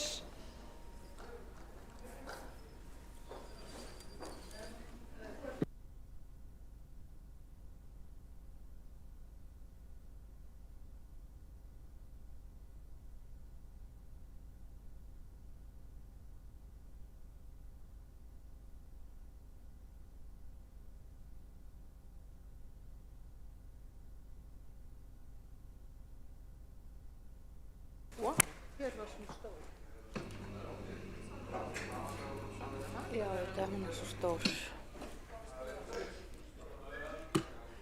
Jæja, kannski biðja hljóð í salnum. Forseti biður borgarfulltrúa að hafa hljóð í salnum. Öll samtöl sem að forseti verður ekki gefið heimild fyrir eiga sér stað fram á gangi. Forseti og ágætu borgarfulltrúar og aðrir áheyrendur. Já, hér erum við í síðari umræðu fjárhagsáætlun og ræðum líka uppfærða fjárhagsáætlun Reykjavíkurborgar fyrir árið 2026. Þar er tekið mið af nýrri þjóðhagsspá, Hagstofu Íslands, breytingum á fjárhagsspá Orkuveitu Reykjavíkur og í uppfærði fjárhagsáætlun er gert ráð fyrir rekstrarafgangi upp á rúmlega 3,4 milljarða króna árið 2026 í stað 4,8 milljarða króna eins og áður var gert ráð fyrir. Gert er ráð fyrir að öll markmið fjármálastefnu séu uppfyllt þrátt fyrir þessar breytingar. Uppfærð fjárhagsáætlun sýnir okkur traustan rekstur borgarinnar. En ég vil sérstaklega ræða stöðuna á skóla- og frístundasviði. Fyrir það fyrsta hefur árið gengið vel og rekstur sviðsins verið innan fjárheimilda, sem er ánægjulegt og alls ekki sjálfgefið. Fjárhagsáætlun komandi árs gefur okkur tækifæri til að efla faglegt starf í skóla og frístundastarfi borgarinnar og bæta þjónustu við börn í borginni. Til þess að ná þessum markmiðum erum við að gera fjölmargt. Við erum til dæmis að fjölga sálfræðingum og talmeinafræðingum til að auka stuðning við börn og ungmenni. Efla íslenskukennslu sem annað tungumál, það er ISAT-kennslu, með því að fjölga ISAT-kennsluráðgjöfum. Auka öryggi í leikskólum með fjölbreyttum aðgerðum sem miða að því að bæta öryggi og vellíðan barna í leikskólum og betri stuðningi við stjórnendur og starfsfólk leikskólana. Mjög fljótlega munu koma fram tillögur þverpólitísks spretthóps sem er að móta tillögur sem munu bæta starfsaðstæður í leikskólum borgarinnar og þar tillögur munu líka auka öryggi og efla faglegt starf leikskólana. Það á að fjölga úrræðum fyrir börn sem þurfast sérhæfða þjónustu, það er með breytingum á korpuskóla, sem vonandi getur tekið á móti nemendum sem þurfast líka þjónustu í upphafi árs 2027.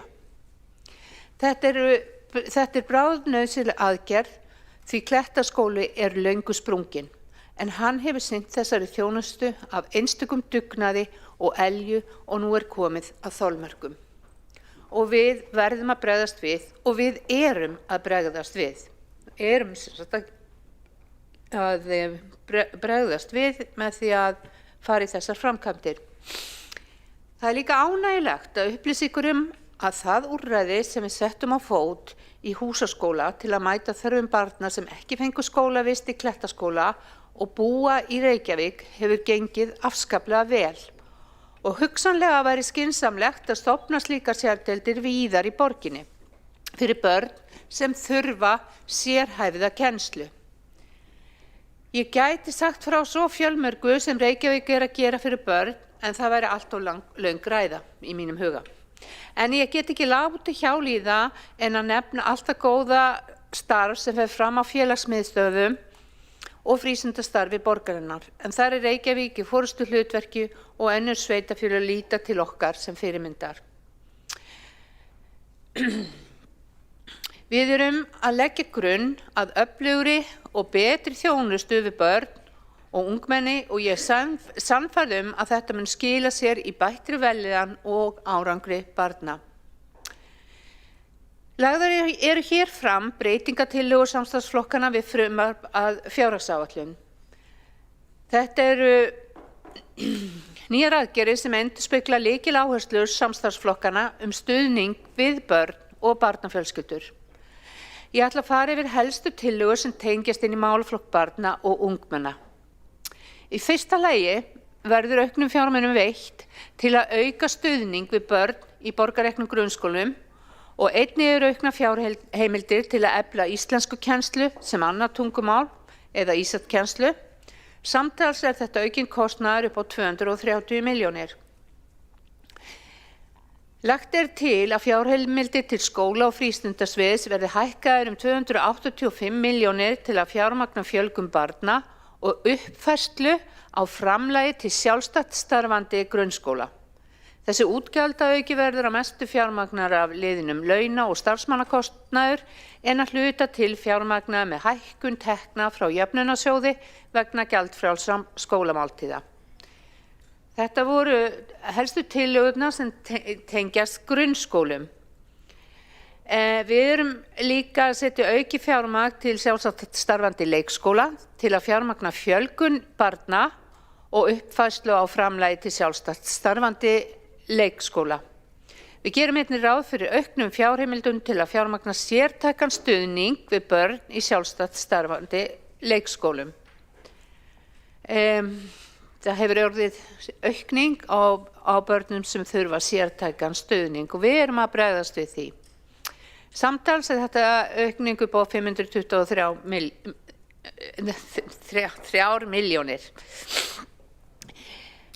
Þessar tillögur sýna að samstarfsflokkarnir leggja ríka áherslu á menntun barna en það að fjárfesta í menntakerfinu er ein arðbærasta fjárfesting sem við gerum til framtíðar.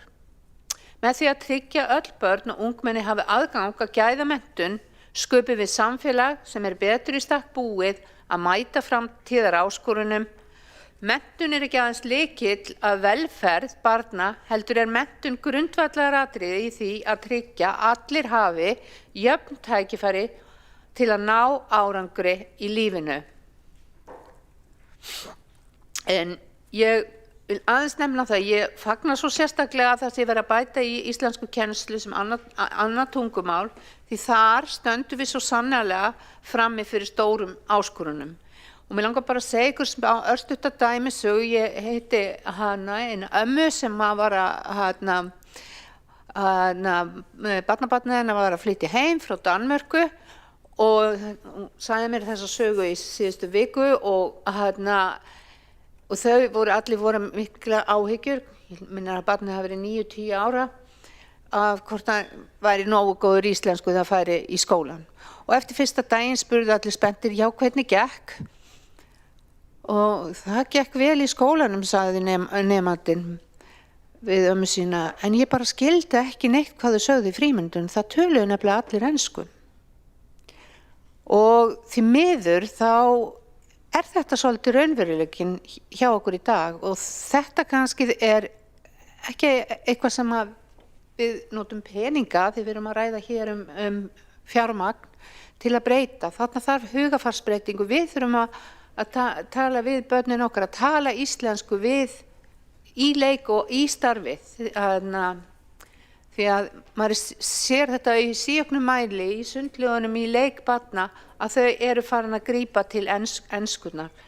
Þannig að mér fannst þetta svolítið sláandi saga sem ég vildi deila hérna með ykkur.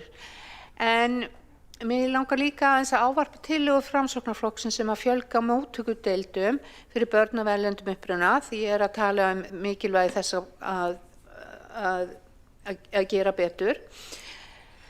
Ég vil segja það að mér finnst tillagan áhugaverð og ég sé að hún er sett fram af góðum hug og í mínum hug er það mikilvægt við séum stöðugt að skoða hvernig við getum gert betur í þessum málaflokki og við höfum einmitt verið að rýna sömu skýrslu og hlusta eftir gagnrýni sem hefur komið á íslensku verin, þannig að við erum að virkilega vinna í þessu. En mér langar líka að segja að mennta- og barnamálaráðherra er líka að skoða svipaða hugmynd og þannig að þetta er bara mikilvægur málaflokkur, þessa hugmyndum að fjölga móttökudeildum og við munum sannarlega halda því samtali áfram. Já, þá er ég svona mestuleyti búið með skólana og leikskólana, en reyndar ekki alveg því við þurfum að auka öryggi og efla faglegt starf í leikskólum Reykjavíkur og því er lagt til að skóla- og frístundasvið ráðstafi fjármagni í úrbætur að lúta auknu innra og ytra eftirliti og aðgerðir til að styrkja starfsumhverfi í leikskólum Reykjavíkur. Lagt til að farið verði í auknar forvarnir gegn ofbeldi gagnvart börnum og að gera umbætur á atvikaskráningum. Aðgerðirnar verði gaumgæfðar og kostnaðargreindar með það að markmiði að auka gæði, bæta starfsumhverfi og gera alla ferla skilvirkari. Og næstum vert er að styðja við alla faglega forystu í þeim tilgangi að auka öryggi innan leikskóla samfélagsins. Og það er gert ráð fyrir að það taki alltaf 2 ár að innleiða þessar aðgerðir að fullu. Það er verið að vinna í því að forgangsraða þessum aðgerðum. Við erum líka bæti í vegna aukinnar notkunar barna og ungmenna á frístundakortinu sem er sannarlega ánægjuleg þróun. Við höfum líka sett í hliðar pott upp á 5 milljónir sem á að styrkja börn í viðkvæmri stöðu til að taka þátt í skipulögðu íþrótta- og tómstundastarfi alla borg. Styrkur getur falið í sér að greiða fyrir þátttökugjald í tómstundum og jafnvel styrk til að kaup á útbúnaði fyrir íþrótta- og tómstundastarfi. Og það er gert ráð fyrir að þetta verkefni verði tilraunaverkefni til 3 ára. Þetta er mjög spennandi verkefni og ég vona svo sannarlega að það gangi vel. Og það er líka verið að bæta við fjármagni til að bregðast við fjölgun fatlaðra ungmenna sem eru á framhaldsskólaaldri og sækja þjónustu í hinu húsinu sem er mjög mikilvæg starfsemi. Allar þessar tillögur sem ég hef nefnt hér á undan sýna svo ekki verður villst að við setjum þjónustu við börn og ungmenni í forgang. En í uppfærði fjárhagsáætlun eru nýjar aðgerðir til að sporna við veikindum og kulnun meðal starfsfólks, verið nefnt hér áður, og það á að stofna sérstakt stuðningsteymi sem mun styðja við stjórnendur á starfsstöðvum Reykjavíkurborgar þar sem að veikindafjarvistir eru miklar, en einnig aðstoða stjórnendur við útfærslu á mönnun með tilliti til starfsemi og mannafla. Áætlaður kostnaður við stuðningsteymið er 41 milljón króna en á móti væntum við þess að það verði kostnaðarlækkun vegna þessara aðgerða og mögulegur ávinningur geti verið á bilinu 400 til 800 milljónir króna á ári. Auk þess sem minni veikindafjarvistir draga úr þjónustuskerðingum og minnka álag almennt á starfsfólk og stjórnendur. Okkur í þessum meirihluta er mjög umhugað að styrkja uppbyggingu íbúða á félagslegum grunni. Því leggjum við til að Reykjavíkurborg greiði 513 milljón króna eigin fjárframlag til félagsbústaða. Samhliða þessu verður nýtt viðskiptalíkan félagsbústaða undirbúið. Nýju viðskiptalíkani er ætlað að bæta sjóðstreymi og tryggja sjálfbærni félagsins. Að lokum vil ég beina sjónum mínum að tillögum okkar sem byggja á einsendum álitum frá almenningi sem fengust í gegnum samráðsgátt Reykjavíkurborgar betri nýting á tíma og fjármunum Reykjavíkurborgar. Forsaga málsins er að við ákváðum að leita til borgarbúa eftir hugmyndum og afstöðu þeirra til ýmissa verkefna hjá borginni og það bárust alls 265 álit og eins og kom fram í máli Dóru Bjartar hér áðan, borgarfulltrúan Dóru Bjartar, þá voru þær flokkar eftir sviðum og miðlægri stjórnsýslu. Það lagt til að fjárhagslegum ávinningi verði varið til að styrkja áhættuþol borgarinnar og fjármagna mikilvæg stefnumótandi verkefni í samræmi við forgangsröðun sviða og auðvitað forgangsröðun borgarstjórnar. Það var mikið kallað hér eftir kostnaðarmati á þessum tillögum og vissulega voru nefndar upphæðir, en það mjög erfitt því að mig langar aðeins að nefna til dæmis eina tillögu sem að kemur hugmynd sem kom frá íbúum. Það var umsjónarmenn fasteigna, sjá þjónustu skóla í stað verktaka. Þetta hefur mikið verið rætt í spretthópnum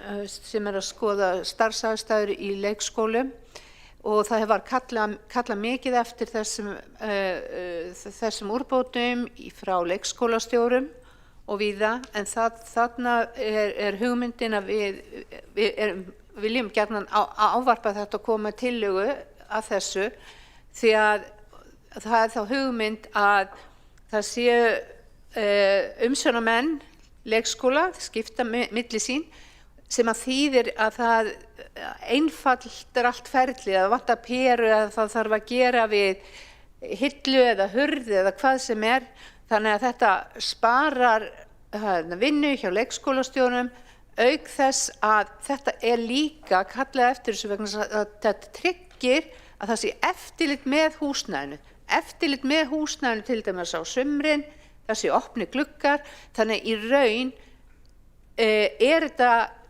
hugsað sem sparnaður til lengri tíma líka, þannig að það oft erfitt að setja einhverja fjárhæð á slíka aðgerð. En ég vildi bara nefna eina, ég ætla ekki að fara út í hinar, Dóra Björk gerði það svo vel hér áðan. En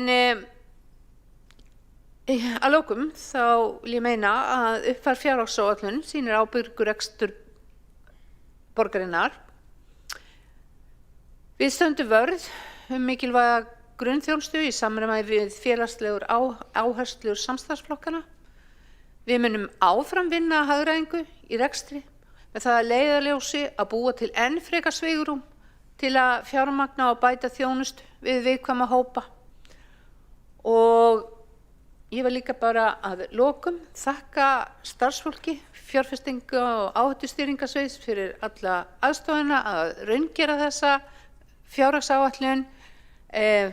Halldóra, Erik, Hörður og fleiri, og bara fyrir kvöldfundina og öll svörin og hjálpina. Það verða mín loka orð. Takk fyrir.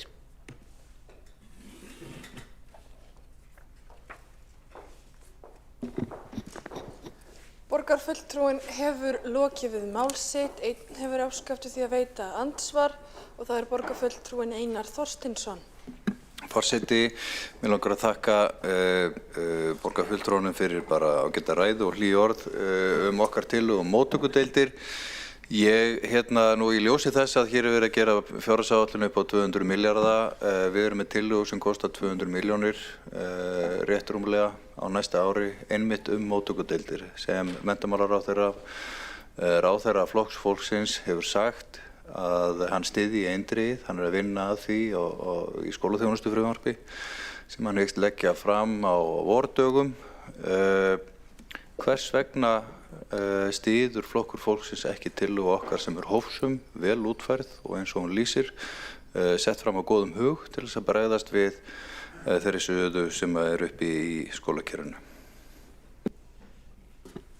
Borgarfulltrúinn hefur lokið við mál sitt, veitir þá svarað og andsvari borgarfulltrúinn Helga Þórðardóttir.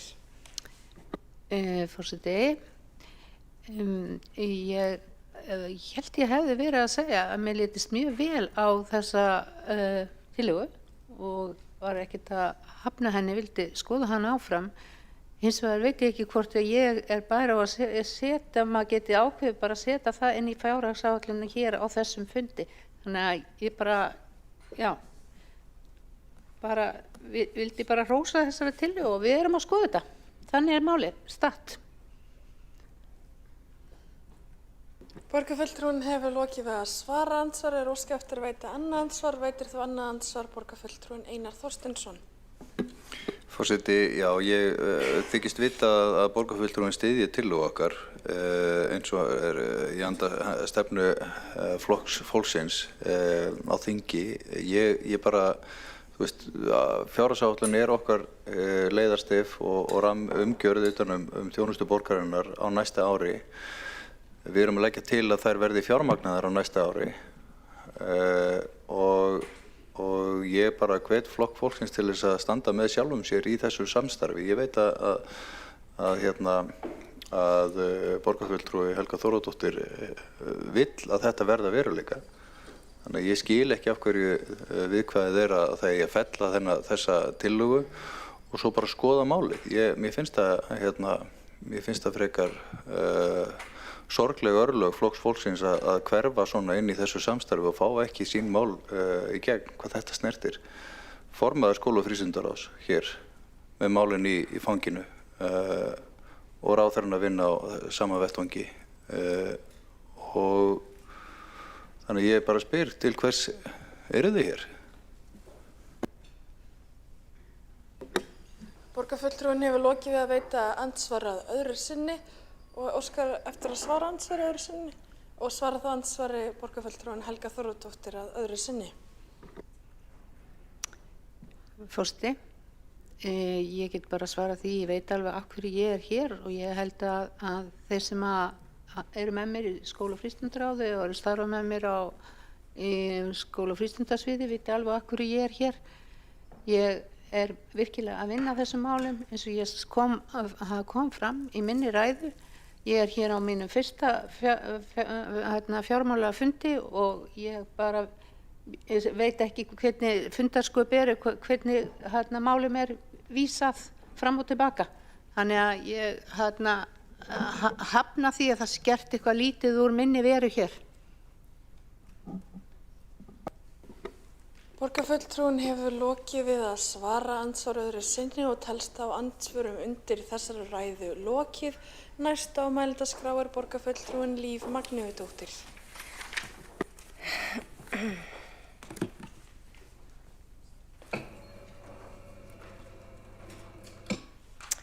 Forseti og ágæta borgarstjórn. Ég kem hingað upp í dag í nýju hlutverki sem formaður umhverfis- og skipulagsráðs. En ég vil meina að umhverfis- og skipulagssvið er eitt af skemmtilegustu sviðunum. Þar er allt að gerast eins og maður segir. Og þegar við horfum síðan á þessa fjárhagsáætlun sem við höfum í dag og erum að ræða, að þá verður engin lognmolla í kringu þetta svið á næsta ári. Það eru gríðarlega stór uppbyggingarverkefni og svo erum við auðvitað byrjuð að deiliskipuleggja fyrir borgarlínunni, þeim heillavagni, en það er líka verið að klára aðalskipulagsbreytingar út af Sundabraut eða Sundagöngum eða Sundaleið getum við kallað hana. Þannig að það hafa auðvitað farið fram skipulagsbreytingar á sviðinu til þess að og verið að sameina þá allt á einu sviði varðandi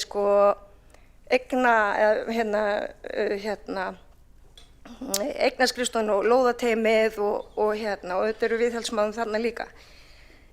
Þannig að þetta er stórt og mikilvægt svið og það þarf að halda vel á spöðunum næsta ári þegar uppbyggingarreitir á Ártúnshöfða, í Höllunum, Keldnalandi og svo lengi má telja þegar þeir koma til framkvæmda. Það sem við ætlum líka að gera, það er að taka enn fastar á loftslagsmálunum. Við ætlum að herða aðeins að loftslagsmarkmiðunum okkar vegna Evrópusamstarfsins þar sem að Reykjavíkurborg meðal 112 borga sem ætla sér að verða kolefnishlutlausar og snjallar fyrir árið 2030 og þau sjáu að við höfum ekki mikið tíma. Þannig að við þurfum að gera enn betur í þeim málum. Við höldum áfram að byggja grænt og vænt og fjárfestingar. Við þurfum að standa okkur aðeins betur í grænum fjárfestingum og það gert ráð fyrir því að við fjölgum þeim á næsta ára inn á þessu sviði og það bara gott til þess að hugsa að við erum með þessari fjárhagsáætlun að sýna mjög sterkan og stöðugan rekstur fyrir Reykjavíkurborg sem að við fáum jákvæða niðurstöðu tæpa 19 milljarða. Þannig að fyrir utan þessa tölur að þá sem að það skiptir máli að vera á grænu en það líka þýðir það þá að við getum haldið enn áfram að efla græna innviði og bæta loftgæði og leggja hjólastíga og undirbúa borgarlínu og leggja metnað í okkar fínu og fögru borg. Þannig að það sem að ég vildi líka halda til haga hér að það svo mikið fagþekking inn á þessu sviði. Það í alvörunni fólk með 5 háskólagráður sem starfar hjá Reykjavíkurborgin á þessu sviði og við eigum að vanda okkur við að halda fast í gott starfsfólk hjá Reykjavíkurborg og gera vel við það og ég vil meina að það sé gert þarna. Við ætlum líka á næsta ári að halda áfram að fjölga grenndarstöðum og bæta aðgengi á biðstöðum. Við höldum auðvitað áfram að malbika, smá steypa og svo ætlum við að klára Hlemssvæðið svona að, það klárast ekki alveg á næsta ári en verður farið langt. Þannig að hér hef ég svona farið yfir þetta helsta, stóra sem við berum ábyrgð á, ráðið og það sem að ég fer með formennsku og ég vil bara að lokum segja þetta var vinna við þessa fjárhagsáætlun, hún var ólík. Ég hef ólíka upplifun af vinnu við þessa fjárhagsáætlun heldur en undanfarin ár og í öðrum meirihlutum. Mér fannst starfsfólkið okkar mjög greiðvikið og boðið og búið til þess að aðstoða okkur í öllum þessum aðstæðum, fljóta reikna, snögg og klár og svo held ég að þau sofi bara 2 tíma á nóttunni eða eitthvað vegna þess að við þurftum að halda nokkra kvöldfundi. En það allt í lagi, þetta var allt gert í miklu vinskap og við vorum sammála markmiðin, ekki bara fyrir þetta svið, heldur fyrir öll sviðin og ég held að við getum í þessari góðu niðurstöðu með þessu góðu fjárhagsáætlun haldið áfram að gera Reykjavík að enn betri borg. Takk þið öll, starfsfólk, ég ætla ekki að nefna neitt sérstaklega en þið vitið hver þið eruð.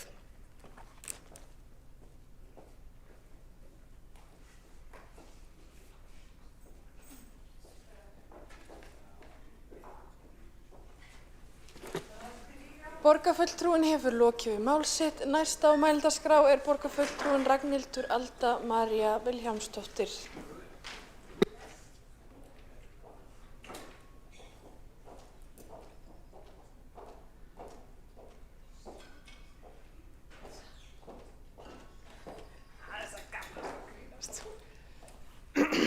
Herri, mér sagt að ég geti talað í sprengu. Vák að það...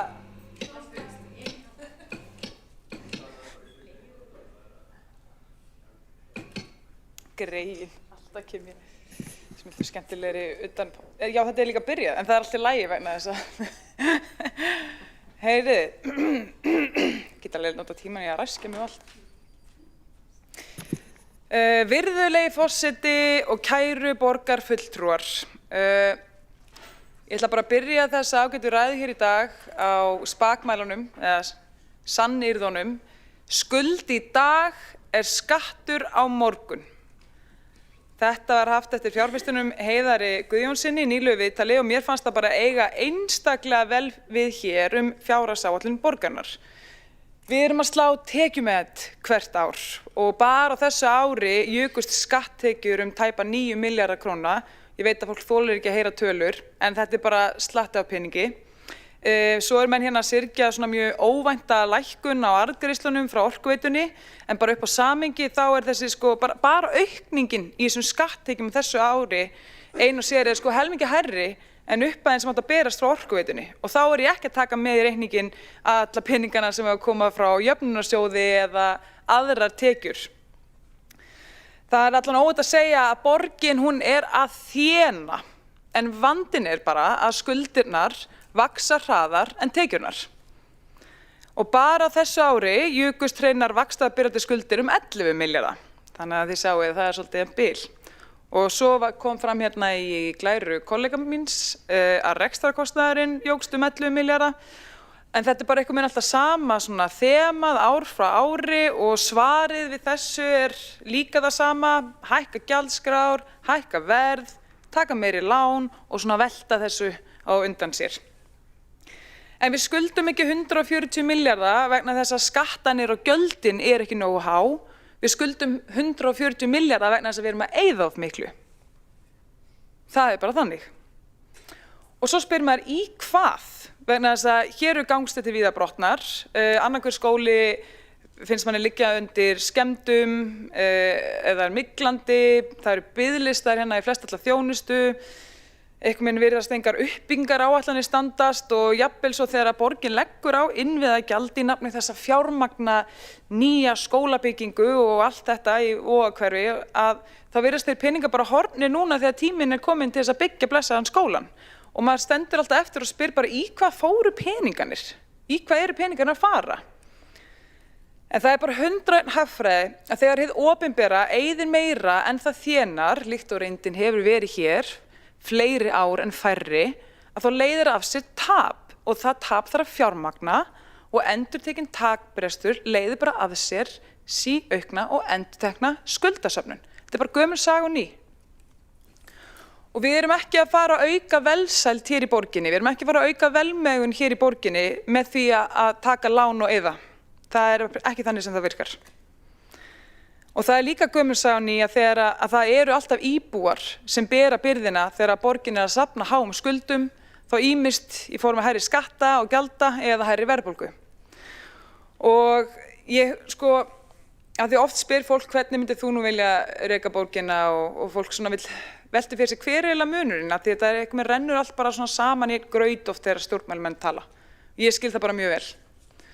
Og ég satt og hugsaði þetta aðeins og mér var svona rifjað, ég hugsaði til háskólaáranna bara, ég var að hugsa náttúrulega bara sjálf mig í þessu samhengi. Og ég fór að rifjað upp þegar ég var bara fátækur námsmaður í HÍ, Háskóli Íslands, sem reyndar ekki fyrir svo löngu. Og það var nú ekki mikil innkoman, en samt náði maður eitthvað að gera alveg ótrúlega mikið. Þú veist, maður bara æfðist vel í útsjónarsemi, ég vil meina að ég hafi nú verið útsölu drottningin.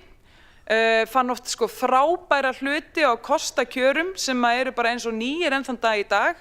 Keypti þessa skó hérna fyrir 12 árum, hef jammað mikið í þeim og það sér ekki vottur á þeim. Þetta eru kostakjör, ég man ekki hvað ég keypti það á svona 3.000 kall eða eitthvað. Bara útsölu drottningin.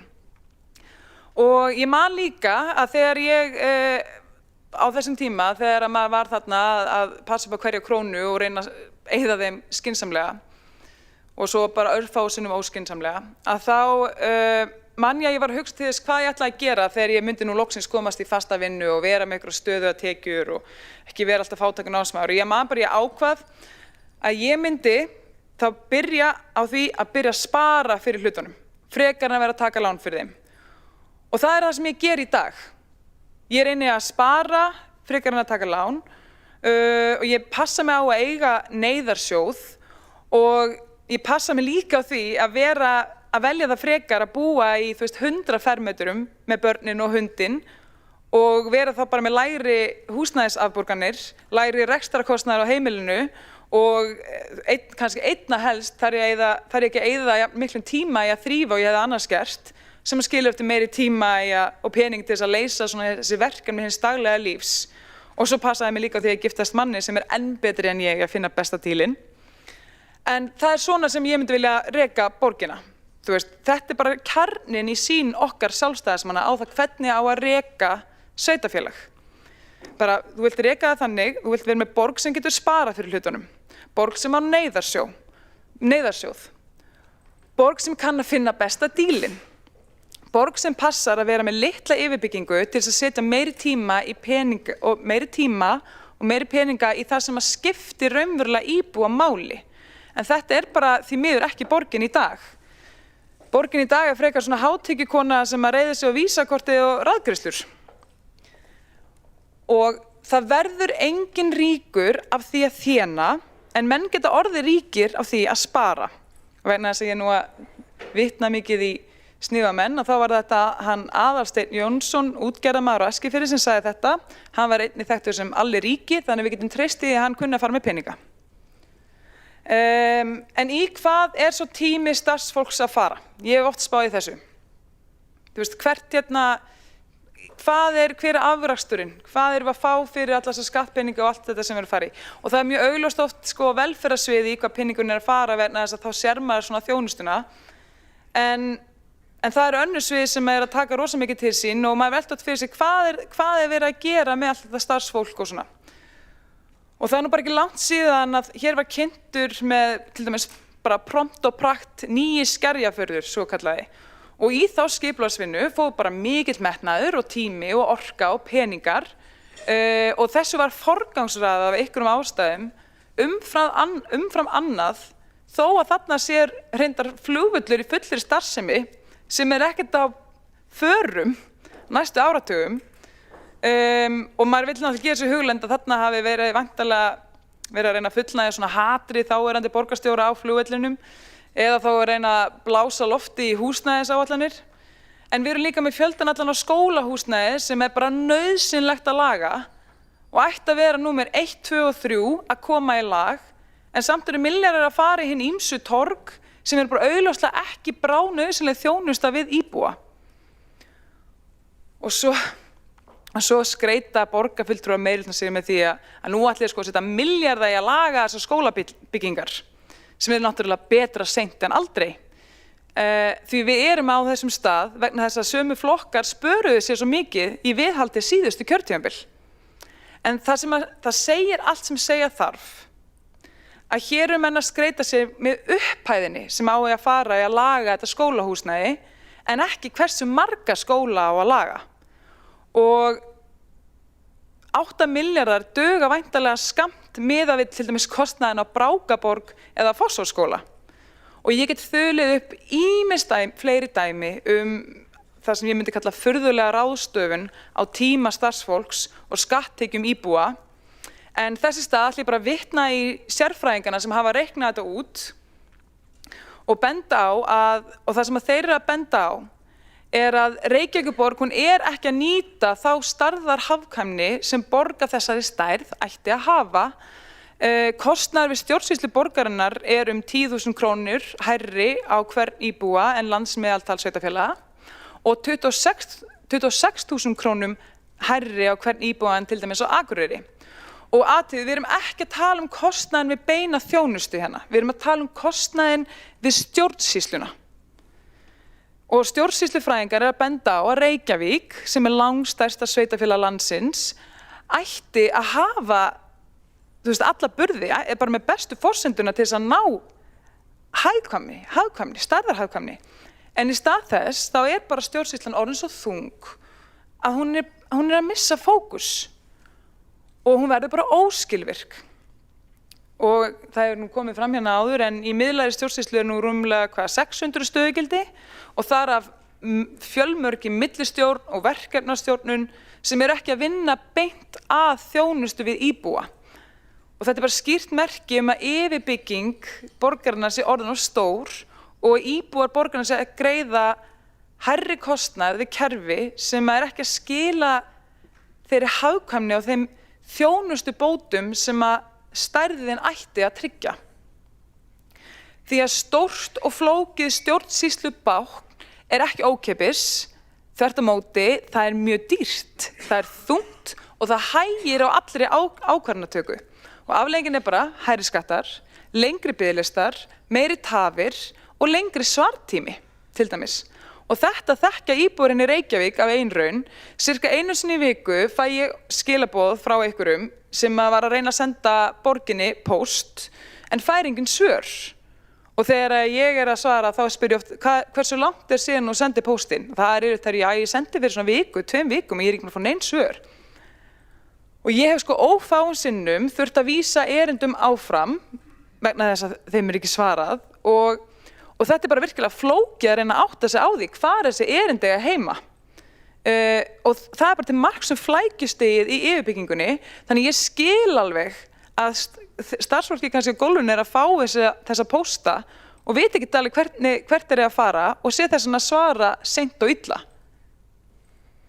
En mér finnst eiginlega dapurlegast að ég heyri sögur frá fólki eða íbúum hérna sem að muna tímanna tvenna. Ég heyri oft minnst á hvernig það var hérna áður fyrr. Það var það þannig að fólk gat bara hringt beint í starfsfólk eða mætt á svæðið og fengi bara bein svör við spurningum sínum. Og yfirleitt var líka hægt að leysa þá líka bara málið á staðnum. Og það var til dæmis einn maður sem ég var að tala við daginn og hann hefur mikla reynslu af uppbyggingu inn í borginni og hann var að lýsa því hvernig núna tekur það marga mánuði að fá oft svar við bara einföldustu spurningum frá byggingafulltrúa en hérna í gamla daga áður fyrr þá gat bara hönnuðurinn mætt á svæðið bara með teikningarnar og allt annað sem að þurfti, fengi fund með byggingafulltrúa og það var bara hægt að afgreiða málið í einni lotu. Það þurfti ekki að draga þetta yfir marga mánuði. Og hlutin gengur bara skilvirkt fyrir sig. Og það nú eitt líka einn góð saga sem að sögufróðasti maðurinn hér inni, kollegi okkar Kjartan Magnússon sem að þekkir sögu borgarinnar inn og út, getur sagt okkur allt slúðrið frá því í gamla daga.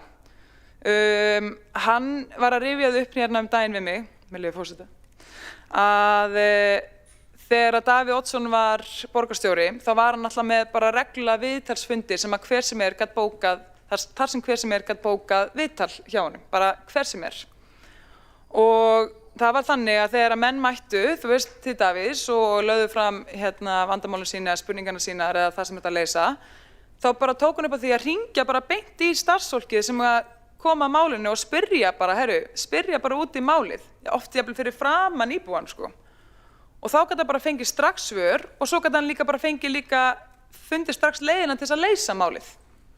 Og þetta fannst fólki alveg geggjað. Þetta bara svona átt að vera. Það á bara að vera gott aðgengi af fólki. Við erum hérna bara þjónustu við íbúa. Við erum ekkert að vera í einhverju fílabeinsturn. Þorum ekki að taka símann. Og en þetta var bara, sérkenni í stjórnartíð Sjálfstæðisflokksins, af því að núna staðan þannig að maður dirfist til þess að leggja fram tillögu að heilbrigðiseftirlitið sem símatíma og borgarfulltrúar meðal þess sumir bara rís upp á afturlappirnar. Það jafnvel þannig að þóra menningin sem taka þátt í þjónustukönnunum sem ber okkur saman við önnur sveitarfélög. Við eigum að vera með sveigjanlega, libra og skilvirka borg og við getum það. Ekki yfirstóra, ósveigjanlega og dýra borg.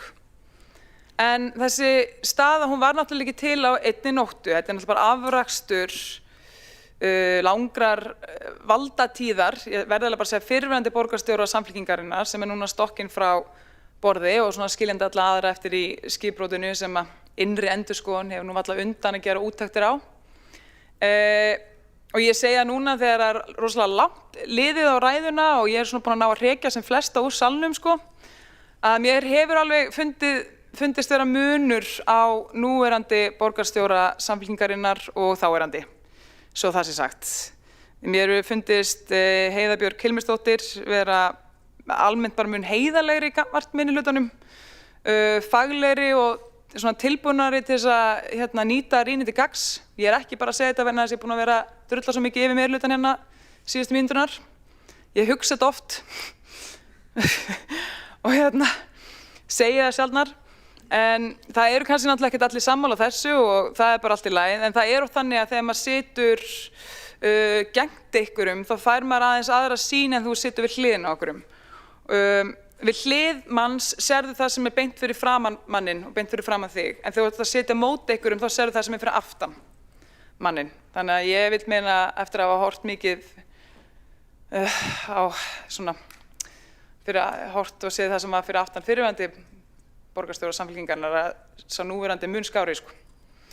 En hvernig sem öllu þessu líður þá er alveg óhætt að þakka okkar kæra og elskulega starfsfólki fjármála og áhættustýringarsviðs sem er búið að sitja hérna baki brotnu við þessa vinnu og ég bara vil hugga þau með því að lofa þeim því að þegar ég kemst hérna í stjórnarstólinn að þá mun ég tryggja þetta verið mun léttari vinna.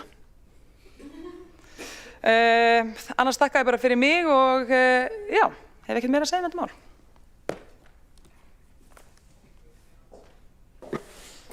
Borgarfulltrúinn hefur lokið við mál sitt. Næstur á mælendaskrá er borgarfulltrúinn Skúli Helgason.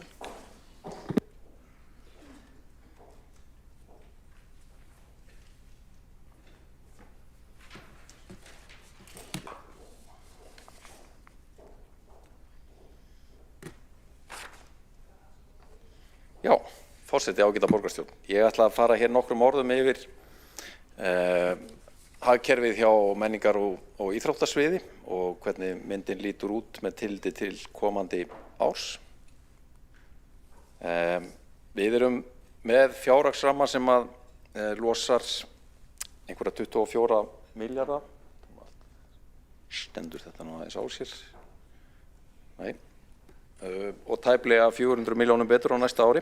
Þar hafi gert ráð fyrir tæpum 3 milljörðum í tekjur sviðsins og framlög borgarinnar til þessara mikilvægu málaflokka menningar og íþróttastarfs verða því 21,5 milljarður á næsta ári. Það er gert ráð fyrir því að stöðugildum fjölgi lítilega á næsta ári eða 16 og það er eiginlega ein megin skýring á þeirri fjölgun og hún liggur í fjölgun starfsfólks í frístund fatlaðra framhaldsskólanema. Þar erum við að fá einn mjög stóran árgang á þessu skólaári sem er 2009 árgangurinn og þjónustu þegum fjölgar 44 og hún kallar á fjölgun stöðugilda 11 hjá hinu húsinu. Síðan eru þarna 4 stöðugildi til viðbótar sem að tengjast rekstri á íþróttahúsinu Austurbergi sem að borgin tók yfir á þessu ári sem áður var í höndum íþróttafélagana Aþenu og Leiknis. Og þegar við skoðum áætlaða skiptingu rekstrarframlaganna á sviðinu þá sjáum við það að það renna 57% í íþróttaborgina. Síðan erum við með 31% í menningaborgina, samanlagt 4% í útilífsborgina og jafnhátt hlutfall í hitthúsið. Og þegar við síðan rýnum í nánari sundurliðun þá kemur í ljós að rekstur íþróttamannvirkjanna er að taka til sín 28% af rekstrarútgjöldunum, styrkir framlög, samningar og sérverkefni á menningarsviðinu 16%, sundlaugarnar 15% og stóru söfnin okkar 3, Borgarbókasafn, Listasafn Reykjavíkur og Borgarsögusafn eru með samtals 14% hlutdeild í helstu framlögum sviðsins og að svona megin liðirnir séu þar tilteknir. Nú, breytingarnar á milli ára á fjárhagsrammanum eru þessar að gjaldskrártekjurnar eru að hækka 3,5%, þetta eru 61 milljón rúmlega, launin hækka 5%, annar rekstrakostnaður 224 milljónir, innri legar 261 og frístund fatlaðra ungmenna kemur síðan inn sem liður milli umræðna og munar mikið það því þetta er eins og ég nefndi áðan liður sem að hækkar verulega milli ára út af fjölgun þjónustuþega. Hvað er að gerast síðan milli umræðina? Þar sjáum við að það er verið að bæta í varðandi frístundastyrkin eins og kom fram í máli borgarstjóra við upphaf umræðunar. Mjög mikilvægt að fá þetta inn því Nýtingin á frístundakortinu hefur aukist mjög mikið sem nákvæmlega það sem við stefndum að þegar við hækkuðum fjárhæðina núna í byrjun kjörtímabilsins og þessi liður að fara kalla á viðbótarútgjöld upp á 155 milljónir á næsta ári. Frístund fatlaðra ungmenna það svipuð stærðargráða, þar fjárvöntunin upp á 140 milljónir og hún kemur inn að hluta til í gegnum ófyrirséð en að hluta til í gegnum tilfærslur og hagræðingu á sviðinu. Síðan það þessi nýji frístundarsjóður sem að Helga Þóradóttir, formaður skóla- og frístundaráðs, fór vel yfir í sinni ræðu áðan upp á 5 milljónir og síðan við að klára aðgerð varðandi hækkun menningarstyrkja sem að við boðuðum hér í umræðunni í þessum sal fyrir aðra umræðu fjárlaga 2023 og þá ræddum við það að rjúfa þá kyrrstöðu sem hafði verið varðandi heildarfjárhæð menningarstyrkjana í heil 7 ár með því að hækka þá í 3 áföngum og þetta síðasti áfangin upp á 15 milljónir. Alls 315 sem bætast við á milli umræðna þar að veru 95 með hagræðingu á menningar- og íþróttasviði. Samandregið svona helstu liðir í fjárfestingunni þessir að það framlag aukið til skíðasvæða höfuðborgarsvæðisins sem fara sérstaklega í Skálafell 144 milljónir, síðan við með mjög mikilvæga fjárfestingu í hinu nýja vetrargarði sem að verður algjör paradís fyrir áhugamenn vetraríþróttir og reyndar eins og ég kem nánar að á eftir mun nýtast allan ársins hring í fjölbreytta útiveru. Eins og við þekkjum þá við að fara í framkvæmdir upp á það að laga selalögina eða gera löngu tímabarar endurbætur á selalögin í fjölskyldu- og húsdýragarðinum. Hún hefur verið allt of lítil og verið svona þyrnir í augum varðandi dýraverndarsjónarmið árabil. En nú liggja fyrir svona fyrstu tillögur þá framkvæmd og hægt að ráðast í fyrsta áfangun á næsta ári. Hér sjáum við aðeins til upprifjunar hvað hefur verið að gerast varðandi frístundakortið. Þetta mjög merkileg þróun. Fyrir 10 árum var nýtingin á frístundakortinu eða styrknum 65%, hækkaði upp í 75% næstu 5 ár þar á eftir en síðan tók nýtingin skarpa dýfu á COVID-tímanum, kannski eðlilega, en undanfarin 5 ár hefur leiðin legið bratt upp á við, sérstaklega eftir að við hækkuðum styrkin í 75.000 krónur per barn 2022 og í ár fer þessi nýting í fyrsta sinn yfir 80% og stefnir í 83% á næsta ári. Það ekki þannig að það sé að verkefninu sé lokið við að klára fjármögnun á einstökum liðum. Það vantar ennþá tæpar 350 milljónir til þess að loka gatinu ef svo má að segja. En við erum að vinna með hagræðingartillögur sem að standa í 300 milljónum á þessum tímapunkti og höldum áfram þeirri vinnu á allra næstu vikum. En það vissulega ákveðin óvissa með einstaka liði í þeim tillögum. En markmiðið mjög skýrt að ná núllinu í rekstrinum á þessu sviði. Það verið að vinna að endurskoðun á gjaldskrám og vonandi komum við inn fljótlega með niðurstöður stýrihóps sem hefur unnið lengi að því að fara vel yfir og koma með tillögur til úrbóta á uppbyggingu þeirra. Og síðan það þetta stóra verkefni, vetrargarðurinn, sem í eðli sínu risastórt lýðheilsuverkefni. Við höfum verið að reka 3 skíðasvæði innan borgarmarkana í Breiðholti, Grafarvogi og Ártúnsbrekkunni og Breiðholtsbrekkan hefur verið lokuð núna undanfarin misseri af því að það verið að taka hann í gegn frá grunni, stækka hana og bæta þjónustuna til mikilla muna og með því fjármagni sem kemur núna inn í fjárfestingaáætlun milli umræðna hægt að taka myndalegt skref á næsta ári. Við þekkjum það að það hefur verið haldið úti mjög vinsælu og bara þakklátu verkefni sem heitir skíða- og skólatíma þar sem að öllum nemendum í öðrum bekk grunnskólana hefur verið boðið að koma endurgjaldslaust og án þess að þurfa að eiga útbúnað, skíði eða annan búnað sem þarf og þarna hafa verið frábærar stundir árabil þar sem hægt hefur verið bjóða þessum 7 ára gömlu krökkum í grunnskólinn borgarinnar að skíða í brekkunum. Og það verður sannarlega gert enn meira af þessu þegar að vetrargarðurinn er tilbúinn innan fárra missera. Þannig sjáum við svona aðeins mynd af því hvernig þetta mun líta út í framtíðinni og þarna verður hægt að vera með aðskilda sleðabrekku frá skíðabrekkunum, æfingabrekku, byrjendasvæði og svo framvegis.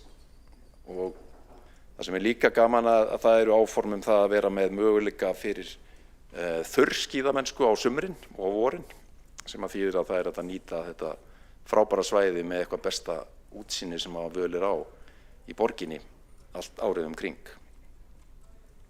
Og hér má sjá yfirlit yfir það hvernig menn sjá fyrir sér áfangana. Það sem við getum þá gert á næsta ári er að fjárfesta í töfrateppi, hefja framkvæmdin varðandi lýsinguna, auka gróðursetningu á svæðinu og setja upp bráðabirgða húsnæði í gámum og vonandi opna svæðið á næsta vetri, væntanlega á fyrstu mánuðum ársins 27. Og síðan kemur annar áfangi í lýsingu, girðingar, tækjakaup og skemma og 28 þá komin grundvöllur fyrir snjóframleiðslu, þurrskíðun og yfirbyggingu á töfrateppinu og síðan eru áformum að framkvæmdum ljúki með þjónustubyggingu sem eru þá framtíðar húsnæði.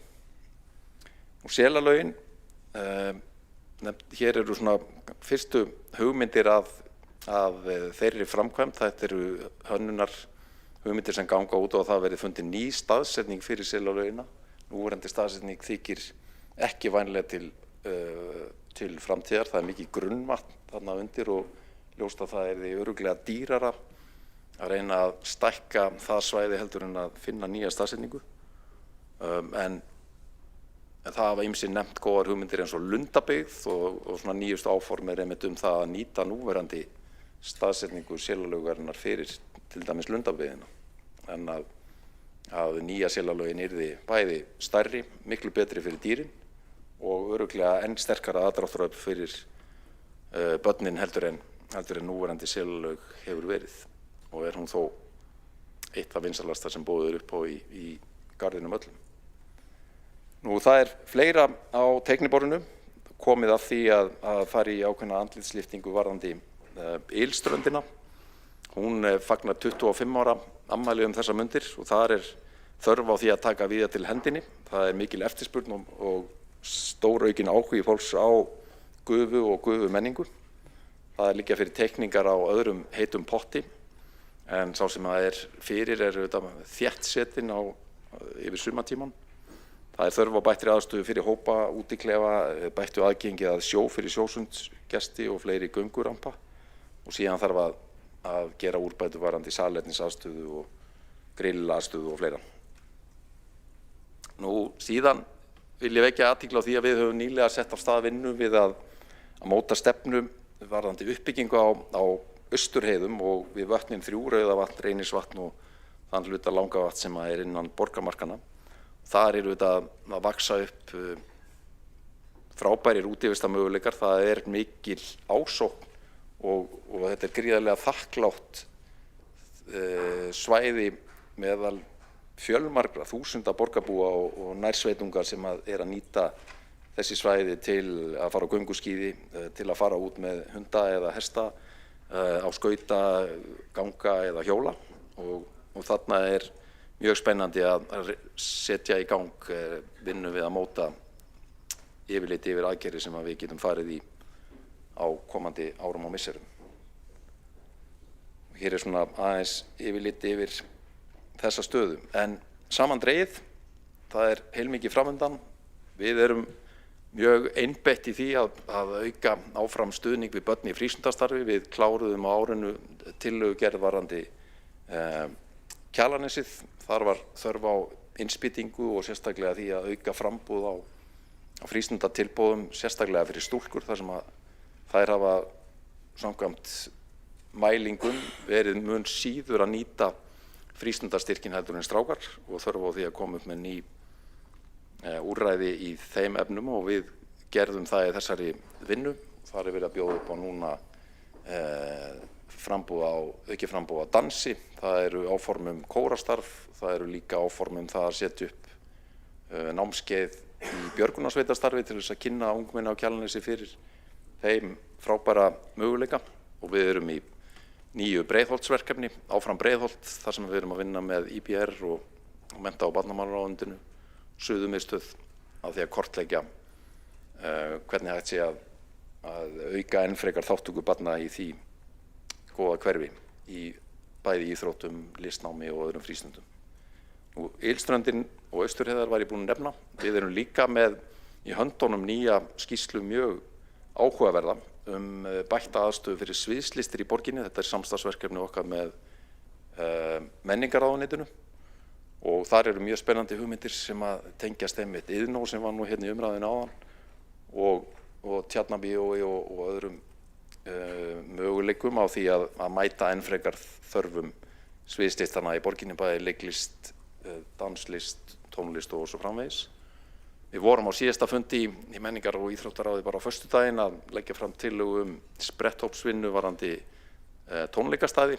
Það hefur kvarnast mjög hressilega úr röðum tónleikastaða í borginni á undanförnum árum og bara einir 4 lagt upp laupana á síðustu 2 árum og við viljum endilega snúa þar vörn í sókn og höfum óskað eftir því að það fari harðskettur hópur í það að móta tillögur aðgerðir á næstu vikum og við fáum fyrstu aðgerðir í hendurnar vantarlega miðjan janúar og síðan lokaskil í febrúar. Ný stefna Viðey sem við kynntum í menningar- og íþróttaráði síðastliðinn föstudag og verður kynnt í borgarráði á fimmtudaginn og síðan í gangi vinna varðandi það að bjóða meiri umbætur og aðstöðu í sundlaugum borgarinnar fyrir barnafjölskyldur og að lokum nefni ég endurbætur og andlitslyftingu í fjölskyldu- og húsdýragarðinum en þar hefur lengi verið þörf á því að móta svona stefnu hvert við viljum halda með þann garð, hvaða þjónustu við viljum bjóða upp á og við erum með starfshóp að störfum sem að mun skila tillögum sem við síðan í spretthópi kjörinna fulltrúa munum fara yfir og velja úr. Þar með við lokið þessari yfirferð yfir það sem er framundan á menningar- og íþróttasviði. Við erum bara mjög þakklátt fyrir þá góðu samstöðu sem var í meiri hlutanum að finna svigrúm til þess að fjármagna frístundamálin, frístund fatlara milli umræðna og líka mikilvægt að fá tækifæri til þess að taka stór skref í fjárfestingum í þessum geira. Ég þakka öllu starfsfólki fjármála- og áhættustýringarsviðs fyrir frábæra vinnu og starfsfólki menningar- og íþróttasviðs sömuleiðis fyrir afburða vinnu á krefjandi ári. Það er engin ástæða til annars en að horfa björtum augum fram á veginn, frábær tækifæri fyrir okkur í borginu okkar bæði á menningar- og íþróttasviðinu.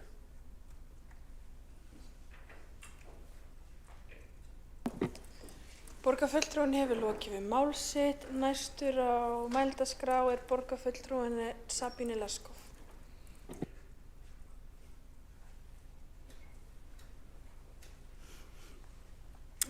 Forseti, ég ætla að líta svo á að nú leggi þessir samstarfsflokkarnir fram sína fyrstu fjárhagsáætlun, hvort að vera fleiri mun tími leiða í ljós.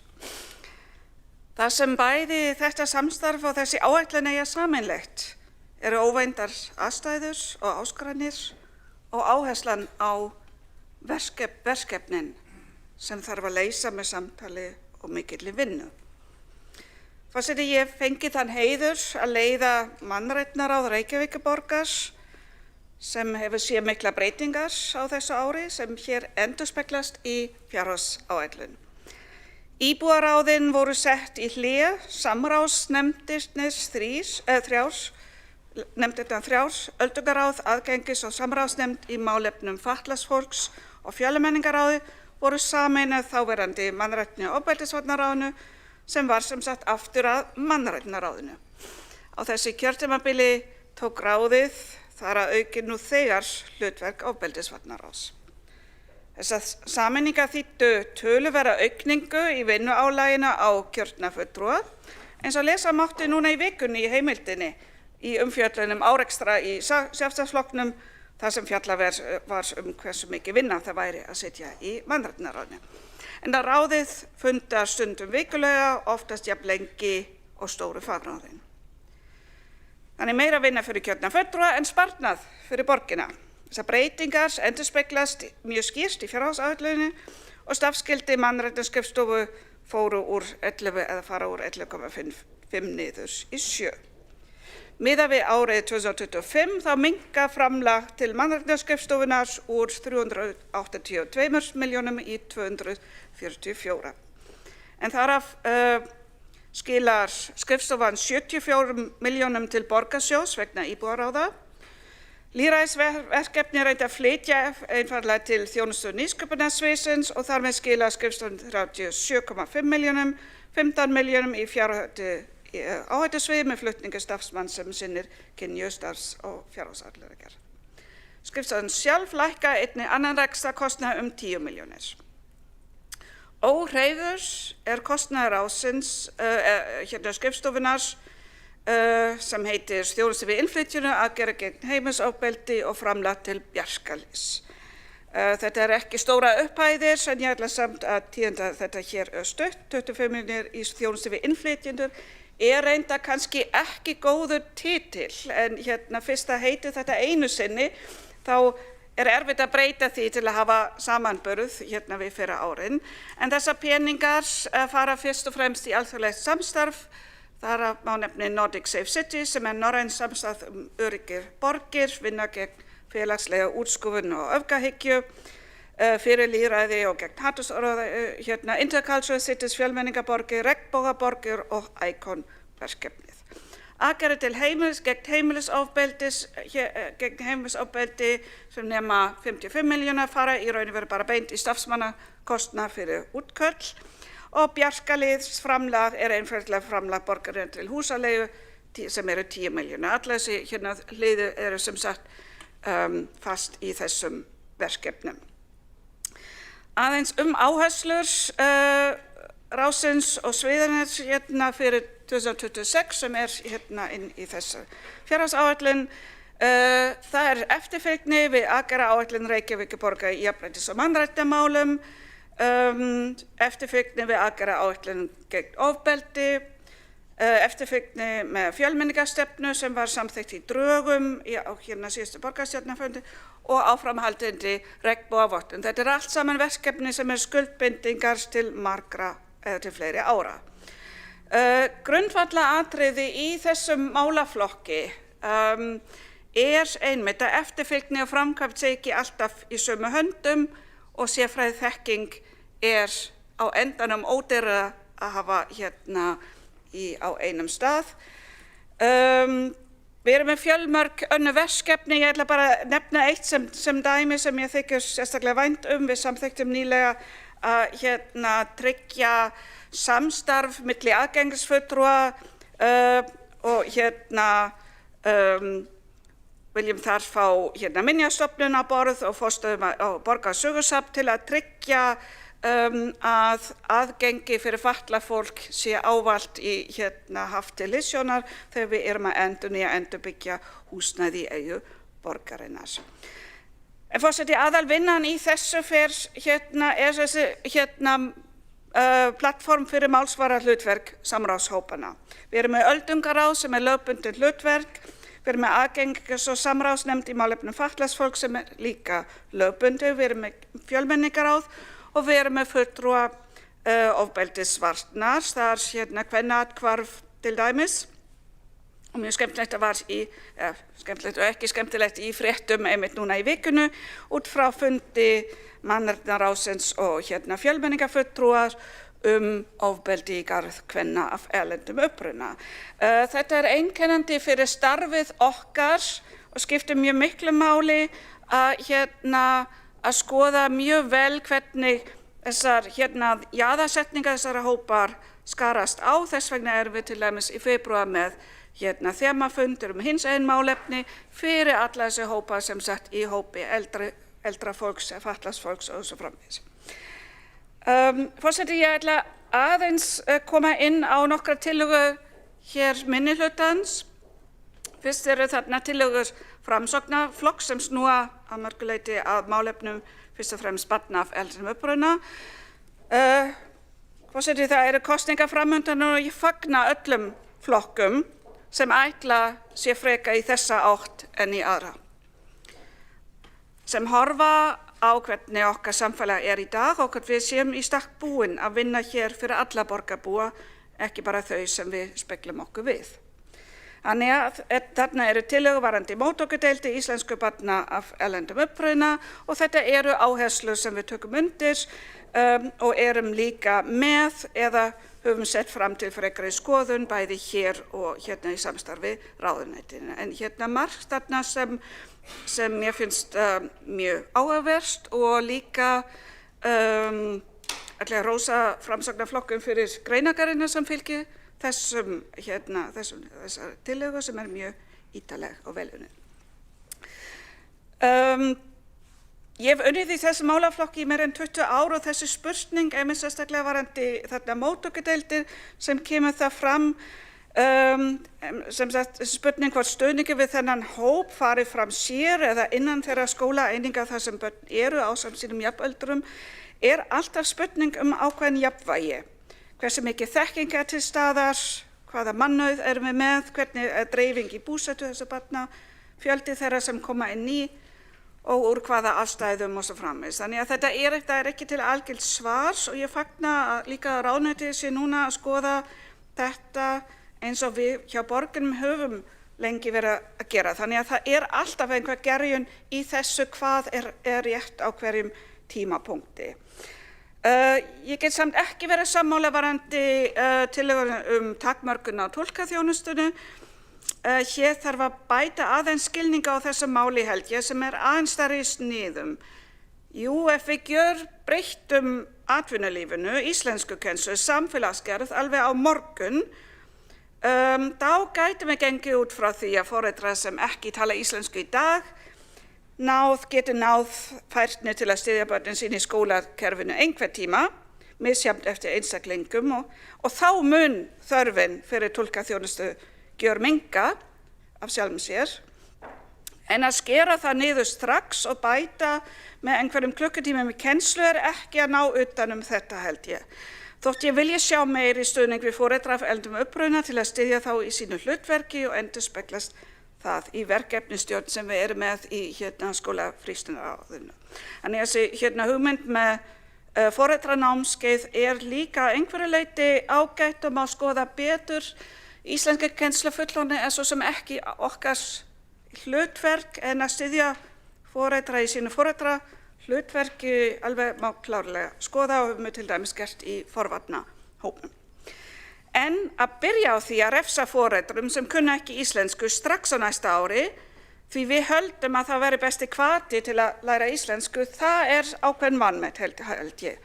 Og það talar svolítið meira inn í svona heita potts umræðu, þetta svona tillaga sem kemur svolítið úr heita potti.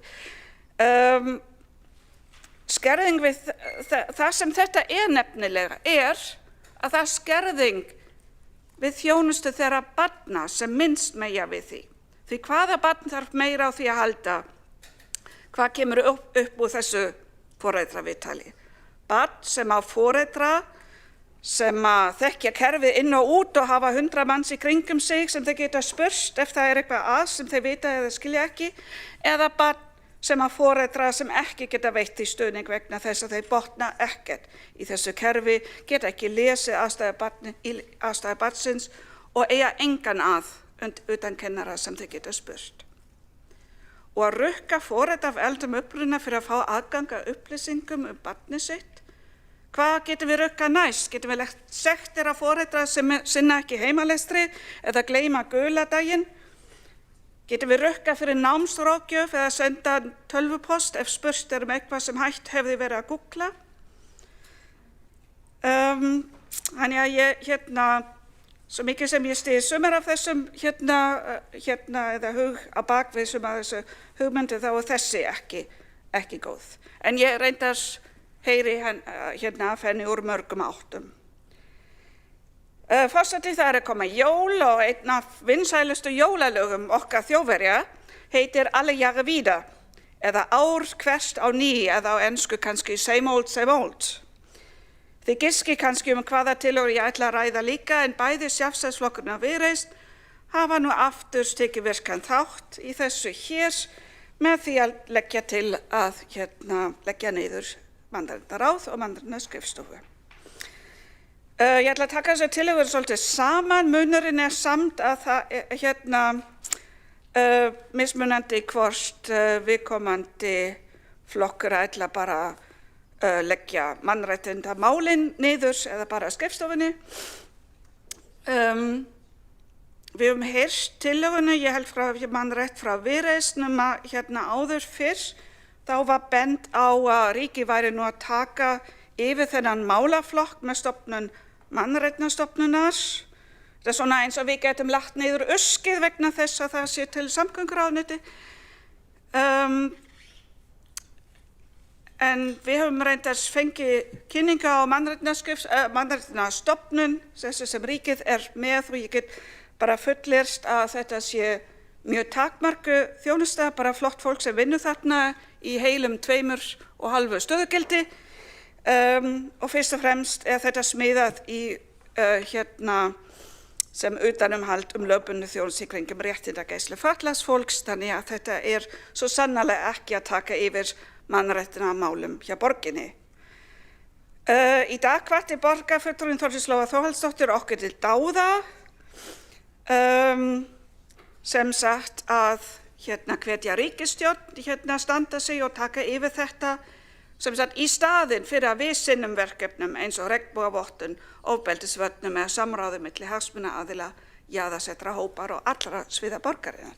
Ég get glatt hana með því að við gerum þetta svo sannarlega, sem sagt að hvetja ríkisstjórn til dáða í þessu málaflokki, en að ósk fulltrúasamtaka kvenna af eldumuppruna var einmitt í síðustu viku umræða frumvarp dómsmálaráðherrans að byggja hér fangabúðir fyrir flóttafólk, og var það mótmælt að frelsissvipta það fjölskyldu, börn og konur sem hafa orðið fyrir gífurlegum áföllum undir kringumstæðum sem erfitt að samræma mannréttindasjónarmiðum. En það sem mér finnst alltaf svo mikið vanvirðing við þennan málaflokk einmitt þetta, sem endurspeglast líka reyndar í tillögu Sjálfstæðisflokksins sem vill færa allt undir velferðarsvið, sem að sjálfsögðu af og frá. Ég þarf alltaf að anda pínu djúpt hér að telja í alvörunni að hér sé ódýr sparnaleið svo þröngsýn. Að mannréttindamál séu bara velferðarmál. Nei. Innflytjamál, hagsmunir fatlaðs fólks, málefni eldri borgara, málefni hins fólks ekki velferðarmál. Þeir eru velferðarmál, skipulagsmál, menningarmál, íþróttamál, skólamál, lýðheilsumál, lýðræðismál og starfsmannamál. Þannig að vinna mannréttindaskrifstofuna á ráðsins sem á að leggja niður með þessum tillögum hér í fjárhagsáætlun ekki sparnaður. Bara alls ekki. Vinna mannréttindaskrifstofu ráðsins, þar sem sérþekking til og yfirsýn yfir áherslu á stefnumótun þvert yfir svið og málaflokka sparnaður í sjálfum sér á sama tíma og þjónustan góð. Sem sagt, eins og okkar sýn á verkefnin og fjárhagsáætlunina.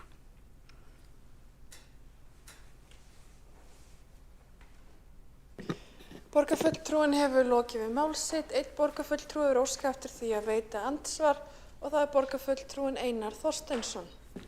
Forseti, mig langar að þakka borgarfulltrúnum Sabínu Lefsko fyrir ágæta ræðu og hlý orð varðandi tillögur okkar móttökudeildir og það allt saman. Það misskilningur varðandi tillögur okkur túlkaþjónustu, að það felist í tillögunni að það verði byrjað að rukka strax á næsta ári. Hún ekki afturvirk. Við gerum ráð fyrir því að einmitt að bjóða upp á íslenskunámskeið og svo eftir 3 ár frá næsta skólaári að þá verði afnumin gjaldskylda eða gjaldfrelsi af túlkaþjónustunni. Og það bara til þess að hvetja fólk til þess að sækja sér íslensku nám og til að því að fólk af erlendum uppruna hefur nefnt það við okkur að það sé einmitt hindrunin í því að taka þátt í skólastarfi barna sinna. Þetta svona mildar ástöfun. Við lítum ekki svo á að þetta sé fortakslaust eins og ég nefndi í ræðinu minni. Ef upp eru að ræða mikilvægir hagsmunir barns, veikindi eða réttindi og skyldur þess og fleira, þá metum við það að sjálfsögðu, en þetta því svona almenna reglan. Og svo bara hvet ég borgarfulltrúan fyrst og hún hlynnt til okkur móttökudeildir, það í 200 milljarða fjárhagsáætlun að finna 200 milljónir ekki stór fjárhæð í stóra samhenginu, en ég held og við heyrum það öll hér á kennurum, foreldrum og fylgjumst með þessu í samfélaginu okkar að þetta getur verulega skipt máli að koma þessu til framkvæmda strax á næsta hausti. Borgarfulltrúin hefur lokið við að veita andsvar og svarar þá andsvari borgarfulltrúin Sabine Leskov. Já, þakka fyrir þessar ábendingar, forseti.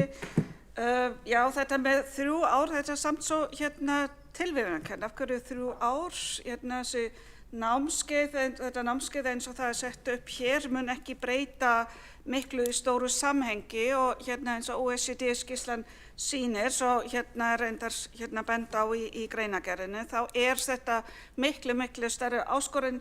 Við erum með samfélag sem einfaldlega býður ekki upp á að fólk hefur ávinning og hvati til að læra íslensku.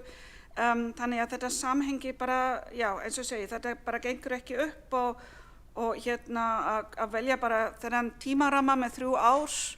Það getur verið svo marga ástæður af hverju fólk nær ekki þessi íslensku færni innan við þennan tímaramma og refsiaðgerðir held ég eru ekki góður hvati. Borgarfulltrúin hefur lokið við að svara andsvari og veitir þá andsvar öðru sinni borgarfulltrúin Einar Þorsteinsson. Forseti, það náttúrulega alveg rétt að þetta námskeið sem við erum að leggja til myndi kannski ekki koma fólki á þann stað að það geti talað reiprennandi íslensku. En þess vegna skýtur það líka skökku við að ríkisstjórnin sé að skera niður, ríkisstjórn Samfylkingarinnar sé að skera niður fjármagn til íslenskukennslu fyrir útlendinga, mjög svona fjandsamleg útlendingum þessi ríkisstjórn og þannig að þetta frekar hugsað sem stökkpallur inn í námi í íslensku og svo það mín skoðun hér þó það sé kannski ekki efni þessara tillögu að stjórnvöld á Alþingi hinum með við göttuna ættu að styðja frekar við íslensku nám þessara íbúa á Íslandi. Ég þeirra skoðunar samt að það sé okkar hlutverk að hlúa að bæði börnum og foreldrum sem við erum að þjónusta í skólakerfinu. Þetta mikilvægur liður í því að tengja þau við skólasamfélagið og ég held að þetta sé góð tillaga. En túlkaþjónustan 3 ár eða ekki, það má vera 4 ár mínu vegna, en einhvers staðar verðum við að draga mörkin held ég. Borgarfulltrúin hefur lokið við að veita andsvar öðru sinni og svarar þá andsvari öðru sinni borgarfulltrúin Sabine Leskov. Já, takk alveg. Ég vil bara benda á að það var tilkynnt að framlag til íslenskukennslu hálfu ríkisstjórnar verið aukið, sem bara mikið fagnaðarefni held ég. Og já, takk. Komið. Borgarfulltrúin hefur lokið við að svara andsvari öðru sinni og telst þá andsvörum undir þessari ræðu lokið. Næst á mælendaskrá borgarfulltrúin Alessandra Brím.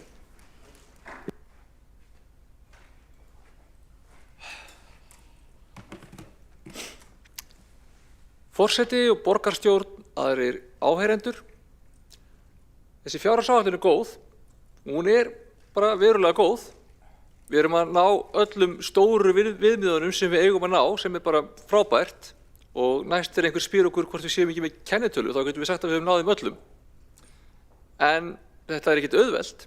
Ég viðurkenni það alveg að þegar þetta kjörtímabil hófst þá var ég að vona að á þessum tímapunkti myndi ég geta leyft mér að kynna fjárhagsáætlun þar sem við hefðum haft aðeins meira svigrúm og gætum kannski gert eitthvað aðeins meira af hlutunum sem okkur langaði til að gera. En eru samt á góðum stað og sérstaklega með við það að hérna upphafi kjörtímabils þá vorum við rétt að skríða út úr COVID með töluverðan uppsafnaðan halla og það er náttúrulega bara eins og við vitum fyrst og fremst vegna þess að við höfðum í sammenningu tekið ákveðna ákvörðun það að í COVID ætlaði borgin að halda dampi. Við ætluðum að veita þjónustu áfram á tíma þar sem að þjónustunar var kannski meiri þörf heldur en oft áður.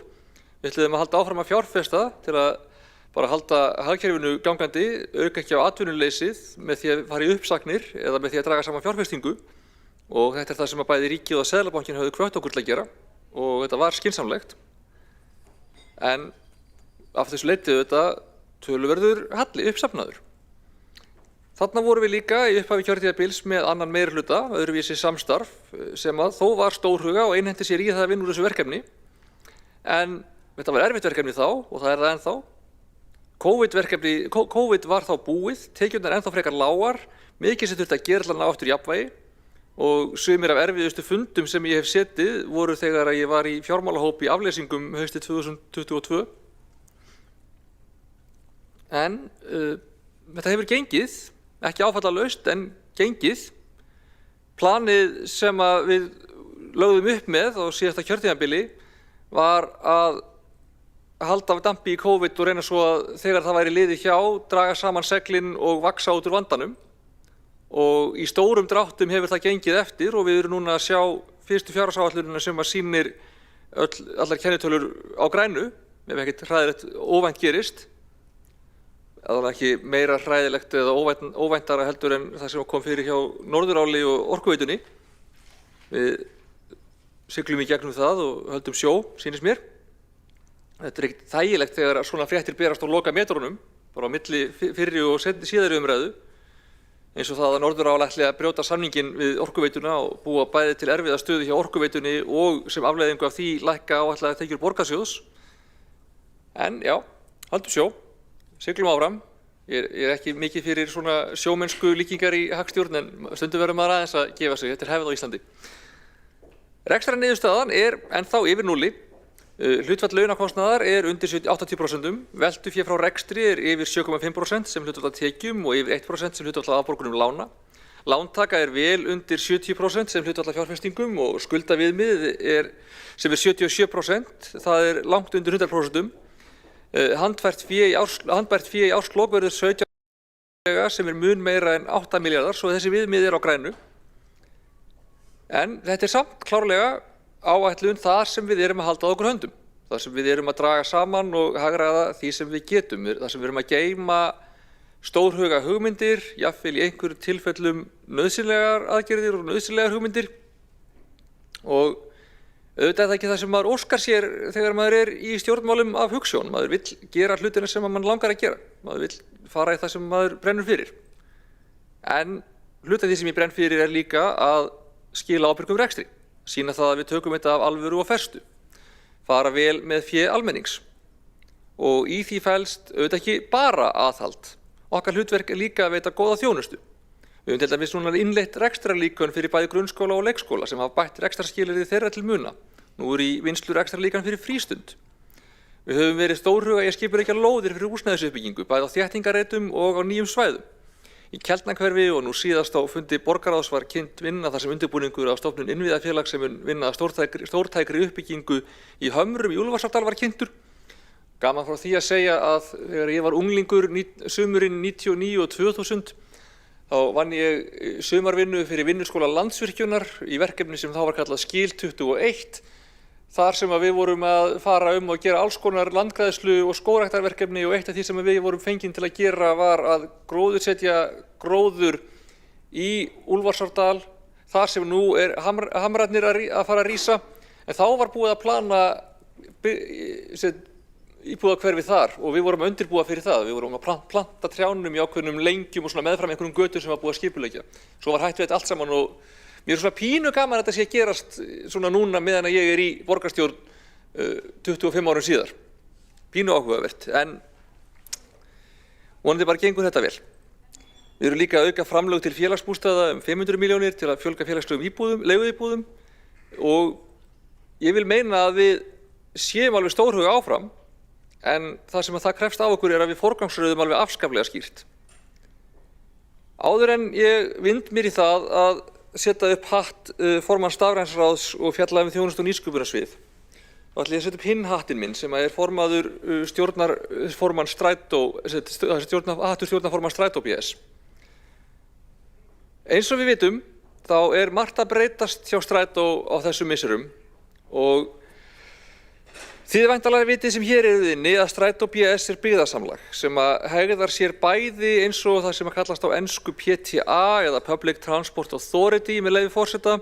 Það er eitthvað sem að sér stefnumótun, samgönguskipulag og samningagerð við rekstraraðila, auk fjármögnunar, eftirfylgni og langtímaáætlana.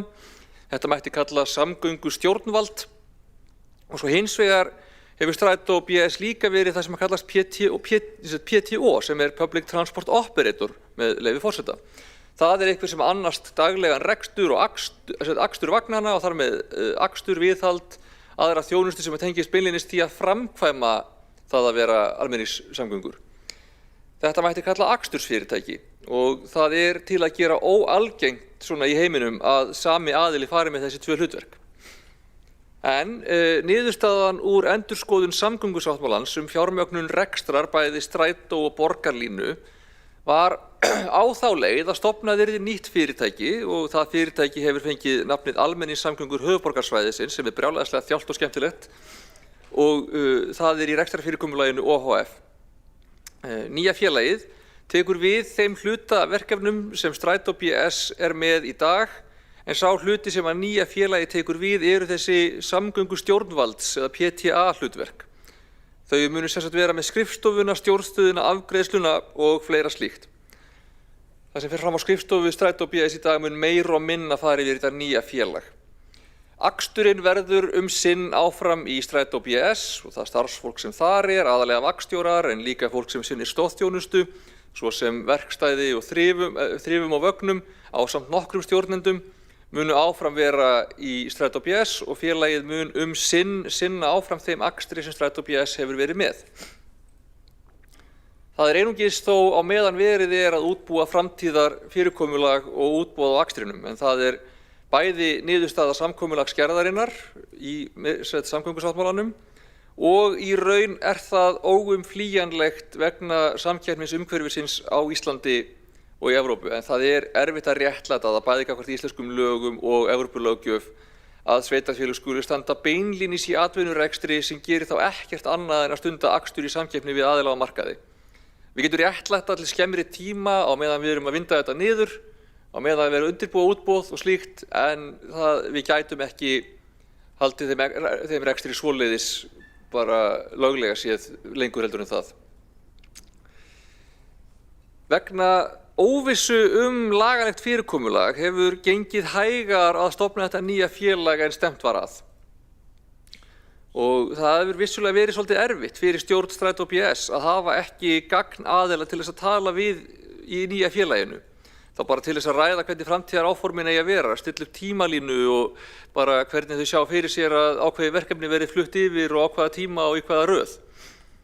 En við höfum bara gert það með eins vel og við getum innan hús í Strætó og bara tökum við það verkefni, höfum bara verið svolítið með það verkefni í vissu samtali en í rauninni eftir því sem meðan óvissan hefur verið mikil þá hefur nýja félagið ekki getað verið með í því samtali.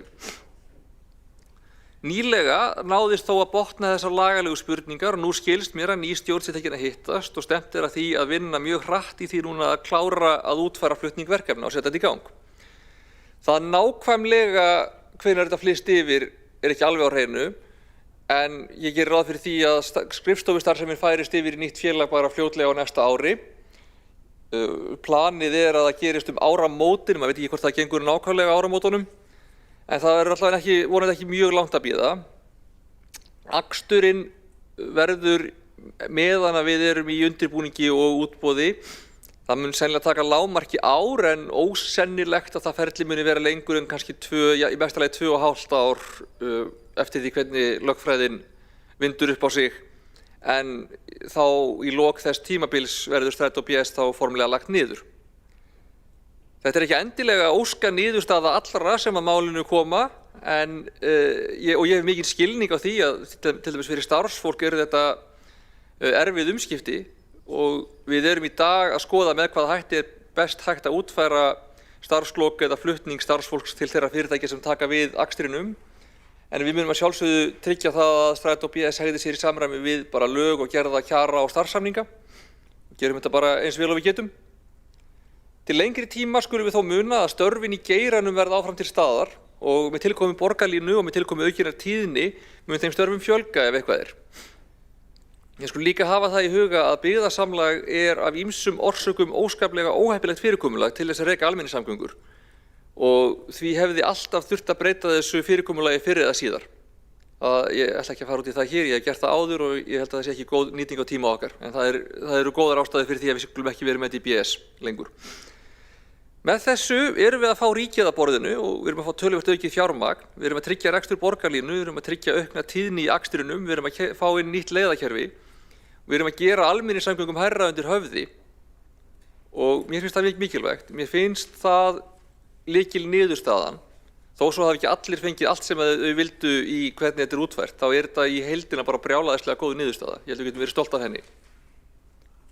Á árinu sem erum að fara yfir núna og er að líða, höfum við bætt þjónustu Strætó töluvert með mikilli aukningu á tíðni ferða með því að innleiða snertilausar greiðslur og ásamt þessu og ásamt því að færa okkur yfir það módel að við getum beitt sektum þegar að svo ber undir, þá tel ég að það séu komnar mikilvægar forsendur fyrir því að við getum farið að straumlínulaga þjónustuna á aksturinn. Við hljótum að vilja færa okkur að því fyrirkomulagi sem er víða erlendis að notendur þurfi ekki að standa í röðin í vagnin til að borga sig inn eða sína miða eða standa í einhverju raufrildi við vagnstjórann ef eitthvað er ekki að ganga eða eitthvað svoleiðis. Heldur fari fólk bara inn, greiði fyrir sinn miða í viðeigandi viðmóti og beri bara sjálft ábyrgð á því að vera með gildan miða. Þannig er það eins og ég segi í flestum borgum erlendis sem við ferðumst til. Og þetta fyrirkomulag gerir tímaáætlanir töluvert fyrirsjáanlegri og gerir töluvert auðveldara að skipuleggja ferðir. Þar sem að vagnstjórinn er ekki að bíða stopp á stöðum meðan að fólk er að borga sig inn eða, eins og ég segi, eftir atvikum eiga einhverjum rökræðum það. Og það á endanum verður þægilegra fyrir notendur líka. Ég vil aðeins bæta því við að pantferðaþjónusta fatlaðs fólks er enn sem komið er áætlað að verði áfram hluti af Strætó en í rauninni er það ekki fyrirkomulag sem gengur til lengdar. Og nákvæmlega hvernig það verður svo útfært þarf að ákveða og sveitarfélögin þurfa bara að ákveða það svolítið sín á milli hvernig þau vilja gera þetta í framhaldinu og mögulega vill nýja félagið, Almenningssamgöngur höfuðborgarsvæðisins, koma eitthvað inn í það samtal. Það er samlegðin í því hvernig pant hefur verið rekið er meira við stjórnstöðuna heldur en við beinlínis aksturinn en án nýja félagsins er ekki hægt að ákveða það að þetta verði einhvern veginn þar. Hjá pant hefur safnast upp mikil og góð þekking á málaflokknum. Síðan farið væri skipulagsbreytingar á þessari þjónustu á síðasta kjörtímabili hefur hún verið mjög vel heppnuð og ég tel að það liggi svolítið á að við í sveitarfélögunum sem að vinnum að pant saman drífum okkur í því ákveða hvernig við viljum gera þetta og pössum okkur að þetta verði í lagi því að Strætó mun loka á næsta kjörtímabili, nákvæmlega hvenær sem það verður er ekki alveg á hreinu þannig að það verður að finnast annað fyrirkomulag. Svo ég vindi mér aðeins að fjármálum Strætó beinlínis. Kennitölur fyrir árin 2024 og áætlun 2025 endurspegla heildarrekstur bæði Strætó BS sem PTO og þá þætti sem færast til nýja félagsins. Í áætlun 2026 er hins vegar einungis miðað við rekstur PTO hlutans, það er að segja aksturs hlutans og pant akstursþjónustunnar. Á árinu 2024 var eigið fé neikvætt 161 milljón króna. Lausafjárhlutfall var 0,7 og sýnir að félagið átti í erfiðleikum með að standa undir skammtímaskuldbindingum þrátt fyrir að handbært fé hefði verið 367 milljónir króna. Áætlanir fyrir 2025 og 2026 gera ráð fyrir áfram neikvæðu eigin fé en þróunin bendir til að staðan batni smám saman með lækkandi skuldum og hærra lausafjárhlutfalli sem fer úr 0,5 í 1 á tímabilinu. EBITDA lækkar hins vegar milli ára er áætluð 332 milljónir króna árið 2026 sem sýnir aðeins þrengra rekstrarsvigrúm, skuldir lækka úr 3,2 milljörðum króna árið 2024 í 2,7 milljarða árið 2026 en hlutfall skulda af tekjum hækkar í 39% árið 2026 en það er vegna breytinga á tekjufyrirkomulaginu. En þess að fargjaldatekjurnar fara inn í nýja félagið sem að greiðir svo strætó fyrir aksturinn ef ég er að skilja það rétt. En ég segi það án ábyrgðar af því að það þurfum við að yfirfara mjög vel löglega hvernig er best að gera. Handbært fé eykst á sama tíma í 557 milljónum króna sem að styrkir skammtíma greiðslugetu félagsins.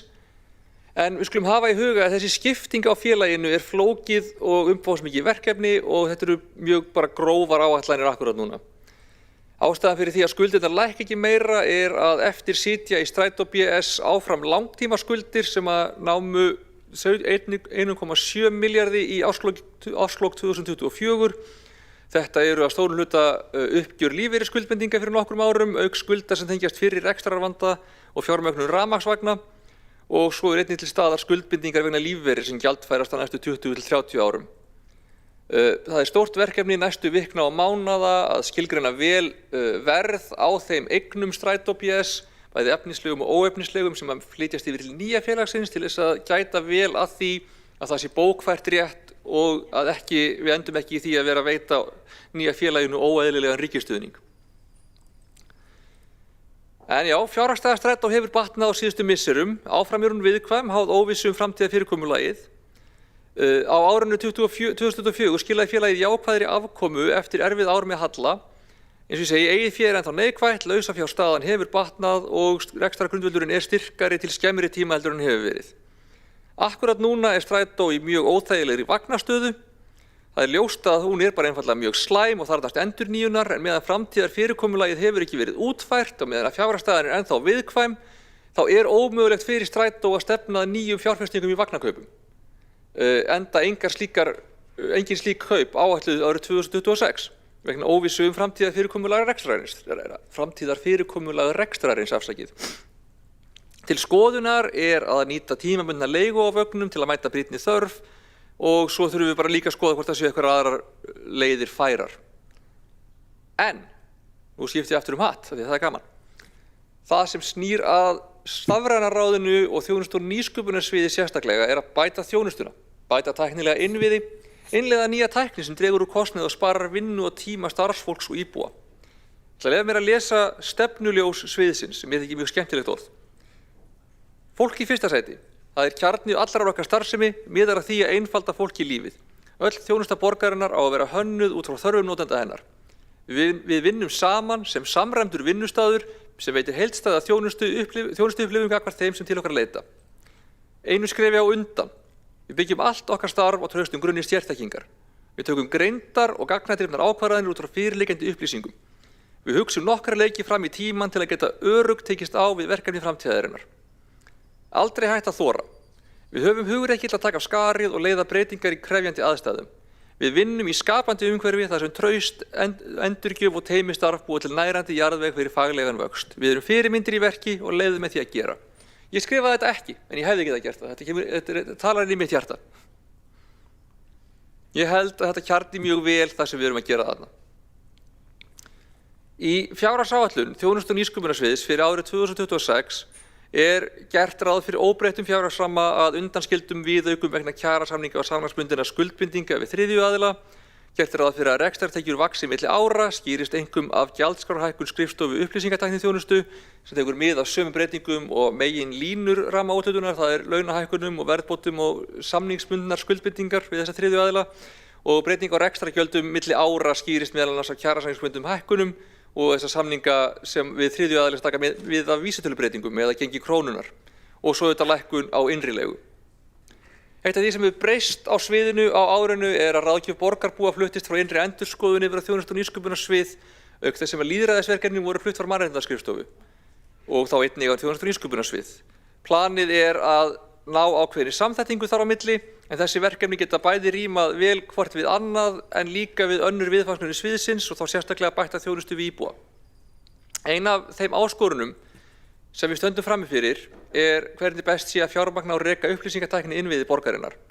En ég tel að til þess að tryggja okkar innviða öryggi, til að mæta þörfum framtíðarinnar í borg sem að vex hratt, þá þurfum við að taka það fyrirkomulag til ákveðinnar endurskoðunar og tryggja að það sé bara einfaldlega viðeigandi fjármagn í rekstri upplýsingatækni innviðan okkar sem að eru vaxandi.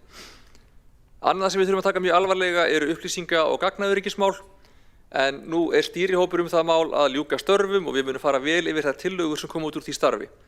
Á núverandi óvissutímum í heimsmálum, bæði í pólitíkinni en líka þar sem að þróun í upplýsingatækni eins hröð og raun getur, þá einfaldlega verðum við að passa vel upp á þessa stöðu. En svo vil ég líka ræða aðeins þessa síendurteknu kröfu að leggja niður stafrænt ráð. Mér finnst það svo ofboðslega óeðlileg og skrítin krafa sérstaklega á þessum tímum sem við nú lifum. Mér finnst það skipta svo máli, mér finnst það svo augljóst að hluti pólitíkurinnar, einhver partur af borgarstjórn, þurfi að hafa það verkefni að vera vel inn í þessu, þekkja þetta, þekkja til stafrænnar þjónustu og innviða, vita af hverju sá málaflokkur skiptir máli, hvaða pólitísku álitamál séu til staðar í geiranum, hver þróunin sé, hvar skóinn kreppir. Ég veit ekki hver væri hér að ræða sett fyrirkomulagið á rekstri upplýsingatækni innviða ef ekki væri fyrir stafrænt ráð. Við vitum það öll sem eru hérna inni að borgarráð hefur nóg á sinni könnu. Það hefur ekki spönnina til þess að taka öll sérhæfð mál á dýptina. Gætu alveg vissulega gert það undir réttum formanni og ég myndi til dæmis alveg treysta núverandi formanni til þess, en það ekki gott fyrirkomulag til lengdar að hafa ekki stafrænt ráð. Við höfum líka nýverið endurskoðað fyrirkomulagið við forgangsröðun stafrænna verkefna, en í ljósi þess að miðað við tillögur Hildar Björnsdóttur, borgarfulltrúa og oddvita Sjálfstæðisflokksins hér áðan, þá heyrist mér að enn sé ekki alveg komið til skila hvernig það fyrirkomulag er. Þannig að sviðin og skrifstofurnar hafa frumkvæði að því að stilla upp þeim stafrænu umbreytingaverkefnum sem þeim hugnast með sínum stafræna leiðtoga, sem vinnur það með þeim og með viðeigandi sérfræðingum á þjónustu- og nýsköpunarsviði, persónuverndarfulltrúa eftir atvikum og bara þeim sem þurfa að koma að málunum á fyrstu stigum. Og verkefnið, þegar það hefur verið útfært og undirbúið, fer svo á endanum fyrir verkefnahóp á þjónustu- og nýsköpunarsviði sem gefur þessum verkefnum einkunn eftir því í fyrsta lagi hversu mikill áætlaður ábati sé, hversu vel verkefni styðji við grunnrekstur upplýsingatækni innviði og gagnahögun, hversu stóran notendahóp það hefur áhrif á og svo hvort það sé lagaleg skylda eða ekki. Stafræna ráðið fær svo þessi verkefni til sín með þessum einkunnum, með áætluðum ábata, með kostnaði, með tímalínum, með væntum áskorunum og fleira. Og ráðið forgangsraðar svo verkefnum út frá þessum stærðum ásamt auðvitað sinni yfir sín á pólitískar áherslur og hvað liggi mest á að gera hverju sinni. Svo það skemmst frá því að segja að ábatamat liggur fyrir í öllum stafrænum umbreytingaverkefnum nú þegar og gerði það áður en þessi breyting var tekin til. Þetta veit ég að Sjálfstæðisflokkurinn veit vel, enda með 2 ágæta fulltrúa í stafrænaráðinu sem ég veit að vita þetta vel og við höfum unnið bara nokkuð vel saman þar.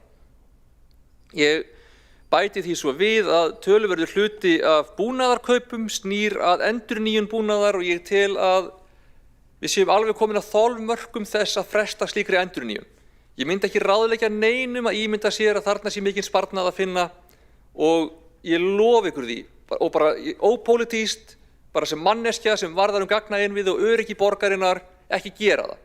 Það myndi kosta okkur til lengri tíma. Ekkert síður en það kostaði innviðaskuld og myglu að fresta viðhaldi á skólabyggingum eftir hrunið. Vinsamlegast, please, ekki gera það.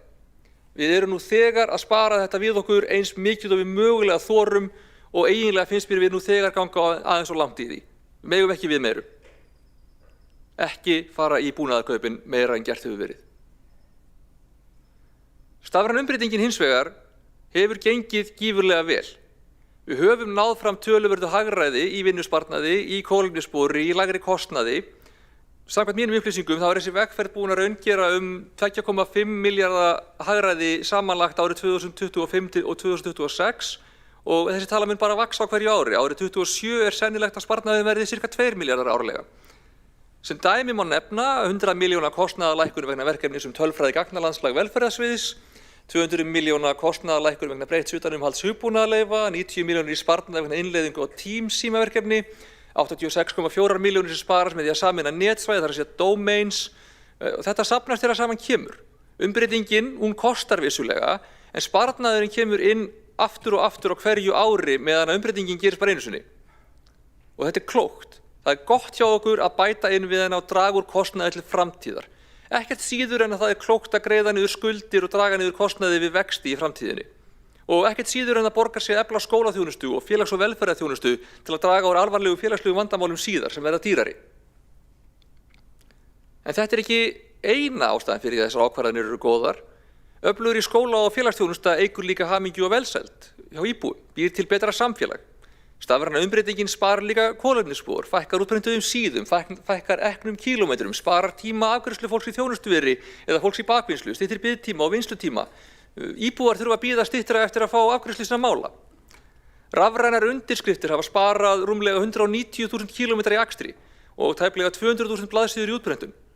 Skönnun teikninga hefur sparað rúmlega 56.000 ekna kílómetra, stafrænar byggingaleyfisumsóknir hafa sparað 65.000 ekna kílómetra og samanlagt hafa rafrænar undirskriftir, skönnun teikninga og stafrænar byggingaleyfisumsóknir sparað borgarbúum tæplega 13.000 klukkustundir í tíma og tíminn er eitt af verðmætasta sem við eigum.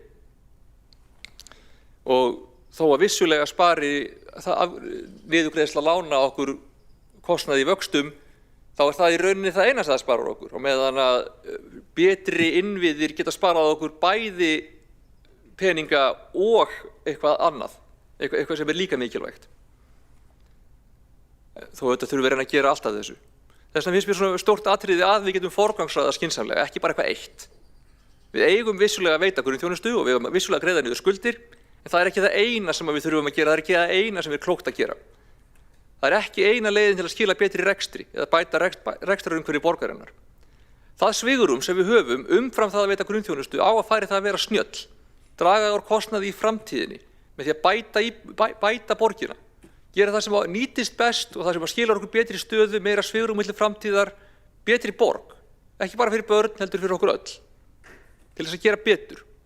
Og þetta er sjónarhorn sem ég veit ekki hvort væri til staðar ef við hefðum ekki stafrænt ráð, sem hefði yfirsýn yfir þjónustu og nýsköpunarsvið og starfið sem þar er unnið og sem hefur það hlutverk að þekkja þennan málaflokk vel. Ég vil líka benda á það að fyrirkomulagið sem við höfum sett á fót til þess að skipuleggja stafræn verkefni og forgangsraða þeim hefur vakið mikla og jákvæða athygli erlendis. Við erum núna farin að kenna námskeið fyrir borgarstjóra í heiminum stafræn umbreytingu. Árangur okkar í innleiðingu verkefnisins Betri borg fyrir börn sem var unnið með Bloomberg-styrk hefur vakið mikla athygli. Við fengum árið verðlaun á Seoul Smart Life Week og það er litið til okkar fyrir sérlega góð skil og mikinn árangur. Okkar fólk sem fer á ráðstefnur og fundi erlendis, sérstaklega í Ameríkunum vegna þessara málaflokks, er yfirleitt mjög eftirsótt í að vera með kynningar og ræður og til að segja öðrum frá. Það er tekið eftir þessu. Mér hefur verið sagt í svona hálfkæringi að þar séu þið hálfgerðar ofurstjörnur. Tímaritið Forbes var nýlega með ítarlega umfjöllun stafræn umbreytingun á Íslandi, þar sem fjallað þetta góða fordæmi sem við erum að setja. Og almennt séð er leitað til okkar samstarf og samvinnu víða.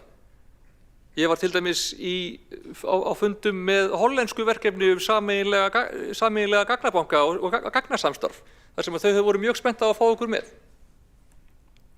En já, það var þegar ég var í Barcelona í síðustu viku, þar sem ég var í pallborði mannréttindi á netinu og fjallaði sérstaklega þá starfsreglur sem Reykjavíkurborg hefur nýlega sett sér í hagnýtingu gervigreindar, þar sem þarfir fólks eru settar í fyrsta sæti, þar sem skilgreining gagna og hversu viðkvæm gögnin eru alltaf í brennidepli og þar sem verklagið er skýrt og eins allstaðar, þar sem ákvarðantaka er alltaf gegnsæ og skiljanleg og þó gervigreind geti verið til aðstoðar, þá sé ákvörðun á endanum alltaf mannleg og útskýranleg.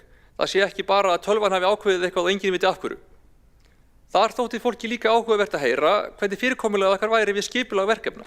Þar sem að stafrænir leiðtogar tryggja að litið sé til þarfa sviðana sem þurfa hugbúnaðinn, þar sem að litið sé til persónuverndar og mannréttinda á fyrstu stigum og þessi atriði séu byggð inn í verkefnið frá fyrsta degi áður en þið fara svo til forgangsröðunar eins og ég fór yfir hérna áðan.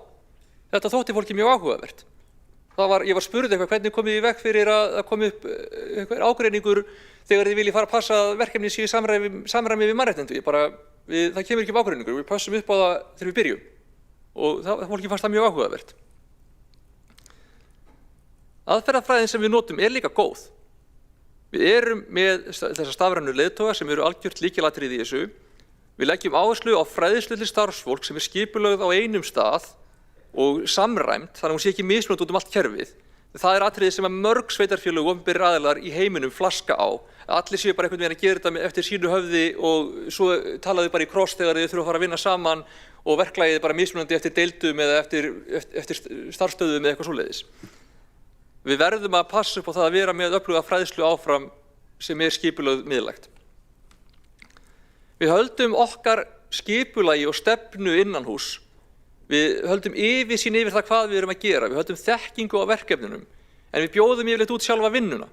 Mér finnst það mjög mikilvægt.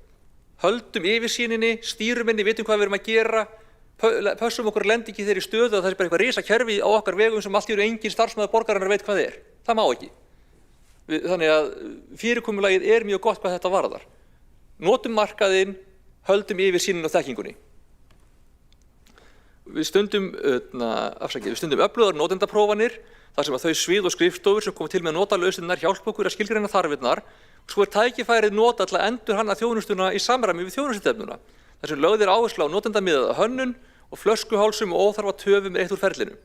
Við stundum öflugt samstarf við Stafrænt Ísland og við sambandið, við erum leiðandi á þeim vettvangi, en við erum líka að skoða samstarfsfleti með samtökum sveitarfélaga og höfuðborgarsvæðinu í nýtingu gervigreindar. Við erum þáttakendur í samtökunum Coalition for Digital Rights og við stefnum á að halda opinn fund stafrænsráðs 10. desember í Tjarnarsalnum, strax á eftir mannréttindaráði, þar sem að stafræn mannréttindi verða til umræðu. Og við erum búin á síðustu árum að lyfta grettistaki í þessu málaflokki. Og ég er eiginlega komin með nóg af þeirri orðræðu og þeirri ímynd að stafræn umbreyting Reykjavíkurborgar sé einhvern veginn ekki nógu góð eða sé einhvern veginn tortryggileg. Bara það er ekki satt. Hún er frábær. Hún er mjög vel heppnuð. Við höfum farið frá því á örfáum árum að vera eftirbátur í stafrænum innviðum innanlands yfir í það að litið sé til okkur á heimsvísu fyrir skynsamlega aðferðafræði og góðan árangur. Þetta er þrátt fyrir allt fyrst og fremst breyting á aðferðafræði, menningu og þjónustu. Tæknin er bara ákveðið tól til þess, hvort sem að það er vefsíða, viðmót eða gervigreind. Og við höfum verið að gera þetta vel. Okkar fólk hefur verið að standa sig ótrúlega vel. Það er eiginlega óskiljanlegt hvað þögnin þennan mikla árangur hefur verið ærandi hér innanlands. Hversu lengi ranghugmyndum og misvísandi upplýsingum hefur verið leyft að geysa hversu vel þetta hefur gengið.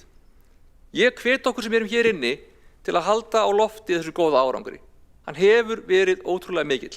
Starfsfólkið okkar er frábært, sviðsstjórinn frábær, verkefnin sem þau eru að skila vekja athygli á heimsvísu, bæði fyrir gæði verkefnina, en það hefur líka verið haft orð á því við mig, til dæmis bara á Smart Life Week ráðstefnunni í Seúl, þar sem betri borg fyrir börn vann til verðlauna, hvað okkar starfsfólk sem stóð í skilum gagnvart þeim hefði staðið sér sérstaklega vel í svörum og upplýsingagjöf, hvað þau hefðu skarað fram úr í fagmennsku. Mér finnst það mikilvægt að við áttum okkur á því, í alvöru, að við erum með eitthvað öflugt hérna, við erum með eitthvað gott, eitthvað sem við megum ekki glutra frá okkur, heldur eigum að halda áfram að styrkja og efla. Og þetta snýst ekki eitthvað kredit fyrir meirhlutan eða rós í hnappagatið fyrir Pírata eða Alexandra Brím geti farið í fín boðið eitthvað. Gleymum því. Það snýst að bera kennslu á það sem vel er gert. Það snýst það sem að Reykjavíkurborg er að gera vel og það sem við getum verið öll stolt af. Það snýst að þakka fyrir góð störf og leyfa því sem skarar fram úr í alvörunni að njóta sannmælis. Ég vil þakka starfsfólki og sviðsstjóra þjónustu- og nýsköpunarsviðs ásamt öllu því góða fólki sem unnið hefur að þessum verkefnum á hinum ýmsu sviðum og skrifstofum borgarinnar, og kannski nefni ég sérstaklega skrifstofu borgarstjóra og borgarritara og skóla- og frístundasvið og velferðarsvið, en í rauninni ef ég fer að nefna þetta þá þetta út allt. Þetta er frábært. Þau eru að standa sig mjög vel. Ég vil þakka þeim öllum fyrir hvað þau hafa skilað frábærum árangri, oft í alveg rosalegu mótlæti, og fyrir hvað þau hafa náð mikilli umbreytingu fyrir borgina. Ég vil líka þakka starfsfólki fjármála- og áhættustýringarsviðs og sviðsstjóra þar fyrir mjög góða vinnu við fjárhagsáætlanagerðina, ásamt ykkur öllum hér í borgarstjórn fyrir gott samstarf á kjörtímabilinu. Árangurinn af stafrænni umbreytingu er áþreifanlegur. Hann er farin að skila sér. Það er mikilvægt að við höldum áfram, að við missum þetta ekki niður, að við missum ekki niður þekkinguna og reynsluna sem við höfum byggt upp, að við missum ekki frá okkur innviðana sem við eigum núna með því að viðhalda þeim ekki, með því að neita að kaupa búnað sem er farin að ganga úr sér. Það skiptir máli að hluti af pólitíkinni sé ábyrgur fyrir því að þekkja þetta og skilja þetta og svara fyrir það. og veita því þjónustu. Nei, veita því fórustu. Og ef eitthvað þá þurfum við að ganga lengra. Ef að ég væri í þingframboði, þá myndi ég vilja skilgreina stafræna innviði á landsvísu sem viðfangsefni eins ráðuneytis, kannski innviðaráðuneytisins eða fortisráðuneytisins eða fjármálaráðuneytisins. Að minnstakosti myndi ég vilja taka það og setja það á ákveðinn stað og hafa einn ákveðinn ráðherra sem bæri algjöra ábyrgð á því að gera þetta vel og samræma þetta á landsvísu. Efla stafrænu innviðina á landsvísu, því að þar ótrúlega mikið verkefni ennþá að vinna. Við sjáum það betur og betur. Reyndar stafrænt Ísland að standa sig mjög vel, en þau eru bara tiltölulega langt niður í skipuritinu svona miðað við hvað þau vinna mikilvægt starf. Ég held að það sé til mikils að vinna að gera þetta betur og ég held að við séum að setja gott fordæmi. Ég held að við megum vera stolt af því sem við erum að gera. Á endanum þá snýst þetta það að bæta Reykjavíkurborg til framtíðar, búa til betri borg fyrir okkur öll. Það bæði hagkvæmt og það góð hugmynd. Takk. Borgarfulltrúinn hefur lokið við mál sitt og næst á mælendaskrá borgarfulltrúinn Andrea Helgadóttir.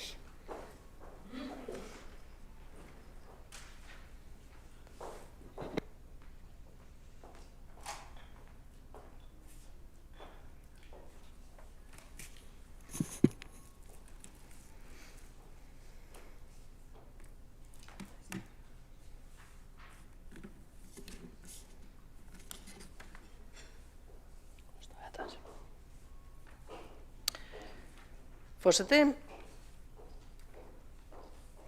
á aðrir áheyrendur. Hér fyrir í dag var talað í mjög penu máli vissulega það að reka stóran hluta þeirra verkamanna sem starfa beint fyrir borgina á ágætislaunum til þess að geta dömpað kjörum sorgbirgðu fólks í hagræðingarskyni.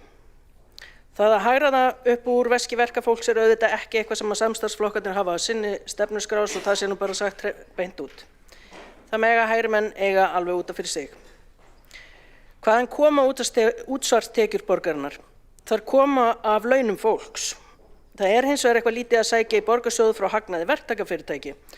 Fólkið sem sannarlega borgar okkur útsvar stendur undir þjónustunni sem við veitum og gagnast svo sannarlega fyrirtækjum borgarinnar. Það þess vegna mjög lítið og skrítið hagræði af því að taka vel launu verkamannastörf og taka af því sem við leggjum út fyrir þeim í hagnað þriðja aðila sem ekki greiðir útsvar. Í sömu ræðu var talað það að minnka báknið. Og þá ætti kannski að gera þétta úttekt á því hvaða kostnaður hefur hlotist af því að vera með ógrynni verktaka í öllum störfum sem áður voru unnin af starfsfólki borgarinnar sjálfrar. Það að vera með eftirlitsmenn í mörgum tilfellum lögfræðinga og lögfræðingalaunum, verkfræðinga og verkfræðingalaunum, fullt af fræðingum í stað ósköp heiðarlegra verkamanna og kvenna, það að minnka báknið? Hagræðing í því? Verið að skapa gæði fyrir íbúa með því að bæta við milliliðum í svona verkefnum, minnka möguleika borgarinnar til þess að skipuleggja framkvæmdir, flækja og minnka yfirsýn? Góð reynsla af þessu svona almennt? Ég ekki viss að það sé tilfinning íbúa og það gengur sannarlega gegn minni bestu vitund. Það væri auðvitað líka mjög áhugavert að skoða hvernig þetta hefur komið út í kjörum lægst launaða fólksins í Reykjavík. Því ekki ríður ræstingafólk feitum hesti út úr svokölluðu hagræðinu sem fólst í því að útvista þeirri vinnu. Það var líklega aðalega atvinnuskapandi fyrir fræðinga innan borgarinnar og hjá öðrum opinberum aðilum. En að þeim algjörlega ólöstuðum það ekki þeir svona almennt sem að fólk tengi við báknið. Báknið sem átti að minnka. Ég ætla að víkja aðeins að því svona í lokin af því að við erum nú að ræða tekjur borgarinnar í tengslum við áætlun rekstur og fjárhag forgangsröðun. Tillögur hagræðingu til þess að setja í það sem að hægri flokkarnir vilja kalla hítina sem þó í rauninni bara það að standa undir okkar samfélagslega öryggisneti og sameiginlegum rekstri, grunnþjónustu og grunninnviða. Almenna uppbyggingu sem gerir borgina að góðum stað til þess að búa. Það auðvitað umræða sem ætti aldrei nokkurn tímann að fá að fara fram án þess að minna á það helst nokkru sinnum að borgin verður að verulegum tekjum við það að auðugasta fólki fær að ganga stikkfríum og njóta þjónustunar. Hluti sem ósköp venjulegt launafólk að borga niður fyrir því eða bara hreinlega að borga að fullum. Þetta vera forgangsmál númer 1 að útsvar fáist greitt af fjármagnstekjum. Tekjur sem voru áætlaðar 10 milljarðar árið 2023, það myndi nú muna minna. Svo ég nota þetta tækifæri til þess að minna aftur á að við hér í þessum sal höfum skorað á löggjafanum að koma þessu til leiðar og það löngu tímabært að við fáum efndir á því. Og það var nú allt og sumt sem ég ætla að bæta við í þessu umræðu. Takk fyrir.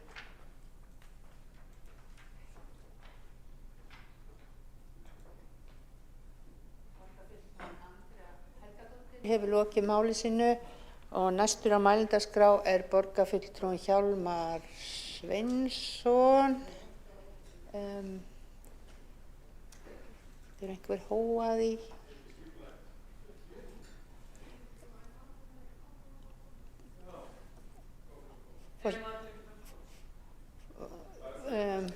Forseti frétti að kokkurinn var ekki komin í hús, eða ég er nýkomin í hús.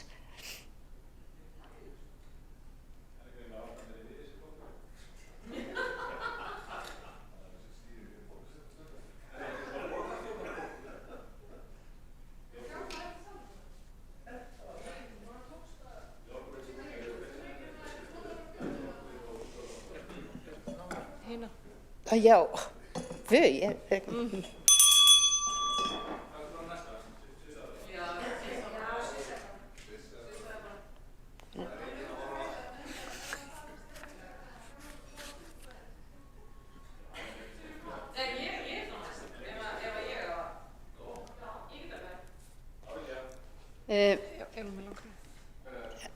Ef það er ekki mjög löng ræða. Já, næstur á mælendaskrá er borgarfulltrúinn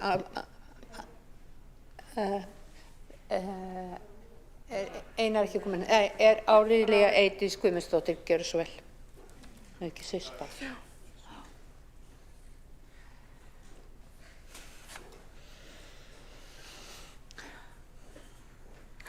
Ég lendi þessu svona fyrst ekki.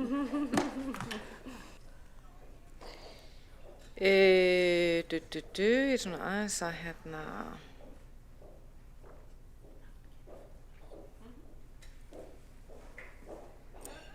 Virðulegi forseti, ágætu borgarfulltrúar og þeir sem á hlýða. Við spurjum gjarnan börn sem eru svona 3-4 ára gömul þeirra spurningar: hvað ætlar þú að verða þegar þú ert orðin stór? Við fullorðna fólki sýnum náttúrulega fádæma fávisku með því að spyrja þessar spurningu vegna þess að þau eru náttúrulega nú þegar orðin eitthvað mjög mikilvægt sem að skiptir máli einfallega með því að koma í heiminn. Það sem að hins vegar blasir ekki endilega við þeim sem spyrja spurninguna er það að þegar þau svara, og þau börn sem að ég þekki til hafa svarað allt frá því að segja leikari, atvinnumaður í fótbolta, slökkviliðs maður, læknir og svo framvegis. Þannig að þegar þau svara þá gerum við ráð fyrir því að þau geti látið drauma sín rætast. Eins og segir í menntastefnu Reykjavíkurborgar, og við höfum gaman að því að sjá persónuleika þeirra birtast í svörunum. Þannig sjáum við hvernig við getum reynt að koma kröftum þeirra í ákveðið mót, en þegar maður er búin að ala upp eins og í mínu tilfelli 3 börn og núna semst bæta við barnabörnum, að þá sér maður strax að auðvitað endurspeglu þetta ákveðin hluta af barnæsku þeirra á sakleysi. En hins vegar er það svo að það hafa ekki öll börn sömu tækifæri. Það geta ekki öll börn látið drauma sína rætast.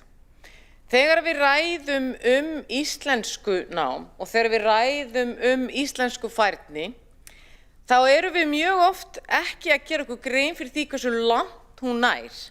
Það hefur komið í ljós í rannsóknum að íslensku færni eða móðurmálsfærni skiptir sköpum varðandi efnahagslega velmegun á öllum stigum lífsins. Í nýrri langlífisrannsókn á Írlandi sem að gengur út í nafninu TILDA, sem er mjög merkilegt rannsókn vegna þess að við höfum ekki fengið áður langlífisrannsókn sem hefur verið beitt fyrir svo stóran hóp.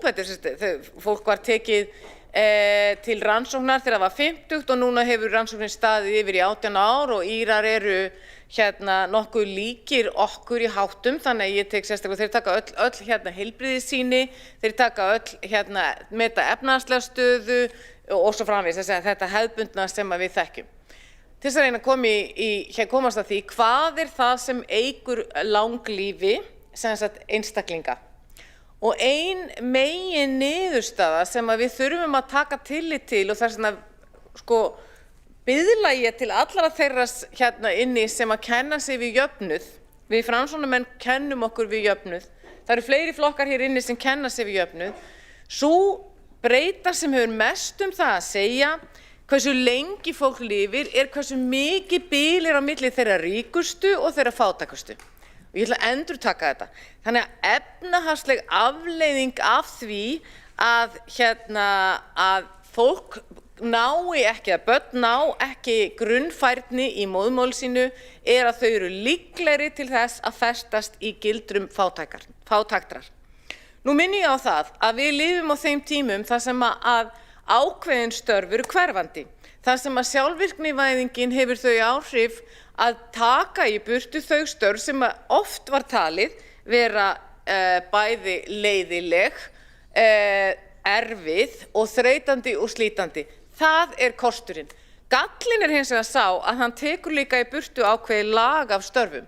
Þannig að þegar við spurðum hvað viltu svo verða þegar þú ert orðin stór, að þá eru tækifærin færri en leið ef að íslensku nám eða íslensku færni fyrir börn sem búa á Íslandi nær ekki ákveðnum grundvallarlevel, þá erum við að draga úr möguleikum þeirra til þess að láta drauma sína rætast. En við erum ekki bara að draga úr möguleikum þeirra, við gleymum þeirri staðreynd að við erum að hafa áhrif á efnahagslega velsæld Íslands, við erum að hafa áhrif á hugmyndafræðilegt hugarafl og sköpunargetu Íslands til framtíðar, við erum að hafa áhrif á samfélagsgerð okkar.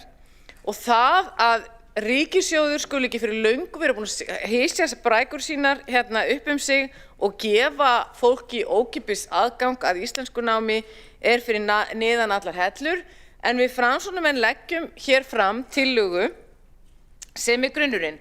Grunnurinn eru börnin. Grunnurinn börnin og hvernig við ætlum að aðstoða þau, hvernig samfélag við ætlum að búa í.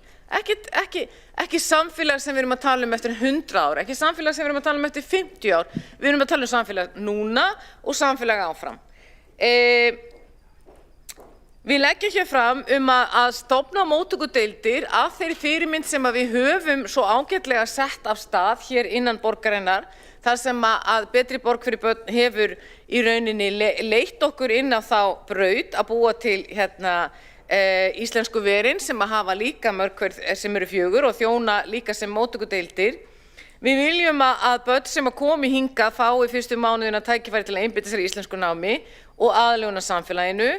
Við viljum að þau fá að gera það í sínum eigin skólum, ekki það þau þurfi ekki að fara á milli. Nú það svo að ein íslenskudeildin í Ingunnarskóla, það mjög erfitt fyrir mörg börn að ferðast þangað og hvað þá foreldrar þeirra sem eru nýkomnir til landsins til að styðja þau og sumir hafa ekki þann stuðning. Það hefur komið í ljós í rannsóknum. Þá viljum við auðvitað að sé í öllum skólum en við leggjum til að verði byrjað í 15 skólum. Ég vona að allir hér inni skilji að þetta á ekki bara við börn af erlendum uppruna, þetta á við öll börn. Við þurfum líka að gæta þess að íslenskan eða móðurmálskennsla fari ekki niður á við í almennt séð. Og þá langar mig að taka hinn flötinn á peningnum. Það ekki bara það að börn geti ekki látið draumar sína rætast ef þau ná ekki færni í tungumálinu. Nú skulum við fara inn í bekk sem telur 27 börn. Þaraf eru kannski 30–50% næstu helmingur sem talar fjölbreyttan eða kemur bæði og fjölbreyttum bakgrunni og talar ekki tungumálið sem hugsanlega með annað setningakerfi. Og við skulum setja okkur í spor kennarans, auðvitað hefur kennari í þessu tilfelli stuðning. Kennarinn hefur stuðning inn í bekknum sem vissulega nauðslegur til þess að halda uppi fullri kennslu. En við þurfum ekki síst móttökudeildir fyrir kennarana, fyrir starfsfólkið. Og þá kemur að því sem að borgarfulltrúi Sabrín Laskov, starfsfélagi minn hér og aðrir hafa verið duglegir að benda á, við verðum að efla menningarlæsi. Við getum ekki haldið áfram öðruvísi heldur en að við eflum menningarlæsi bæði starfsmanna, kennara og annara sem að starfa inn í skólunum og með því þurfum við að byggja það, getum við byggt upp í móttökudeildunum þannig að kennararnir sjálfir, starfsfólki sem er í félagsmiðstöðum og frístundarheimilum fái líka stuðning og bara allt starfsfólk sem er í kringum börnin okkar sama á hvaða skólastigi sem við berum ábyrgð á. Nú er það svo að menntamálaráðherra sem að sjálfsögðu kemur úr röðum flokksfólksins hefur samþykkt og lýsti yfir að hann sé með það á dagskrá að setja móttökudeildir fyrir hvern skóla. Og við trúum því að flokkur fólksins vilji styðja það heilsugar alla leið.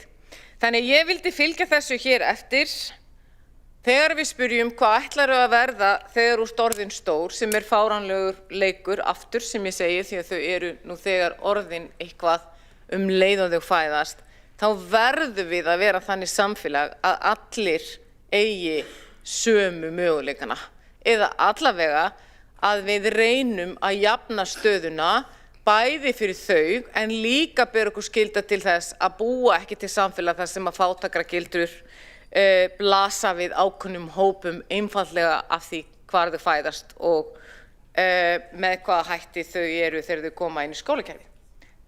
Ég þakka kærlega fyrir mig. Takk. Þá hefur borgarfulltrúin Árelía Eydís Guðmundsdóttir lokið máli sínu og nú verður gert 45 mínútna matarhlé. Já, kann ekki að slá þessa bjöllu.